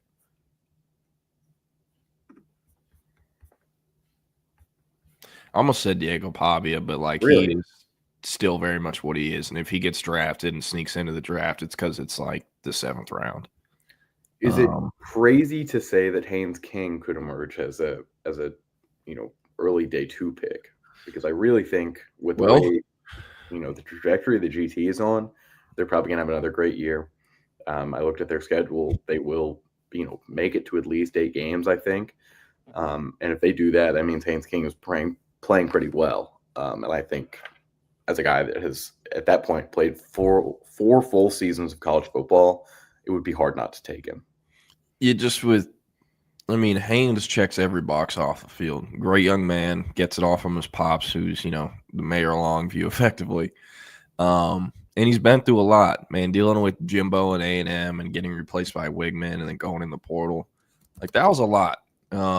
So I think he'll check every box off the field. Now, on the field, kind of that gamer play style, which the NFL rarely targets or drafts. That's also kind of what I brought up with like Lenore, Sellers, and Levitt, the other guys. Like, you have to be a tremendous athlete to be drafted with kind of that gamer play style, like the Bryce Young or Caleb Williams. And was he that athlete? Probably not. Also, like, his throwing mechanics are so goddamn ugly that's going to turn off teams to begin with. But if he can be much more efficient this year, just more efficient, he could have a shot going day 3. Going to be very curious to see what happens. Georgia Tech did lose a fair amount of guys. They lost Eric Singleton, who was the number 1 receiver in the portal. Like, Georgia Tech doesn't have anyone on that roster to replace Eric Singleton with. They just don't. So I'm also curious how that'll affect, his last year in Atlanta with the Yellow Jackets. But, I don't know. Go ahead. I would say the other 2 that came to mind were Malenza out of Indiana, but I don't really see that Indiana staff. Mendoza putting someone in a position to get drafted, especially high. They got Cordis Rourke drafted. The Niners took him. That's right. I did forget about that. So I guess the proof is already there. And then one more who has a very high upside and has the potential to be a Heisman candidate this year is Sawyer Robertson out of Baylor. Just by the way that he played in the last month and a half of the season, he was top 5 quarterback in the country. I mean, there's really, both statistically and if you just look at the impact that he had on games, as someone that covered Baylor, very closely last season, I can tell you the difference between, who they had starting in the beginning of the year. Of course, I'm already forgetting his name. DeQuan Finn, who was a transfer out of Toledo, who they paid a whole lot. They paid DeQuan Finn a whole lot. Sawyer Robertson had been there as the backup. Where did Finn transfer to? Mississippi State. What? Where did Finn? I know he came in from Toledo, but he left Baylor after 1 year. Where is he at? Yeah, he went from Toledo to Baylor to Miami of Ohio. Ugh. Yeah, no. I mean, Sawyer Robertson is, I almost said sneakily or low key, but is like very much high key the reason Aranda has a job at Baylor and that staff has a job at Baylor this year. Sawyer Robertson saved their asses several times last year. So that is a sneaky good one. I'm surprised he's not on here. I think we'll be on this list if it comes out in the middle of the season. But Will, I was thinking we answer some questions, and then I have some questions for you / the chat. So I guess we'll start with this one. Yeah, the Uncle Luke stuff, I'm not sure. I'm too young for that. But JW Crunch, I think this is when I said Keaton Crawford joined Jared Wiley as the only tight end or only transfer players that had transferred out of Texas and still gotten drafted. I believe you're talking about Malcolm Epps. He went from Texas to USC and then was actually at Pitt last year, transferred to Pitt. He did not get drafted. You might also be talking about Lake McCree, who was a former Texas commit, Lake Travis product. And I believe he has another year of eligibility to come back to USC. If not, he did not get drafted either and probably won't get drafted next year. So it'll probably be those two for a while, unless like Terrence Brooks puts it together or something like that. Stephen Delgado asked, isn't Jeremiah Smith getting $4 million? I don't know this for a fact, but I was told by like my main NIL source that A&M and Miami were both offering him between like $4 and $5 million to get in the portal. So I assume Ohio State had to pay somewhere in that range to keep him. Because apparently there was people concerned about him actually going to Miami. He's from South Florida and chose Ohio State over Miami in high school. So There's that. And also, like, do you know how much that has to suck? And Ohio State isn't the only school that deals with this, but when you have a player that good that everyone in the country tries to get him and throw just unrealistic numbers at him to where even to put your number in the ballpark to keep him, it's still a ridiculous number. And it's like, well, is it worth it? Is Jeremiah Smith worth it? I think the answer is yes. I would pay Jeremiah Smith $5 million to have him on the Texas team. Yeah. I think people at Texas would too, so that is an interesting part of NIL that isn't brought up much. The basketball player from Memphis is asking for $4 million, and it's Texas in his top 4. Allegedly, Texas basketball isn't paying $4 million for anyone. If you're speaking of PJ Haggerty, and I believe you are, Texas is not involved here. From what we've heard, PJ Haggerty's agent is involving Texas just to drive the price up because they know that Sean Miller and that staff have been willing to throw out some big numbers to a couple different guys. They think that Texas is still looking for one more star player. Again, from what we've heard, that is not the case. It seems like the roster is pretty set. Obviously, that could change, but things don't change super late in basketball. There's that one window, and after that, you don't see a lot of other movement. PJ Haggerty, you can say it right here. He will not be a Longhorn. There's buzz around him in Texas because he would like to get to that $4 million mark. I don't know if he will. He wasn't incredible at Memphis this past year, but he's a Texas kid, and it would have been nice to see him. But I think the price tag that comes with him is a little too high. And Texas feels good about Tremont Mark being back. They feel good about Shendell Weaver being back. They feel good about Jordan Pope being back. They're pretty set at guard. Where is Haggerty from? You said he's from he's an in-state kid? I believe he is from the Houston area because the name sounds very familiar. I'm having some issues here looking things up, but I do think that he is from Westfield. Sounds right, but I couldn't tell you that for a fact. Wow. And he didn't leave for like a prep academy or something? I am going to look this up. I could be completely wrong and confusing him with someone else. Let's take a look because he didn't start out at Memphis. I know that. I believe he started out at Tulsa. He's from Crosby. That's right. So he went to Crosby. He started at TCU. He then went to Tulsa. And then he ended up at Miami. I mean, at Memphis.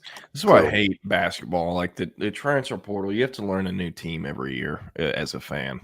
It just sucks. Like I'll tune in during the conference tournament, the rivalry games, and March Madness. So, yeah.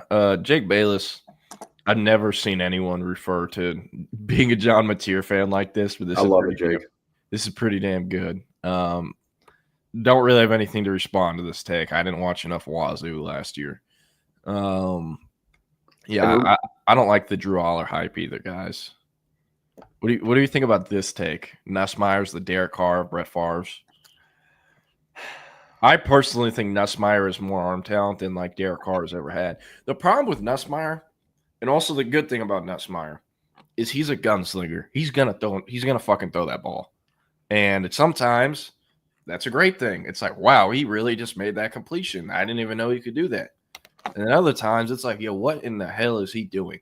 Like that South Carolina game where they got bailed out by the refs because someone shoved Nussmeier after he threw a pick six that was like 100 yards in the fourth quarter. Totally got his ass saved by the refs. But, man, if Nussmeier, if he can consistently like reel it in and just play consistent, he makes – I said this last year. He made more NFL throws week to week in college football than anyone else did.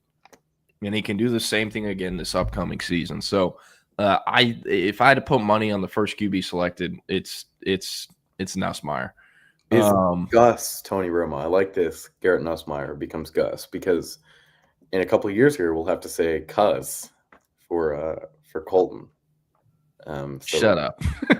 I hate that. I hate that. Just call him Nuss. Brugler has the Saints taking Arch at 1. Yeah, if the Saints have the number 1 pick, the stretch between when Texas's season ends and Arch Manning puts out the official announcement he's coming back is going to go by like a snail crawling. Like that, I'm not looking forward to that time period. Yeah, this is This is kind of how I feel about Taylor Green. If someone drafts him, he's Anthony Richardson with much less hype. And yeah, DJ Lagway is interesting. He obviously got hurt at Florida. He did play a lot of games, not at 100%, but they were trying to win, and also he was trying to have that coaching staff keep their job. I don't really remember injuries being a problem at Willis. They might have been. Did he have any? I don't think they were. No. Yeah, so he should be good. Obviously he plays in the SEC, but he's kind of built like a brick shit house or shit brick house, whatever the saying is. I did not see Matt Miller's Arch tweet. He said, so Matt Miller said that what we've been saying, Arch Manning has 3 years of eligibility remaining. Based on, the history of the Manning family, it's very hard to believe that he would only spend 3 years and one as a starter on that end of the draft. He said that he will not be doing any draft work on Arch Manning in this cycle. He's completely ruled it out, that it's not a possibility at all. And we feel that it is a very low possibility, very, very low. I think there's only one or two situations where that happens, and I don't even think that has anything to do with how Texas is this coming season.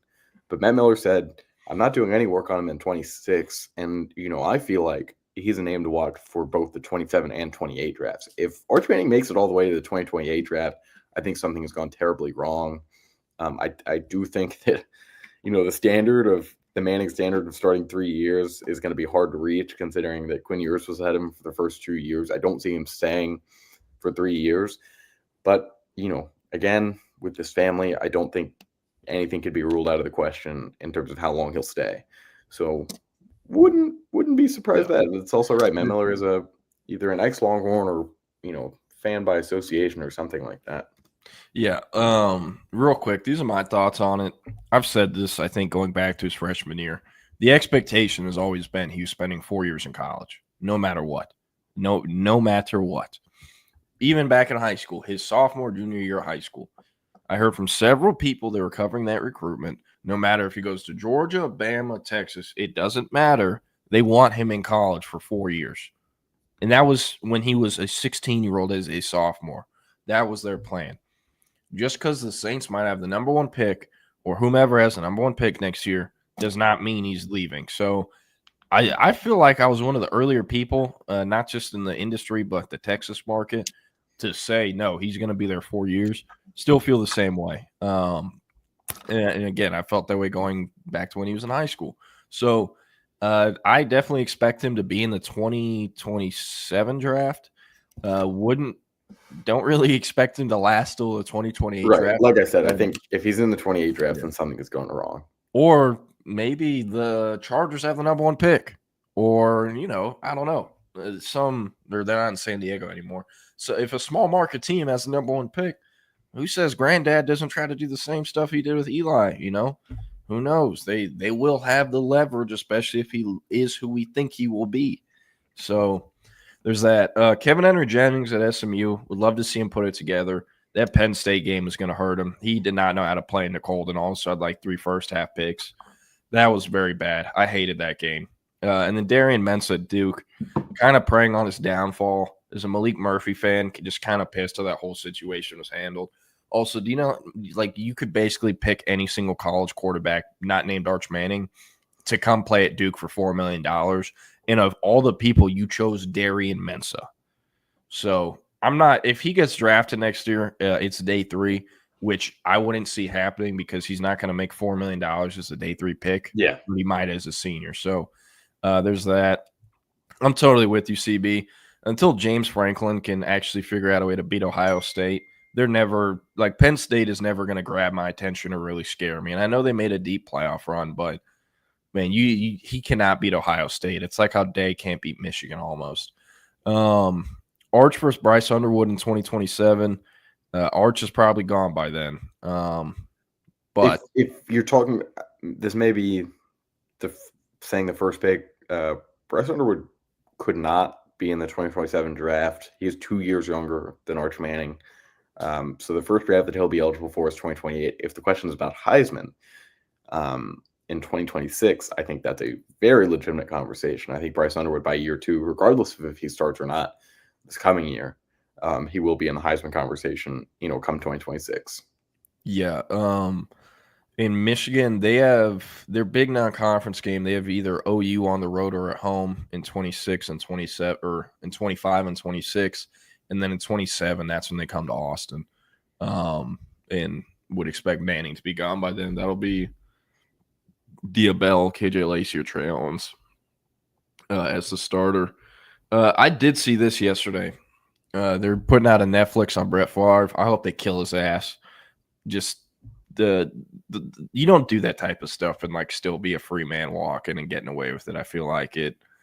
Never been a Brett Favre fan. He also was like my brother's favorite quarterback as a kid. And you know how like, one of your siblings like something, you're just like, man, screw them. That was me. He liked old Minnesota Vikings, Brett Favre. What else we got here? Okay, Diabell versus Underwood. Yeah. All right. This is the question I had for you. So yesterday, I did this kind of joint story thing with a buddy from our Oklahoma site, who is Blake Ankoviak. Covers recruiting for us, covers Oklahoma recruiting for us. And he wanted to do a story kind of where like checking in on the Red River rival. What are the big offseason stuff? He asked a few questions, just told him over the phone.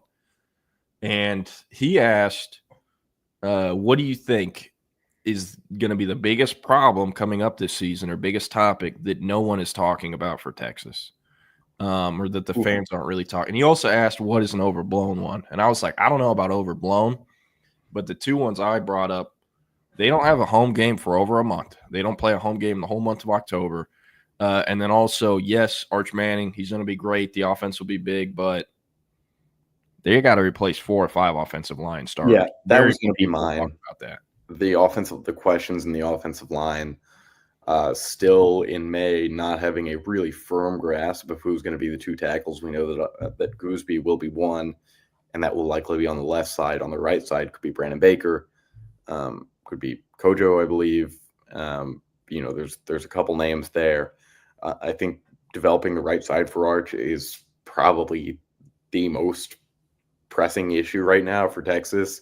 And they have, decided that they didn't want to go out and get a portal. They didn't tamper with anyone on the offensive line. There were no offensive line portal additions this year. So, they feel like they're in a good spot with the roster that they have and the group that they have there, where they can put together something great for Arch. They need Brandon Baker to step up at some point. He's being paid a whole lot for a reason. He was the #1 offensive tackle prospect in the country in 2023. This was a big addition, or in 2024. This is a huge addition for Texas. This was one where they really had to work to beat out USC and Nebraska, and have a very competitive offer at that. So I would say developing the right side for Arch Manning is probably the most pressing question. Brandon Baker wasn't going into Nebraska. Hey, there was. I believe there was even crystal balls at the time. No, Texas, they had to outbid Oregon and Ohio State for him. USC, that was pre-Chad Bowden getting hired, where like they just couldn't figure out a way to get the LA kids. It was kind of nuts. Like, do you know how bad at your job you have to be at recruiting under Lincoln Riley if you can't convince the #1 offensive lineman in the state to go like 15 minutes down the road to USC?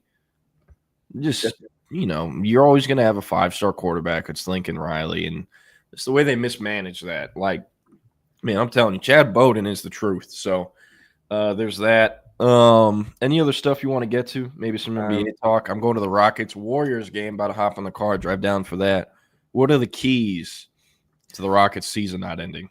The key is Jalen Green deciding to show up. I'm kind of past the point of expecting big games out of Amen Thompson in this series. I think if there's any way they win, they're going to need it. But I think the chance of the Rockets winning is about 10% for the series. And I think that's a big number, 10%. I would say maybe closer to 5. So Jalen Green putting it together tonight, Alperen Sengun staying out of foul trouble and having the game that he did on Monday. And then Fred VanVleet kind of continuing things here. Yeah. That and, getting Jimmy Butler's head, we can tell that he is on his last nerve now with Dylan Brooks. It would be nice to see some guys ejected early on here, and I think That'd be cool because the Rockets honestly cannot beat the Warriors when they have their full roster. We've already seen in this series. The only game they won is the one where Jimmy Butler was taken out in the first quarter. So, they know what they need. They know they have to play the best game of the series if they want to win this one, because it's, you're just hoping that someone will be out. If not, so I'm not going to say the Rockets are going to win this game, but there's definitely a chance. And the other game tonight is the Lakers and the Timberwolves. The Timberwolves can close things out in 5 against Luka and LeBron and AR-15. Wow, that would be a awful way to end the year for the Lakers. I think there would be some questions on, is this project really going to work? And I'm not saying it's time to say that. That's just the reality of the NBA. If things don't work out for you in the first year of a new system in the playoffs, you have to reconsider things. And I don't want to hear anything about the seeding and who they matched up with, because there were 9 legitimate teams in the West this year. 9. And if there was 8, you can take the Rockets out of it maybe. Golden State, Minnesota, even Memphis with Ja Morant, like those were play-in teams. Minnesota barely avoided the play-ins. So did the Clippers. And the Clippers, wow, that's a great series. First of all, that is, who won that night? I didn't watch that game either last night. But the Nuggets won, I believe. Sweet. I want Jokic. The Nuggets won, and Jokic only had 12. So and 21 rebounds and 18 assists. He did have a triple-double. I think he had 12, and 13. And Joan, one last thing before we get out of here. Any new info on Aljur Miles, Landon Barnes, and Keith Doty? I am set to be on the phone with Aljur Miles later today. I've talked with a couple people close to him, and from what I've heard from them, this is an offer that they had been waiting on for a long time, and are pretty content with where his recruitment was at. But if Texas get involved, they're definitely not going to, hang up the phone on him. So would expect that after I speak with Aljur later today, that we will start talking about him setting up an official visit to Texas and how things are likely going very quickly there. Landon Barnes, Jordan, I expect that you'll be in contact with him pretty soon because this is one where I think both of us, at least since I've joined the market, was a little bit confused on why Texas hadn't offered, especially once they moved on from KJ Ford. This is a very deserved offer. I'm glad to see him on the board now. I don't know too much about Keith Doty, but a defensive line, I think this is a guy that could very well end up in the class just because of who the current guys on that board are and how none of them are from the state of Texas. This is how I'll close the show with some trivia. Keith Doty is, I don't know what their mascot is, but is a mesquite poteet product. Can you tell me the last Texas Longhorn that signed with the burnt orange out of mesquite poteet? I got no clue. I have no clue. Well, are you ready? I'm ready. Hold on. Let me pull this up to make sure I get this right. This is number 1 prospect in the state, I believe. The guy who's supposed to, number 1 prospect in the state. Can I say it? Because now I think I might know. Yeah, try me. Is it Malik Jefferson? Oh, yeah. It was. Mesquite Petite Pirates. So, a little fun fact. KJ Ford Texas hasn't talked to him since I don't know when. That's what he told us in Under Armour Dallas. So I think it's supposed to be OU or USC for him, maybe. I'm not sure. I don't pay attention to that one because Texas is out of it. With Malik Jefferson, crazy recruitment. They kind of needed to win. They had no energy under Charlie Strong early on. Charlie Strong, all about defense when he got the number 1 defensive prospect in the South. Did not pan out too well at Texas. He was primarily a 2-point edge rusher in high school that had to learn how to play off-ball linebacker, and he was thrown into the fire as a true freshman because Texas stunk. So didn't really live up to the star rating, but, was a fan favorite because he was kind of the only bit of hope for a little bit. And there's a funny story that Kyler Murray's dad called Kevin Sumlin and basically motherfucked him over the phone when Malik Jefferson went to Texas because Kyler Murray was at A&M. A&M was the other school in it for Malik, and he was the number one defensive prospect in the state. So crazy to look back on. I don't know if he's still even in the league, but that's the last Mesquite Petite Pirate. So we'll see if Texas can close on Keith Doty. Anyways, I got to get out of here. I need to throw my shit in the bag and get on the road to Houston. But up next, some post-draft thoughts on the Dallas Cowboys, including a discussion of what they should do at receiver after they didn't take one in the draft. So get over to the Texas Sports Unfiltered app for that. Tomorrow, Will and I will be back. I'll be in a hotel in Houston. And then the live stream will be back at 2 p.m. Chip and Zay, wherever you get your live stream, Facebook, YouTube, Twitter, Twitch. And, yeah, we'll see you tomorrow. Happy hump day, and we'll close it out.